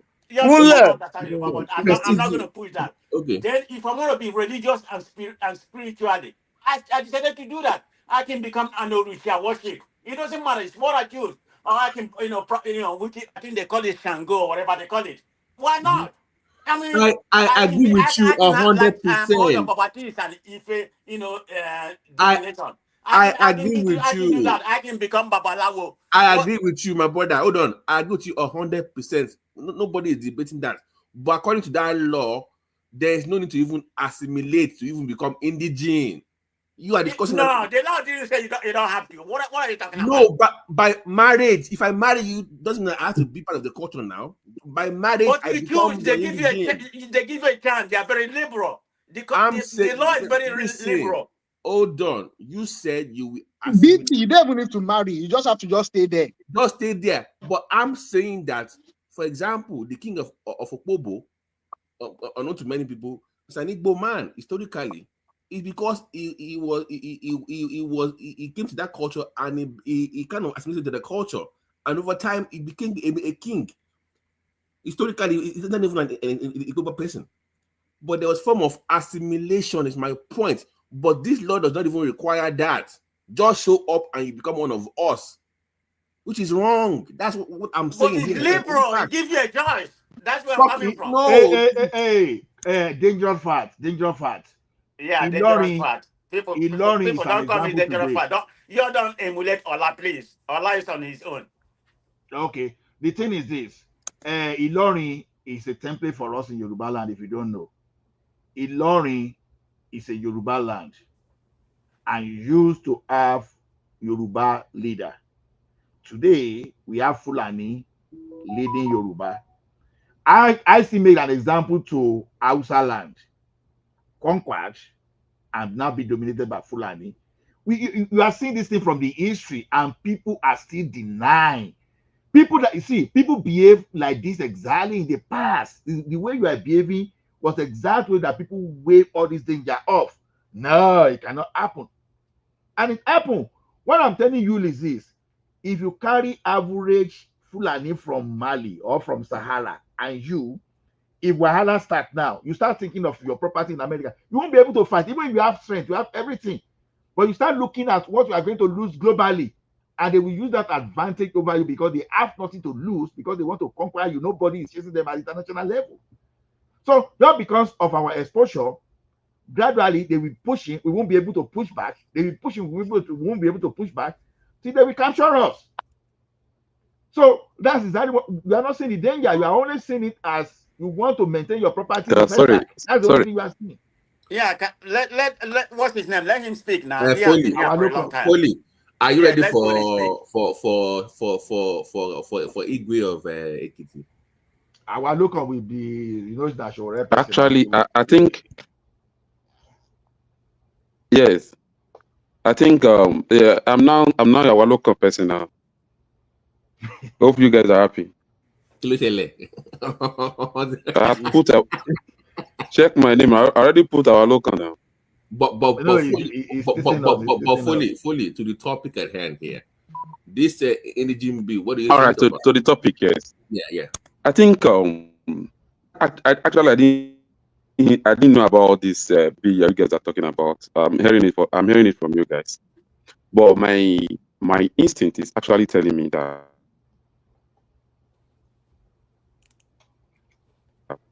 when we heard about Fulani S-men or terrorist community in Nigeria with Nigerian military personnel, and the meeting just go freely like that, we should be thinking maybe there is something these guys are actually requesting for, and maybe this is part of what they are requesting for, because they know they are total stranger, and they know they don't have a space.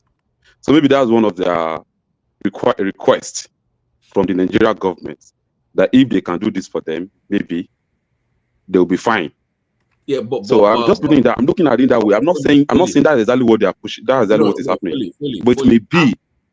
Fully, hold on. Yes, sir. I'm asking, you are from Ekiti. Will you be okay for somebody to just show up on your land and become an indigent and have all the rights that you have as an indigent?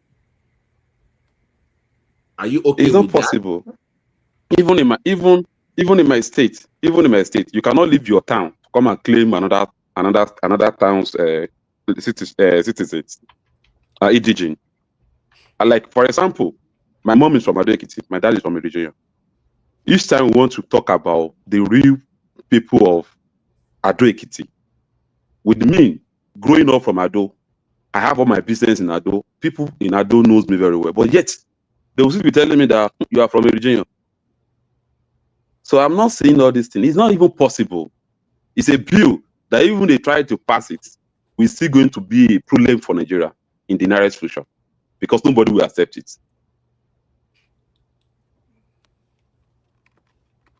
In fact, I hope you got where it's coming from. I am the only progressive person here. Forget that one. What these progressive? You are not the only progressive person here. You are just being deceitful. You are just being deceitful. Forget about progressive, my brother.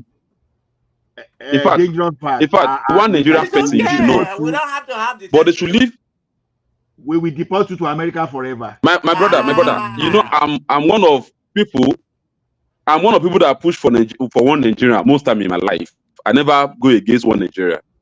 But one Nigeria should base if this is what we want to call one Nigeria.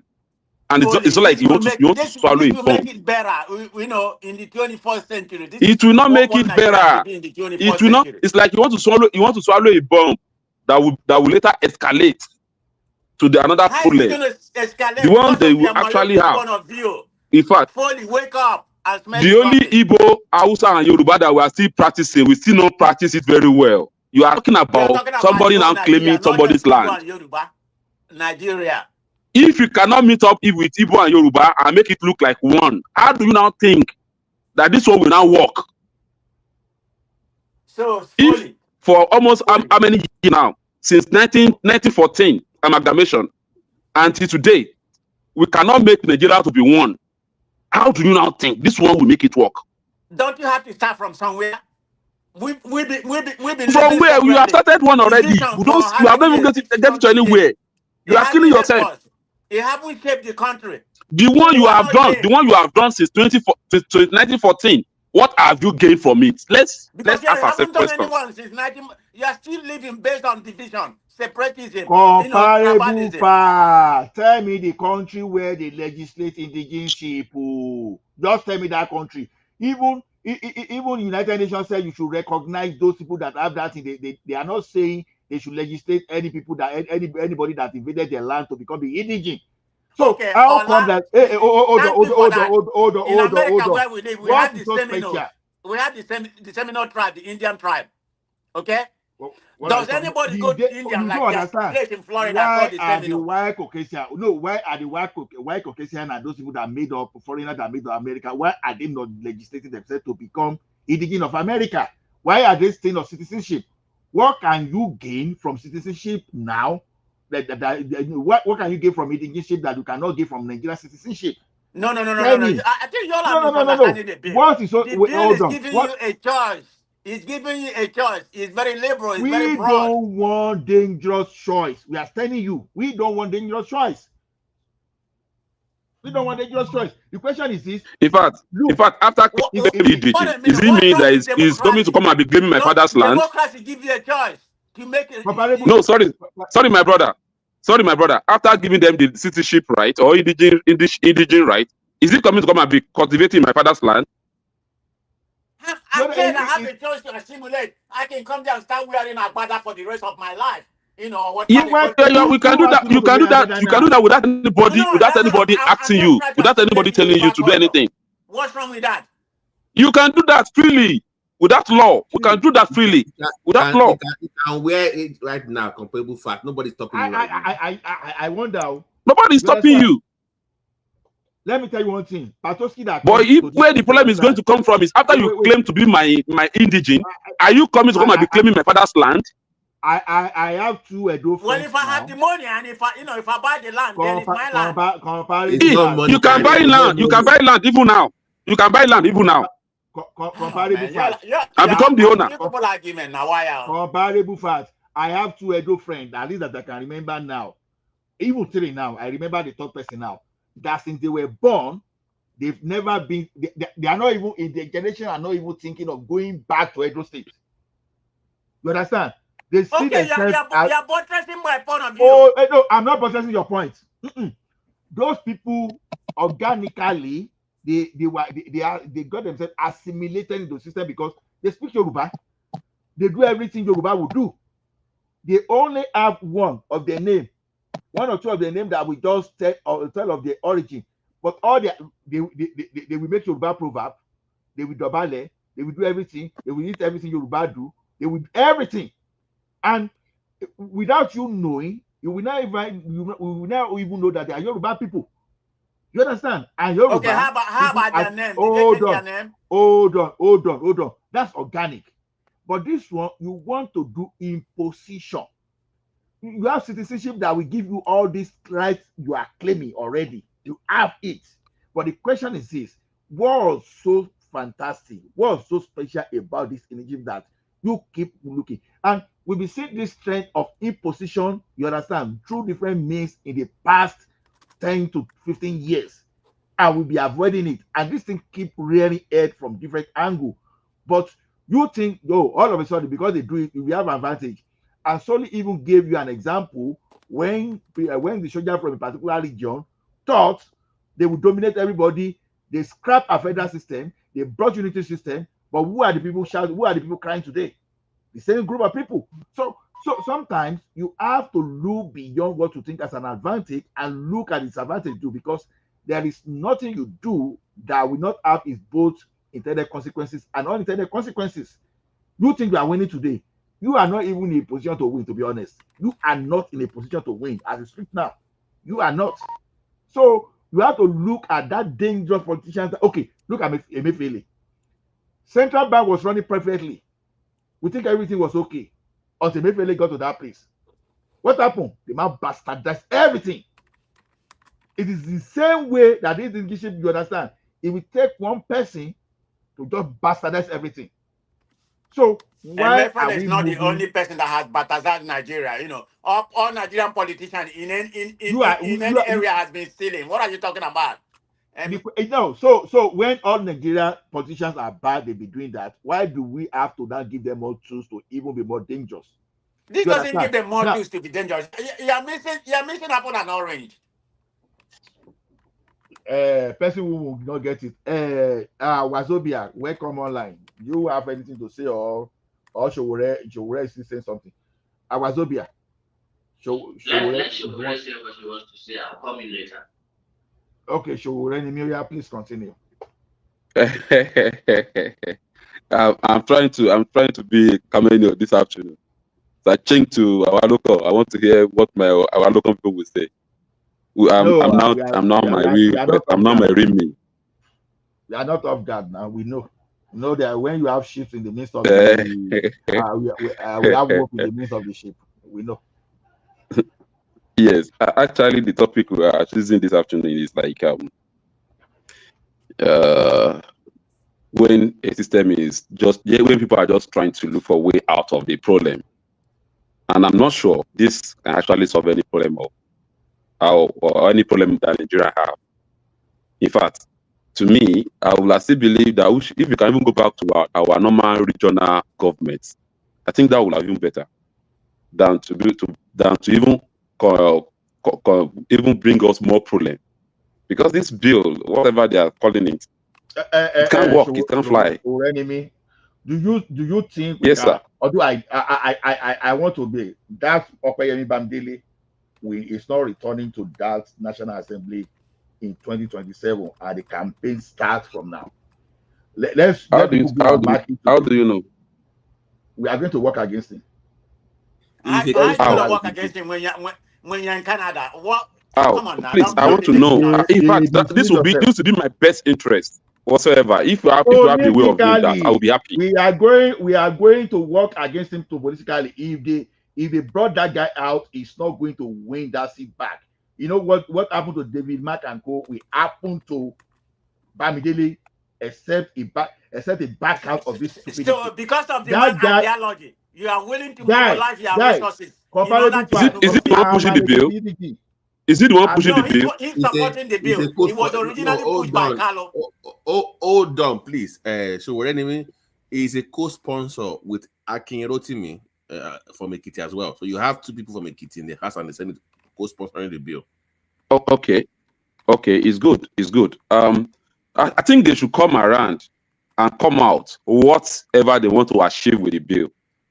They should come and talk to you. Because I've never seen any sensible person, somebody that have a clue of what has happened in the past in this country. And they will still go ahead with this kind of bill. Why two Ekiti people in the House and Senate? Why Ekiti people are pushing this Nimi Koyemi? In fact, actually, what we don't know about this system is. Let me answer that. I think Opeyemi Bamidele has national interest. Maybe he wants to campaign to be Senate president maybe in 2031. I think that other House of Rep probably is one of his lackeys. So that other House of Rep guy is probably one of his lackeys. Rotimi is probably a lackey, one of his lackeys. So that's why that one too is a co-sponsor.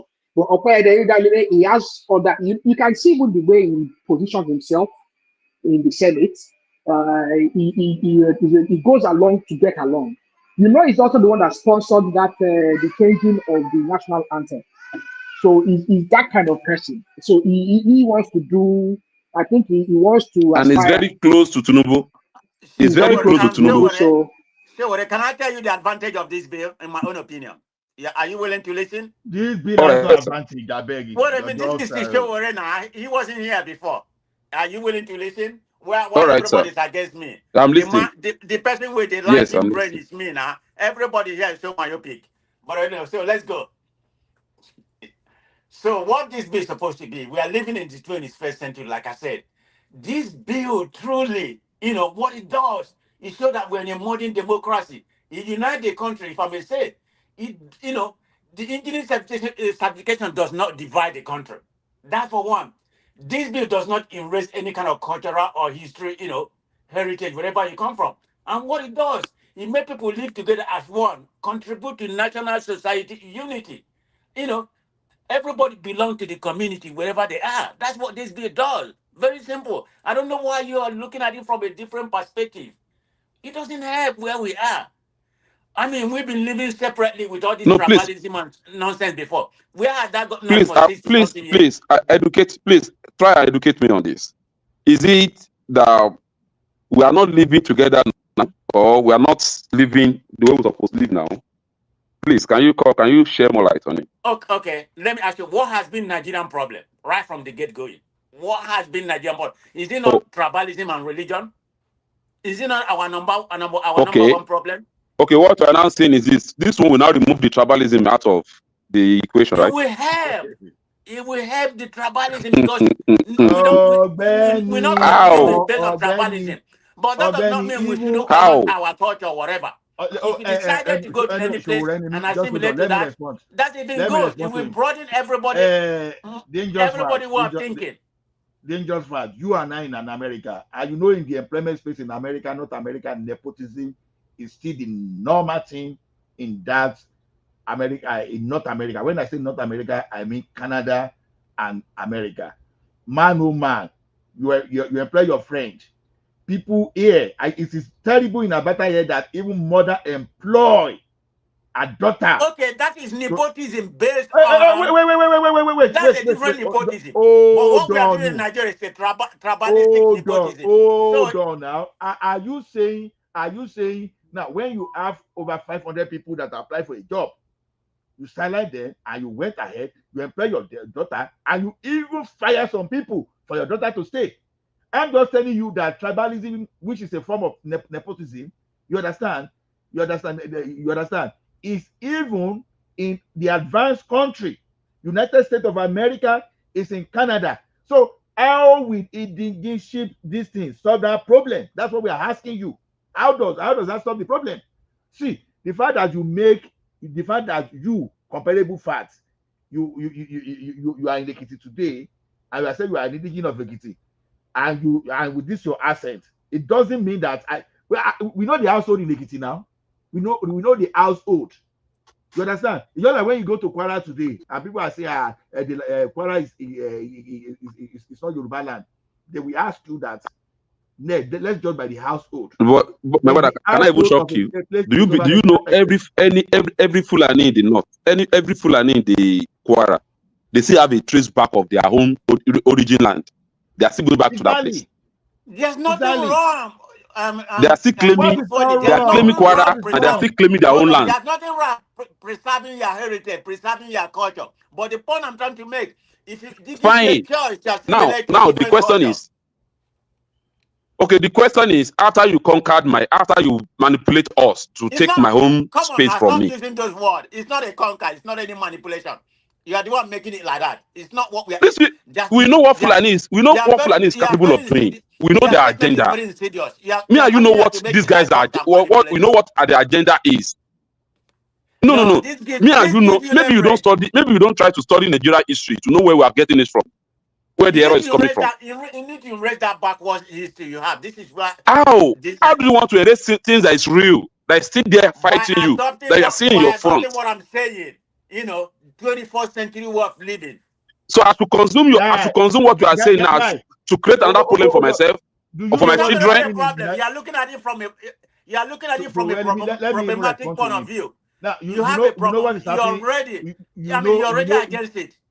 You know what is happening in the United Kingdom presently now. You understand? What is happening? They are having problem. They are having problem with the assimilation, and they are having problem with the assimilation.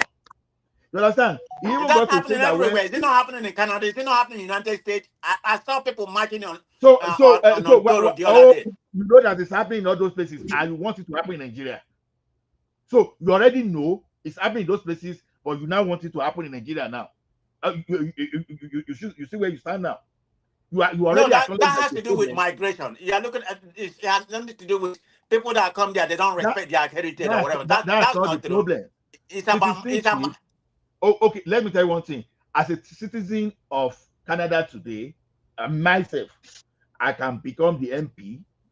You understand, of my province. I can even become the premier of my province. It's not stopping me. But when I step up that I want to become Inuit or a Mentui or the First Nation people, then there's a problem there. Why do I need to become the indigenous people of Canada when the citizenship of Canada can give me almost everything that anybody that is indigenous of Canada can become? What else do I want? You understand? I'm a Canadian, I'm carrying the passport, I'm doing everything. Why do I need to become an indigent? Why? He give you a choice. That's why you are misunderstanding me. What choice now? Okay. What is the definition of indigent? What is the definition of that indigent? What is the definition?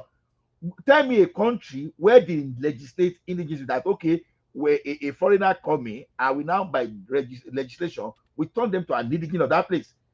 You understand? And we are saying we want Nigeria to move forward, but we are doing everything that we cannot even trace to any civilization.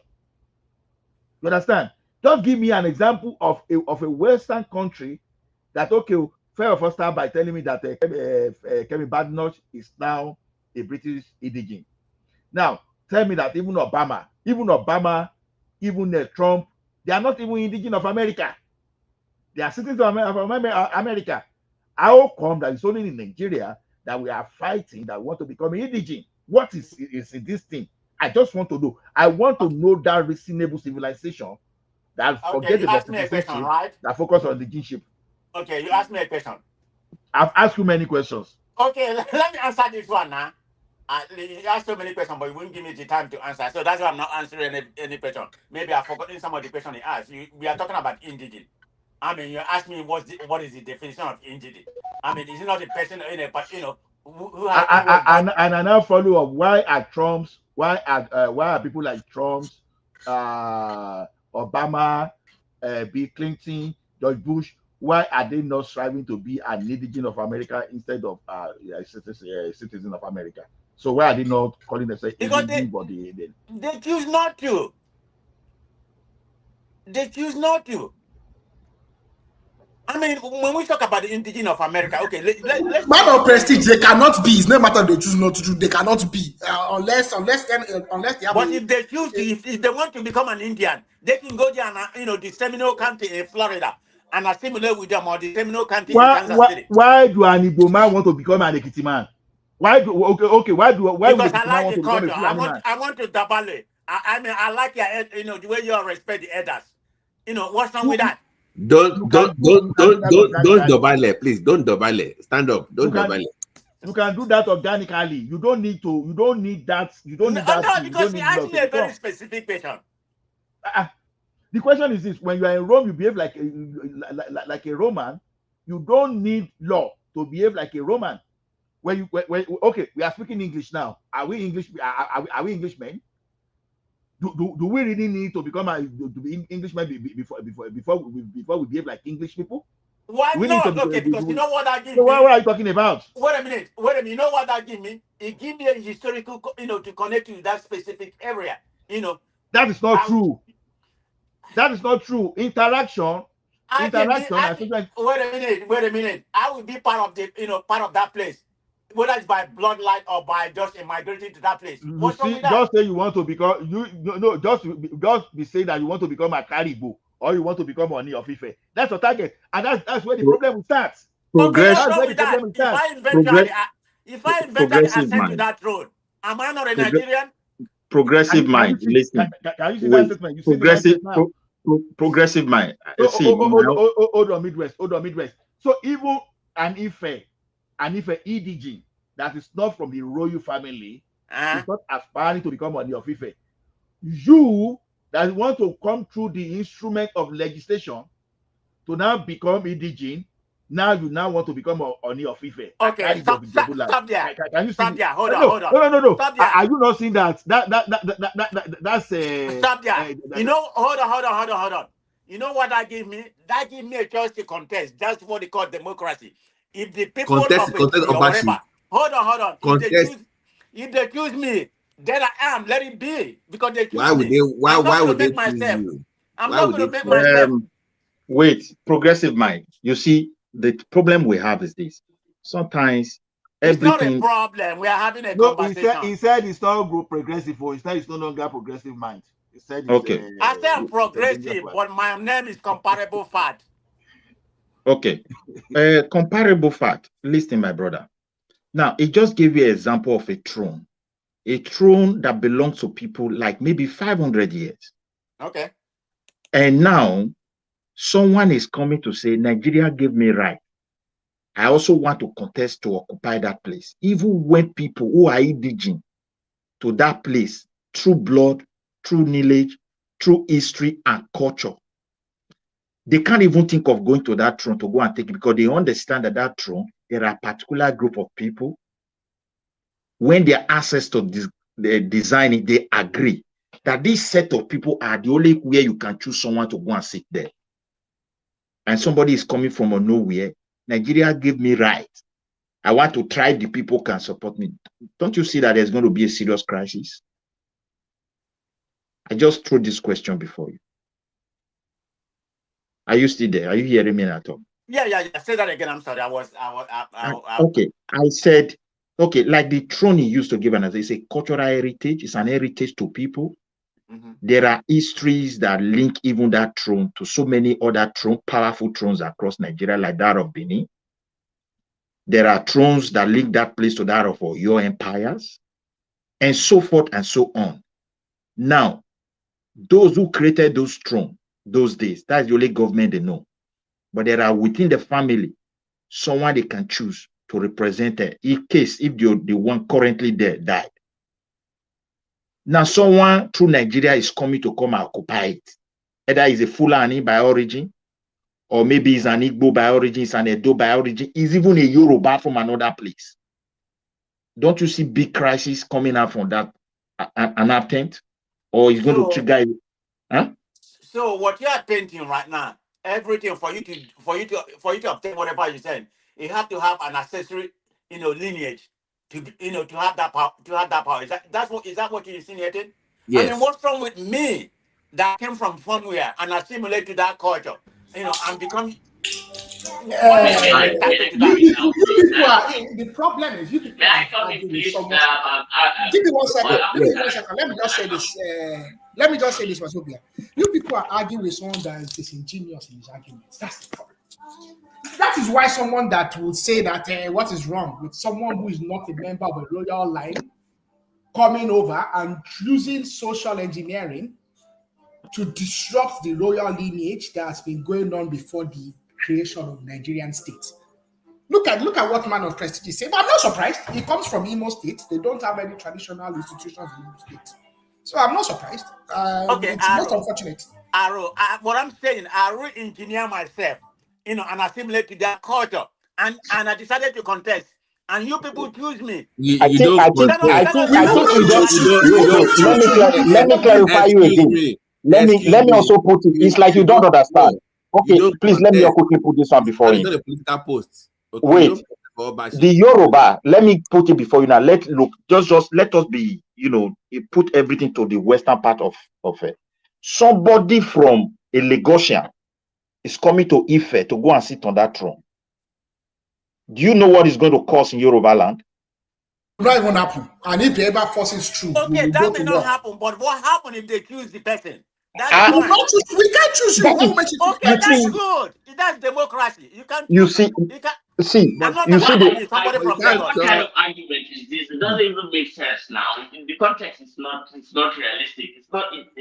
What kind of argument is this? How can you turn How can you a compare? to a How political can you post? compare a monarchical system with a democratic? no, see, I don't blame progressive mind or truth. The truth of the matter is that I blame Nigeria. These are the reasons why that is why we need to sit down, identify our differences, the way we reason. Everyone develop their space with autonomous rights as they are contributing to the federal of Nigeria. Gradually, as we marry, as we interact, people will be learning from. People will not be learning from one another. As you said, integration. If they truly integrate you, you will not even imagine it. You see it now. That is how. That is exactly how the Scandinavia as a whole, despite the different country, they were able to overcome. Hold on. Okay. Can you fix your mic, please? Your mic is not Zobia. Your mic is okay. My mic is not good enough, right? We can hear you now. We can hear. Go ahead. We can hear you now. Okay. So two things. What I wanted to say is that these are not the problems that we are supposed to be focusing on in this time of our national development. At all. It is a misprioritization of the most important and basic things that we need to prosper as a society. Yes, we are disparate people, and the kind of change that they are trying to force to happen do not happen in 100 years. It takes time to happen. Now, historically, if you look at it, languages and cultures, after spending enormous amount of time, they tend to mesh together and become something else. Even in philosophy and culture, like the Sumerian language is literally dead. It's dead. But it's replaced by Akkadian. Like even if you go to North America now, like Canada and America, the English that they speak there is influenced by the native Indian language. The words like moose, caribou, chipmunk, they are all actually Native American. Look at the Celtic languages. Oh, yes, a very good example would be Latin. You know, Latin is dead now. It's dead. It's no longer spoken as a language. But the culture of what Latin is and what Rome actually did with Latin, the kind of different amount of people, different kingdoms, different monarchies, but they brought them under one umbrella. Yeah, started something like a religion, told a story that everybody, but it took 3,000 years. So why should we force things that happen in thousands of years to happen within 2 calendar years? It doesn't really even make sense. Nigeria is going to, if we continue to remain as a nation, give it another 200, 300 years, you may not find a lot of differences between us, and the next generations may will continue to have more and more and more. It's just normal social interaction and evolution of culture and and languages. It's normal. It takes time. That's how it happens. But this one that they are trying to do it by law, it's just going to cause problems, not cause any solution. It's just a misprioritization.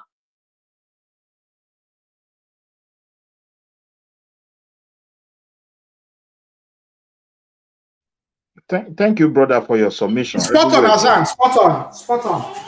Yeah, but Wazobia, why do you think there's a push for this bill then? Where do you think they're coming from? What do you think is their real motive? It is sinister. It is sinister because I don't believe that they are fools, those people. It is sinister. There is something behind it.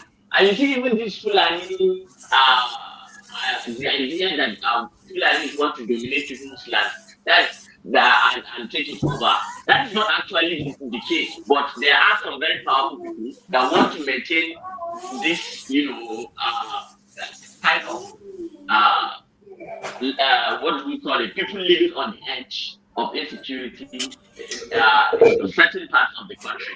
There are real amounts of money. A lot of conspiracies are going on. So we may not know whether a superpower is actually socially engineering through law to cause chaos in our country in the next 10, 15 years. You know, the way intelligence, like intelligence agencies work, it's not like me and you. It's not going to be like our first time will say, oh, this is the work of the CIA. Oh, this is the work of the French secret service. Oh, this is the work of Mossad. Laymen do not think like that. We start to point fingers at each other. But if you go to the sources of who is trying to do this and of what benefit will it be, and then you may begin to put question marks and question marks and question marks. And the core of the Fulani issue is an issue of gold and some mineral resources. And the core of Boko Haram is an issue of some mineral resources and, of course, Africa.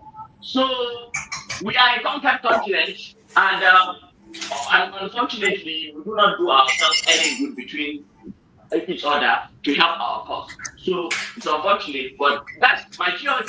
You just make a theory. I'm not saying that as a fact. It's just what I suspect.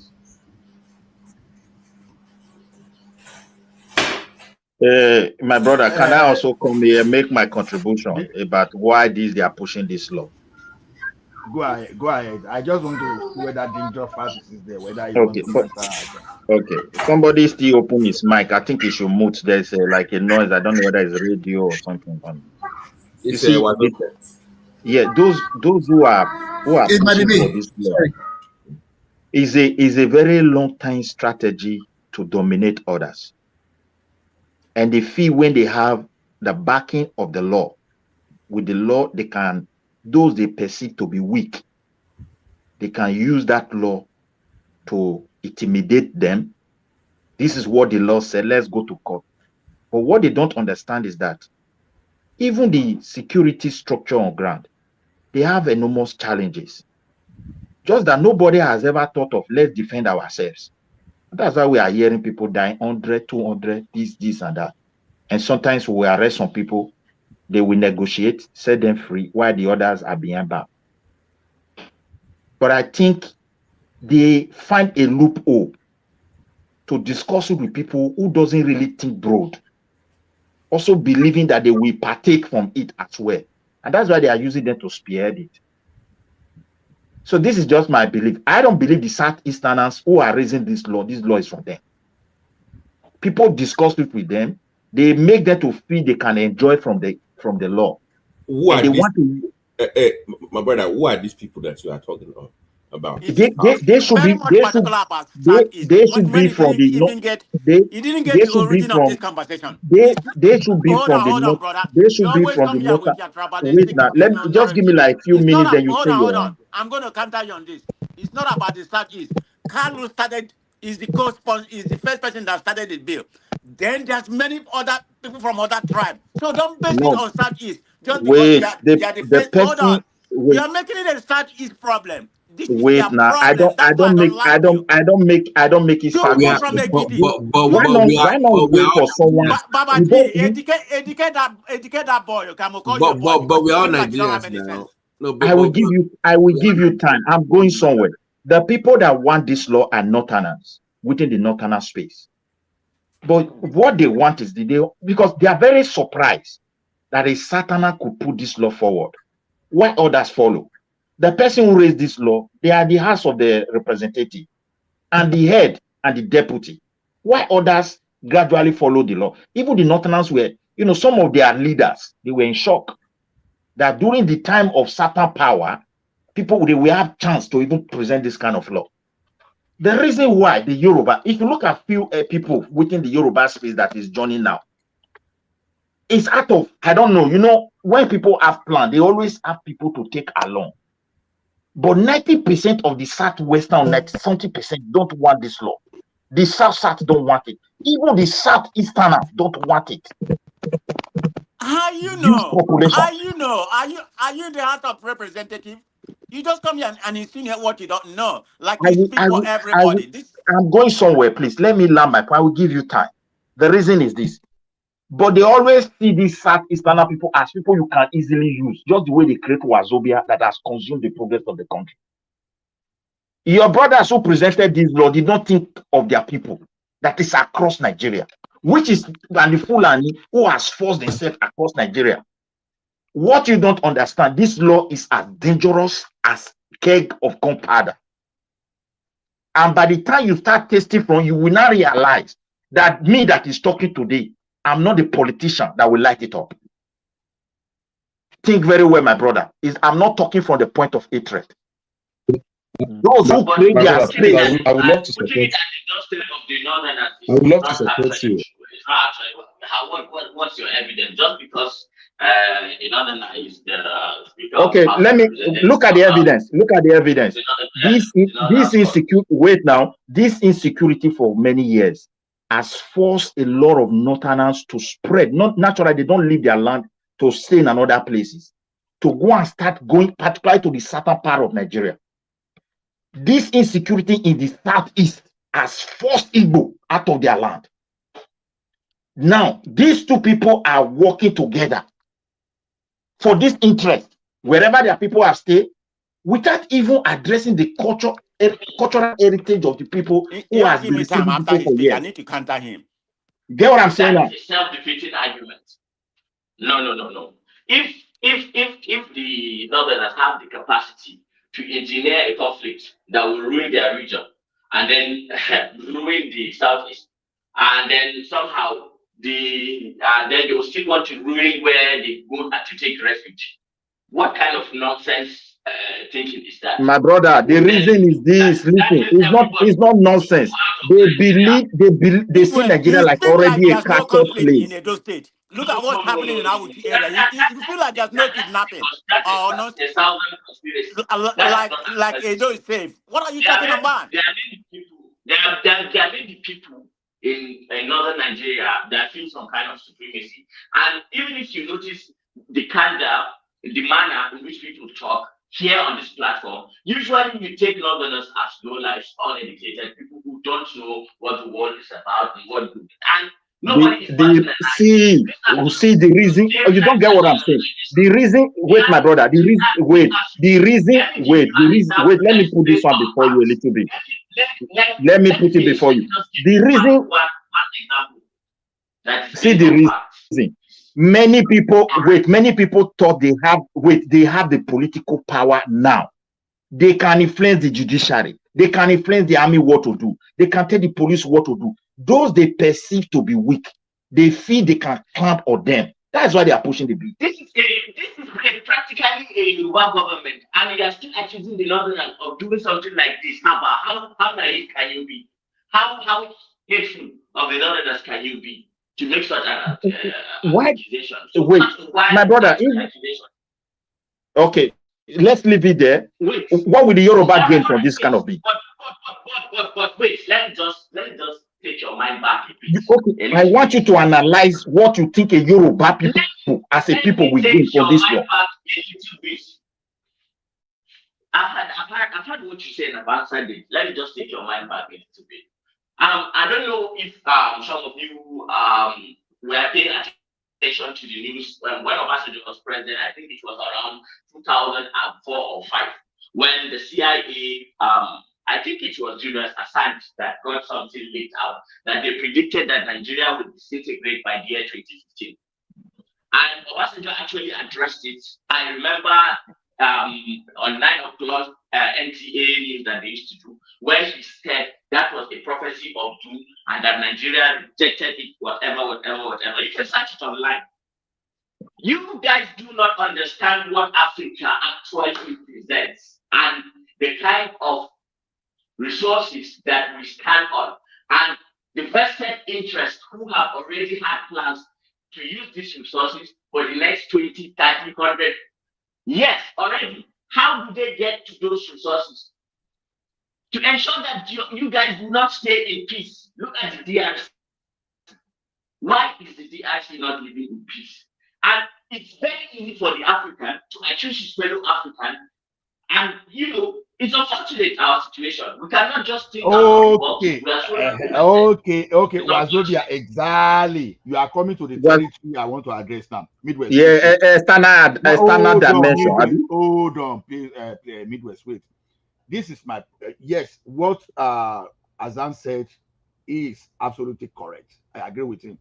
And mind you, I keep saying Fulani, Fulani. When I say Fulani, I'm talking of the elite because I've said that in here several times. I'm not just talking of the average Fulani that these are the elite. They've already mortgaged their life. In fact, they are victims too. You understand? So when I say Fulani, Fulani, Fulani now, I'm talking of the elite. The one that will use their ideology to make sure that they keep their people under the stool perpetually. Now, look at it this way now. If I'm from the Southwest and I've already moved beyond that, the level of ideology that anybody that can engineer, you know, I stand to be corrected that, okay, we are moving in the right direction during the time of Awolowo because Awolowo forced the Western region to have education. If you were not sending your children to school, you could be arrested and be be prosecuted and jailed for that matter. Now, when we now come here today as Southwestern Nigeria, we are educated. It took the decision of a single person to take us through all those things. You understand? You know, through taxation, even people were shouting, you know, tax too much, I bet you have fought against tax, all those stuff. Here today, Yoruba are proud and saying, okay, we benefited from Awolowo. Now, but when you now come from that part, you now see the elite of that particular place that they decided not to educate the people the right way so that you will not give them the power, you will not give them the tools they need to develop. Even to the extent of political reasons, they imported militia just to come and fight 2015 in case they were expecting that this guy will not leave, Jonathan will not leave. When you see leaders that think that way, it's dangerous. So the same energy, by the time you start infiltrating, the absence of evidence is not the presence, it's not the evidence of absence. No. There are evidences, at least. If there are no evidences, this is another conspiracy too that needs it's not conspiracy. When someone said they imported militia towards the 2015 election, someone, as the person who said it on open TV, on national TV, as the person be arrested and be prosecuted and be questioned. You understand? Even the like of everybody even said, I pay some people so that they won't be paying my people. Who was the one that said it on national TV? I can't remember. I can't remember the name. I think one of the chief of APC just said it on Channel TV or Channel TV. You understand? Even before that time, I heard from a reputed, because a clergy person. Don't let me even talk about the name. So the thing is this: when you see some people fighting against developing their people, you understand. That's why I say we meet the like of Sardauna of Sokoto, because to the credit of that man, he tried to develop that region. But you know, the type of leader we have today, they don't have the same capacity. The capacity they have. There are those Sardanas are like now again, they are gone. There's nobody in the northern elites that thinks like Sardanas again. See, So no, wait now. And I doubt it even in the elites of other ethnic groups too, that they are the same people who take like the Kwame Nkrumahs and the Sankaras, because it was a different world, and we are living in a different world. Sometimes we don't have anybody that thinks like Awolowo today. You don't have any parallels, you know. Oh, okay, continue. Let me just keep quiet. Exactly. So we have that problem of leadership everywhere. But what we are saying is this: before it is too late, I cannot. To me, this is me, yo. You know what? You read something in the comment section. I laugh because number one, funny enough, as I speak to you, I have Fulani friends, I have Igbo friends, I have all those things, and they know my stand on this thing. That when I talk, I don't have problem with them on personal level. But when it comes to something of ethnicity, even the one I can contribute to now, I would say, because I know that I have my limited time on the surface of this earth. You understand? I think beyond today, beyond what I want to benefit. Now, the problem is this: anybody that can dilute my homogeneity this time around, I mean in terms of ideology, what I stand for, economically, socially, unfortunately, people believe that I'm religious. I'm not religious. You understand? So I just want to be a normal person that reason, that function within the space of this art. That they are not going to use one religious idea to change my mind and to start thinking irrationally. I don't want anybody to do that. So that's the problem I have. Yeah. So you're not religious. No, I am not. I am not. Of course, yes, I am not. Yeah. You you can see me be defending Christianity. You don't need to be sorry for me because I know religion is a fraud. It's a man-made thing. You understand? Religion is a fraud. So just let me tell you, I can tell you for sure. You see, that's one of the problems of this century too. Guy. Look, I will tell you why I think religion is a fraud. Religion is a fraud in the sense that God created the entire earth and gave man the abundance of this earth. Now, someone, for example, now is not saying you have to give God money for God to bless you. How does it stand? God created everything, though, tree, land, everything, put the system in place. So you just have to go and bribe that God again.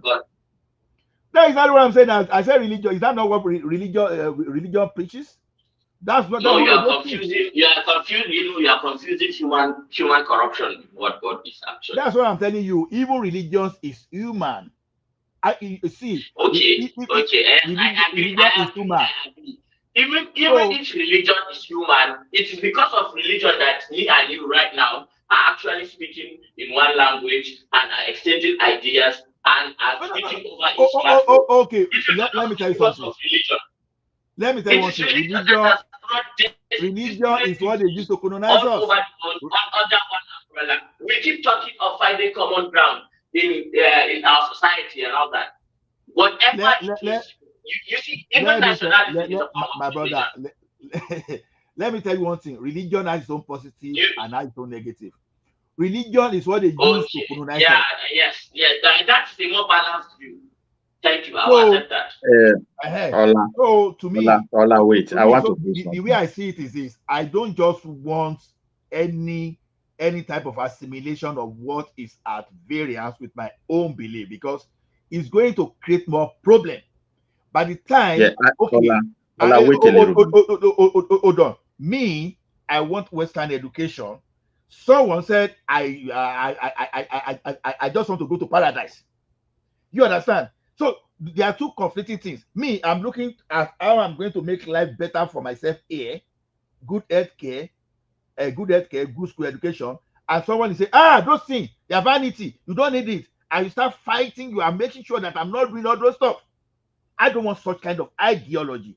That's why I'm saying that I would prefer everybody to stay within their own region and stay within the common belief and use your common belief to foster advancement rather than start fighting about the, already we are fighting up just because we are not the same already, but someone I want to add to that problem. Already we know that we are different. We are saying, okay, let us stay within our region and just operate like something that the weaker center. But someone else say, okay, even the problem you have now, let me even go and add more. That's the way I see this Indigentship, something that we are talking about. You understand? See, let me quickly put this one. To me, I don't see this law even benefiting any Nigerian. Maybe there is an external dimension as well. Because people are looking, people are looking for a way to light up the country, try to seize on our ignorance. Where can ignorance come from? Let's promise them something. No, there's no country in the world where you have this kind of law. America is strongly with law to protect the indigenous people. They did not say all American citizens. Canada, the same thing where you live. New Zealand, Australia, they try to make law. Those people their forefathers meant how to recognize them, how to preserve them, how to make so that they can have sense of inclusiveness. They can go from that hurt of ancient time and be fully, I don't know whether you understand, to see everything and let it be something of the past. Only in our country. We don't know who introduced this. But for me to see people who always claim in the South, that is why I told you, Ola, this certain way of thinking that we own the best education, as you you know, champion Awolowo. We should remember one thing. As far as Nigeria is concerned, those who know how to read and write, they were the Northerners. We have to be honest. When the white people came, they know what they were reading, they know the power of information, and they know how to counter it. They know what their children should be. Midwell, you are taking that in out of context. The question is this: you have leaders that guide their people properly. You understand? I want to liberate their people, but you see some leaders, they want to keep their people enslaved for personal self. Don't see it that way. It is Nigeria that turned that table. You refer to Ahmadu Bello. When Ahmadu Bello was we are talking of Nigeria now. Wait now. When Ahmadu Bello I want to quickly clarify something, please. Let me clarify something. Wait. You will clarify. I gave credit to Ahmadu Bello because I read a lot about Ahmadu Bello, and up to now I'm still impressed. You understand? I read about Awolowo. You understand? Okay, Awolowo, I was alive till the time of Awolowo anyway. I still benefited from his free education at least from 1979. You understand? To up to 1983. You understand? Up to December 1983. So the thing is, what I'm saying is this: some leaders, one thing is for you to be able to write. Read and write is not where education ends. You can read and write and be as ignorant. I am going somewhere. I'm going somewhere. Hold on. But it is demonic. It is demonic now for someone now to tell me that all my effort to be advanced scientifically, to be advanced in terms of agricultural everything, that it's vanity, that I should be looking at how to go to paradise. It's demonic. It is. Ola. Evil. I can't. Can I speak, please? I'm the lonely voice here. Can I speak? It is not good for someone to be telling me that I need to give God 1 million so that God can multiply my effort by 100 million. Ola, just hold on a little bit. Let me put this one before you. Before this guy will say something, let me put it. Look, I refer to that education to present before that they were very, very organized and well intelligent. The problem we have in Nigeria today, those that were highly cultivated with the Western education feel they are better than those who have already mastered a way to govern themselves for prosperity. Take the Middle East, for example. You just quoted so many things. Those who govern Saudi Arabia, Qatar, and all those places, they share almost the same fate with what the large population of Nigeria, Northerners, are sharing today. If you put these people to live with Germans, and you don't separate them to govern their space as German, and this one govern themselves, they will mess up the place. And that's the problem we're having. That's the question I want to ask. We should see every region as a potential people that are capable to develop themselves. The essence of trying to force us together. There is a question I would love to ask. There's a question I would love to ask. Sorry. Wait one moment. The essence of bringing this bill, my brother. Wait. The essence of bringing this. The essence of bringing this bill. I just want to ask hold on. Let me round up. The essence of bringing this bill. They are trying to light up. They are trying to light up our country as a result of ignorance. That is just my submission. I just want to ask you a question so that you can complete your statement. I want to ask you a question so that you can complete your statement.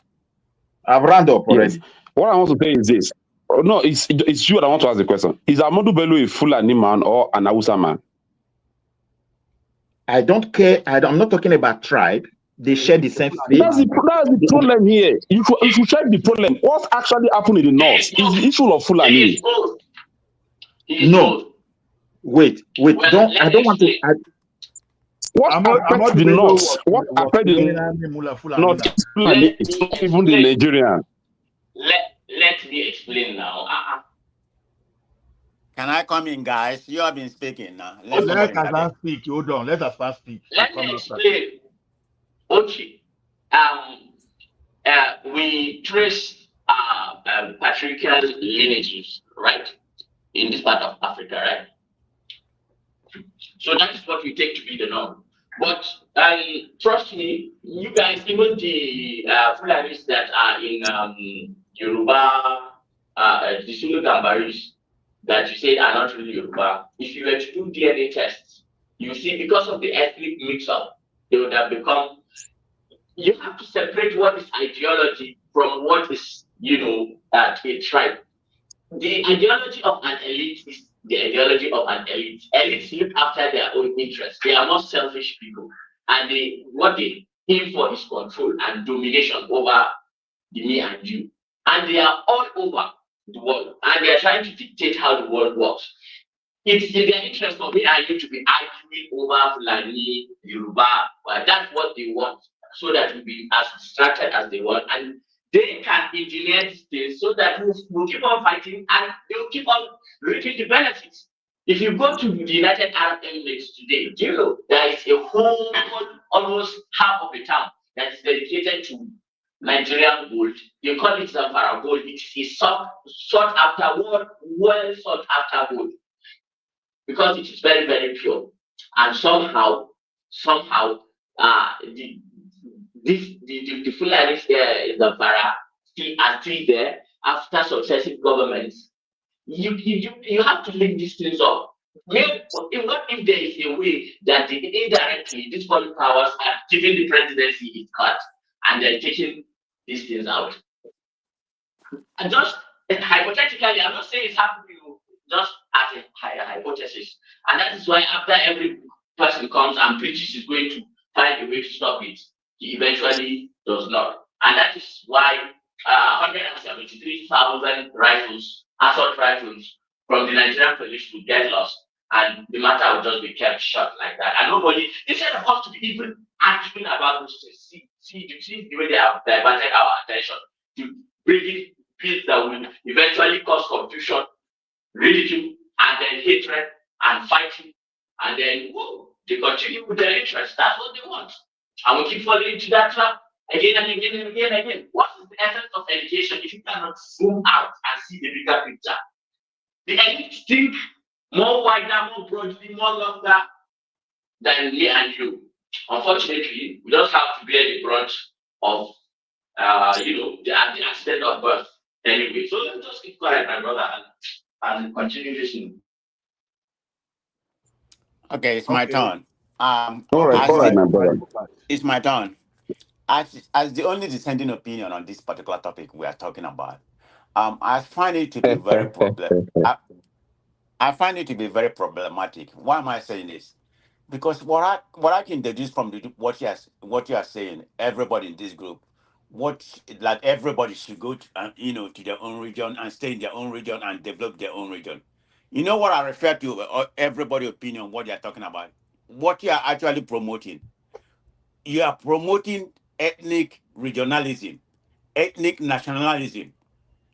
And I can say it in informal way. What you are promoting is tribalism, nativism, indigenous. This is wrong. This is man of president. Let me say it so that there's no happening in Canada. Mistaking about it. I don't want you to Nigeria. I don't want you to mistake it. I am indeed promoting ethnic nationalism. So I want you to be promoted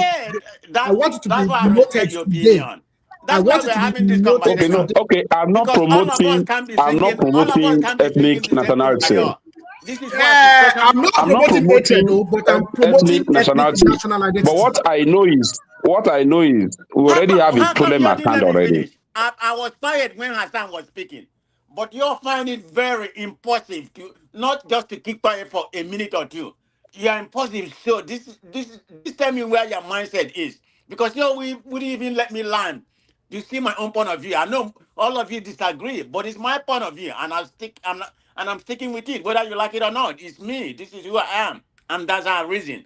As human beings, we don't have to reason differently. The same majority win the vote. Let's assume 7 of us here, everybody's on the same part. When we tally a vote and you all win, we live by it. But I'm not going to change my belief, and this is who I am, and this is what I believe. So let's go. This is called democracy. Yeah, and I like you for that. And I like you for that. Hold on. I'm not finished. Okay. If you'll let me finish. Yeah. I've already told you what I think about, what you are talking about. And I'm gonna go eat one by one.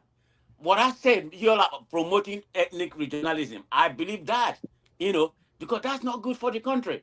I mean, says who? Saves me.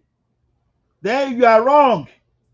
I live from my How am own I wrong opinion. on what I believe? When it's my belief, you can't take that away from my brain.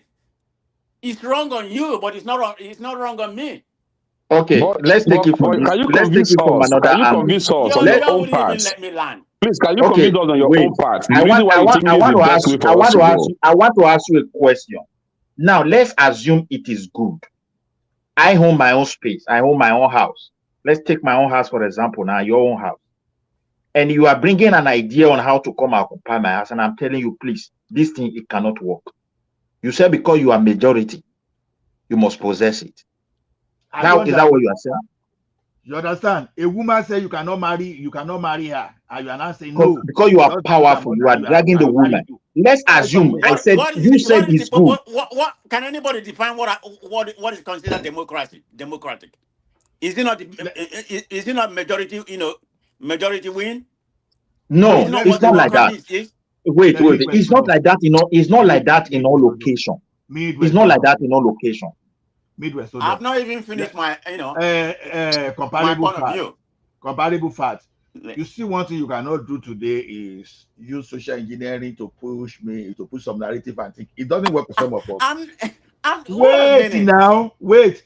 Quebec in Canada is formed based on ethnic nationality, because it was so serious at a particular time in Canada that they were deporting those people they call Quebecers, those people that are dissident of the French people, the Canadian French people. So when you see province of Quebec today was formed based on ethnic nationality. What are you talking about? You are saying as if any nationality is a crime. It's never a crime. Why do we have Scotland and we have England? Why do we have to practice student system? Don't they look alike? Are they not speaking the same English? But why do some people call themselves Scottish and some people call themselves English? To hard to it. Why is small Switzerland electing close to 6 presidents at the same time? My brother, let me finish each of my content that I just I just stated earlier.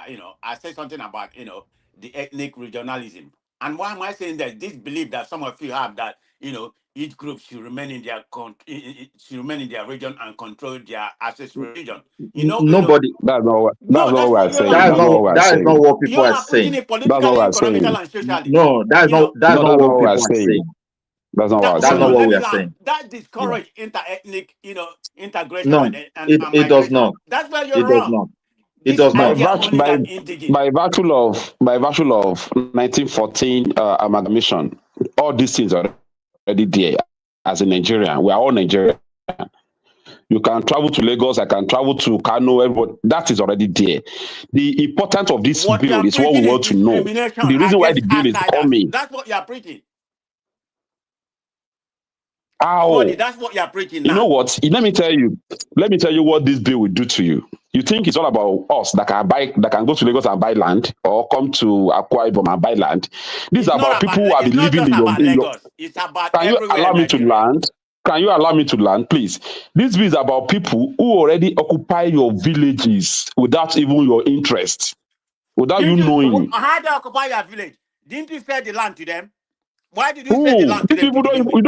These people are living inside bush. They have their little villages inside that place without even owner of the land giving them the land. That's terrorism. I'm telling you, these are the mission. These are the mission these guys are pushing. The earlier you know. Comparative. I want to reply you on that question you asked, please. You said you did sell the land. That is why you, as an Igbo, you don't sell land in your place. Is that why you don't sell land? You are going with that abati. That's how ignorant you are. You are very stupid to say ignorance. See, let me tell you, the first victim of the law will be your people. You never live in Igbo land, across the country. I pray for them to pass it, and I pray. See, let me tell you, as far as your people are the one pushing it, let them pass it, and you will see what will happen under a few years. Because what are you talking about? What will happen? We don't need to see what will happen. That bill must not pass. That bill must not pass. Let me now. How can people reason? Do you know this can be? They are always be the this can be another way of negotiating for Northern to re-elect this man. No, I believe can be there is an internal dimension. See, Nigeria we have endured enough. People say so years we will go into you understand me? So they see, even now, if you look at international news, they will be saying Christians are big back. They don't even tell you Muslims are back. Hold on. So I think what are you talking about? Oh, everybody, hold on.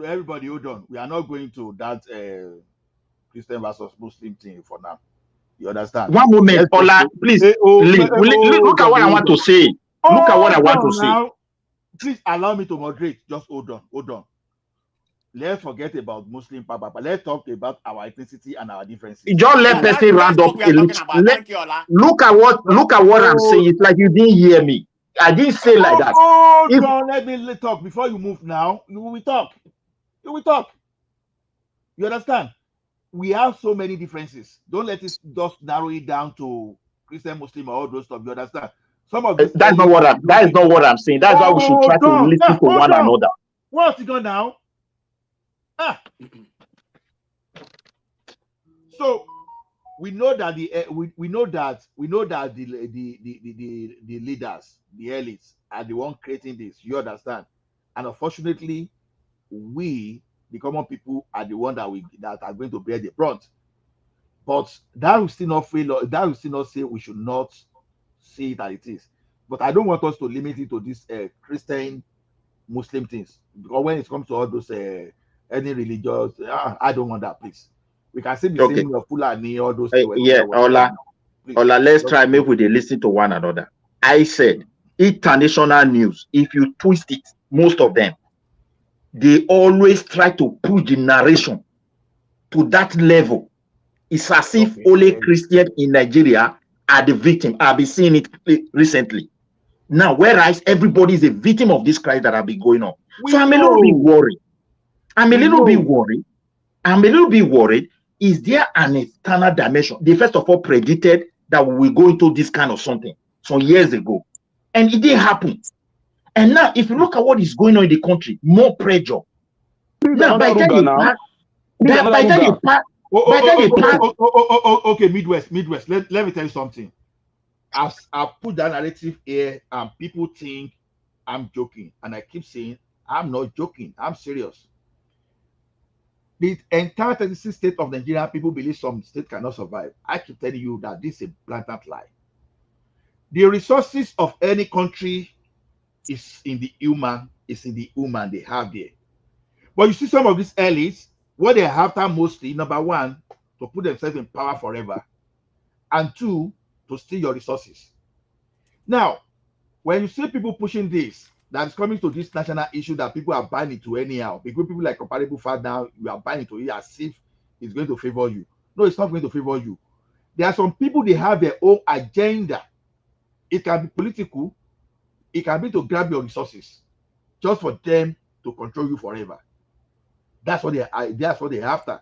So that's why I just want us to be careful of how we see all those things. Now, creating Ruga across the country, it's not because they like those people that will become the beneficiary of that Ruga. They are not the primary. No, they look like the primary beneficiary, right?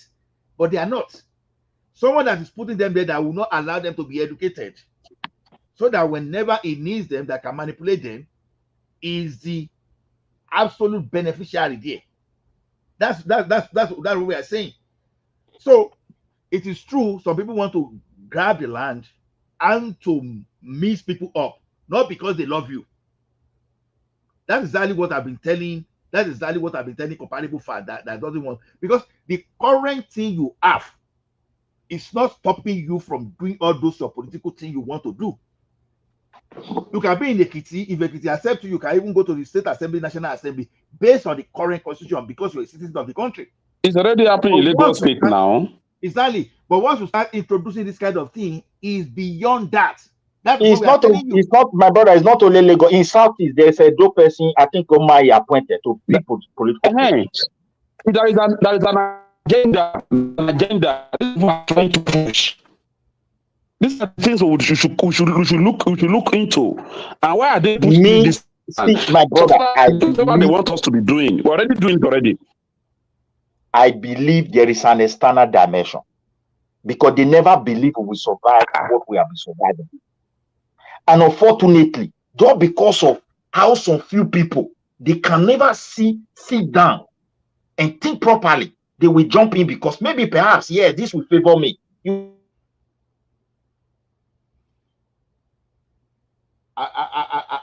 Country where you see somebody with magazine. Can I say something? Preparing for when you are watching people with listen to all of you,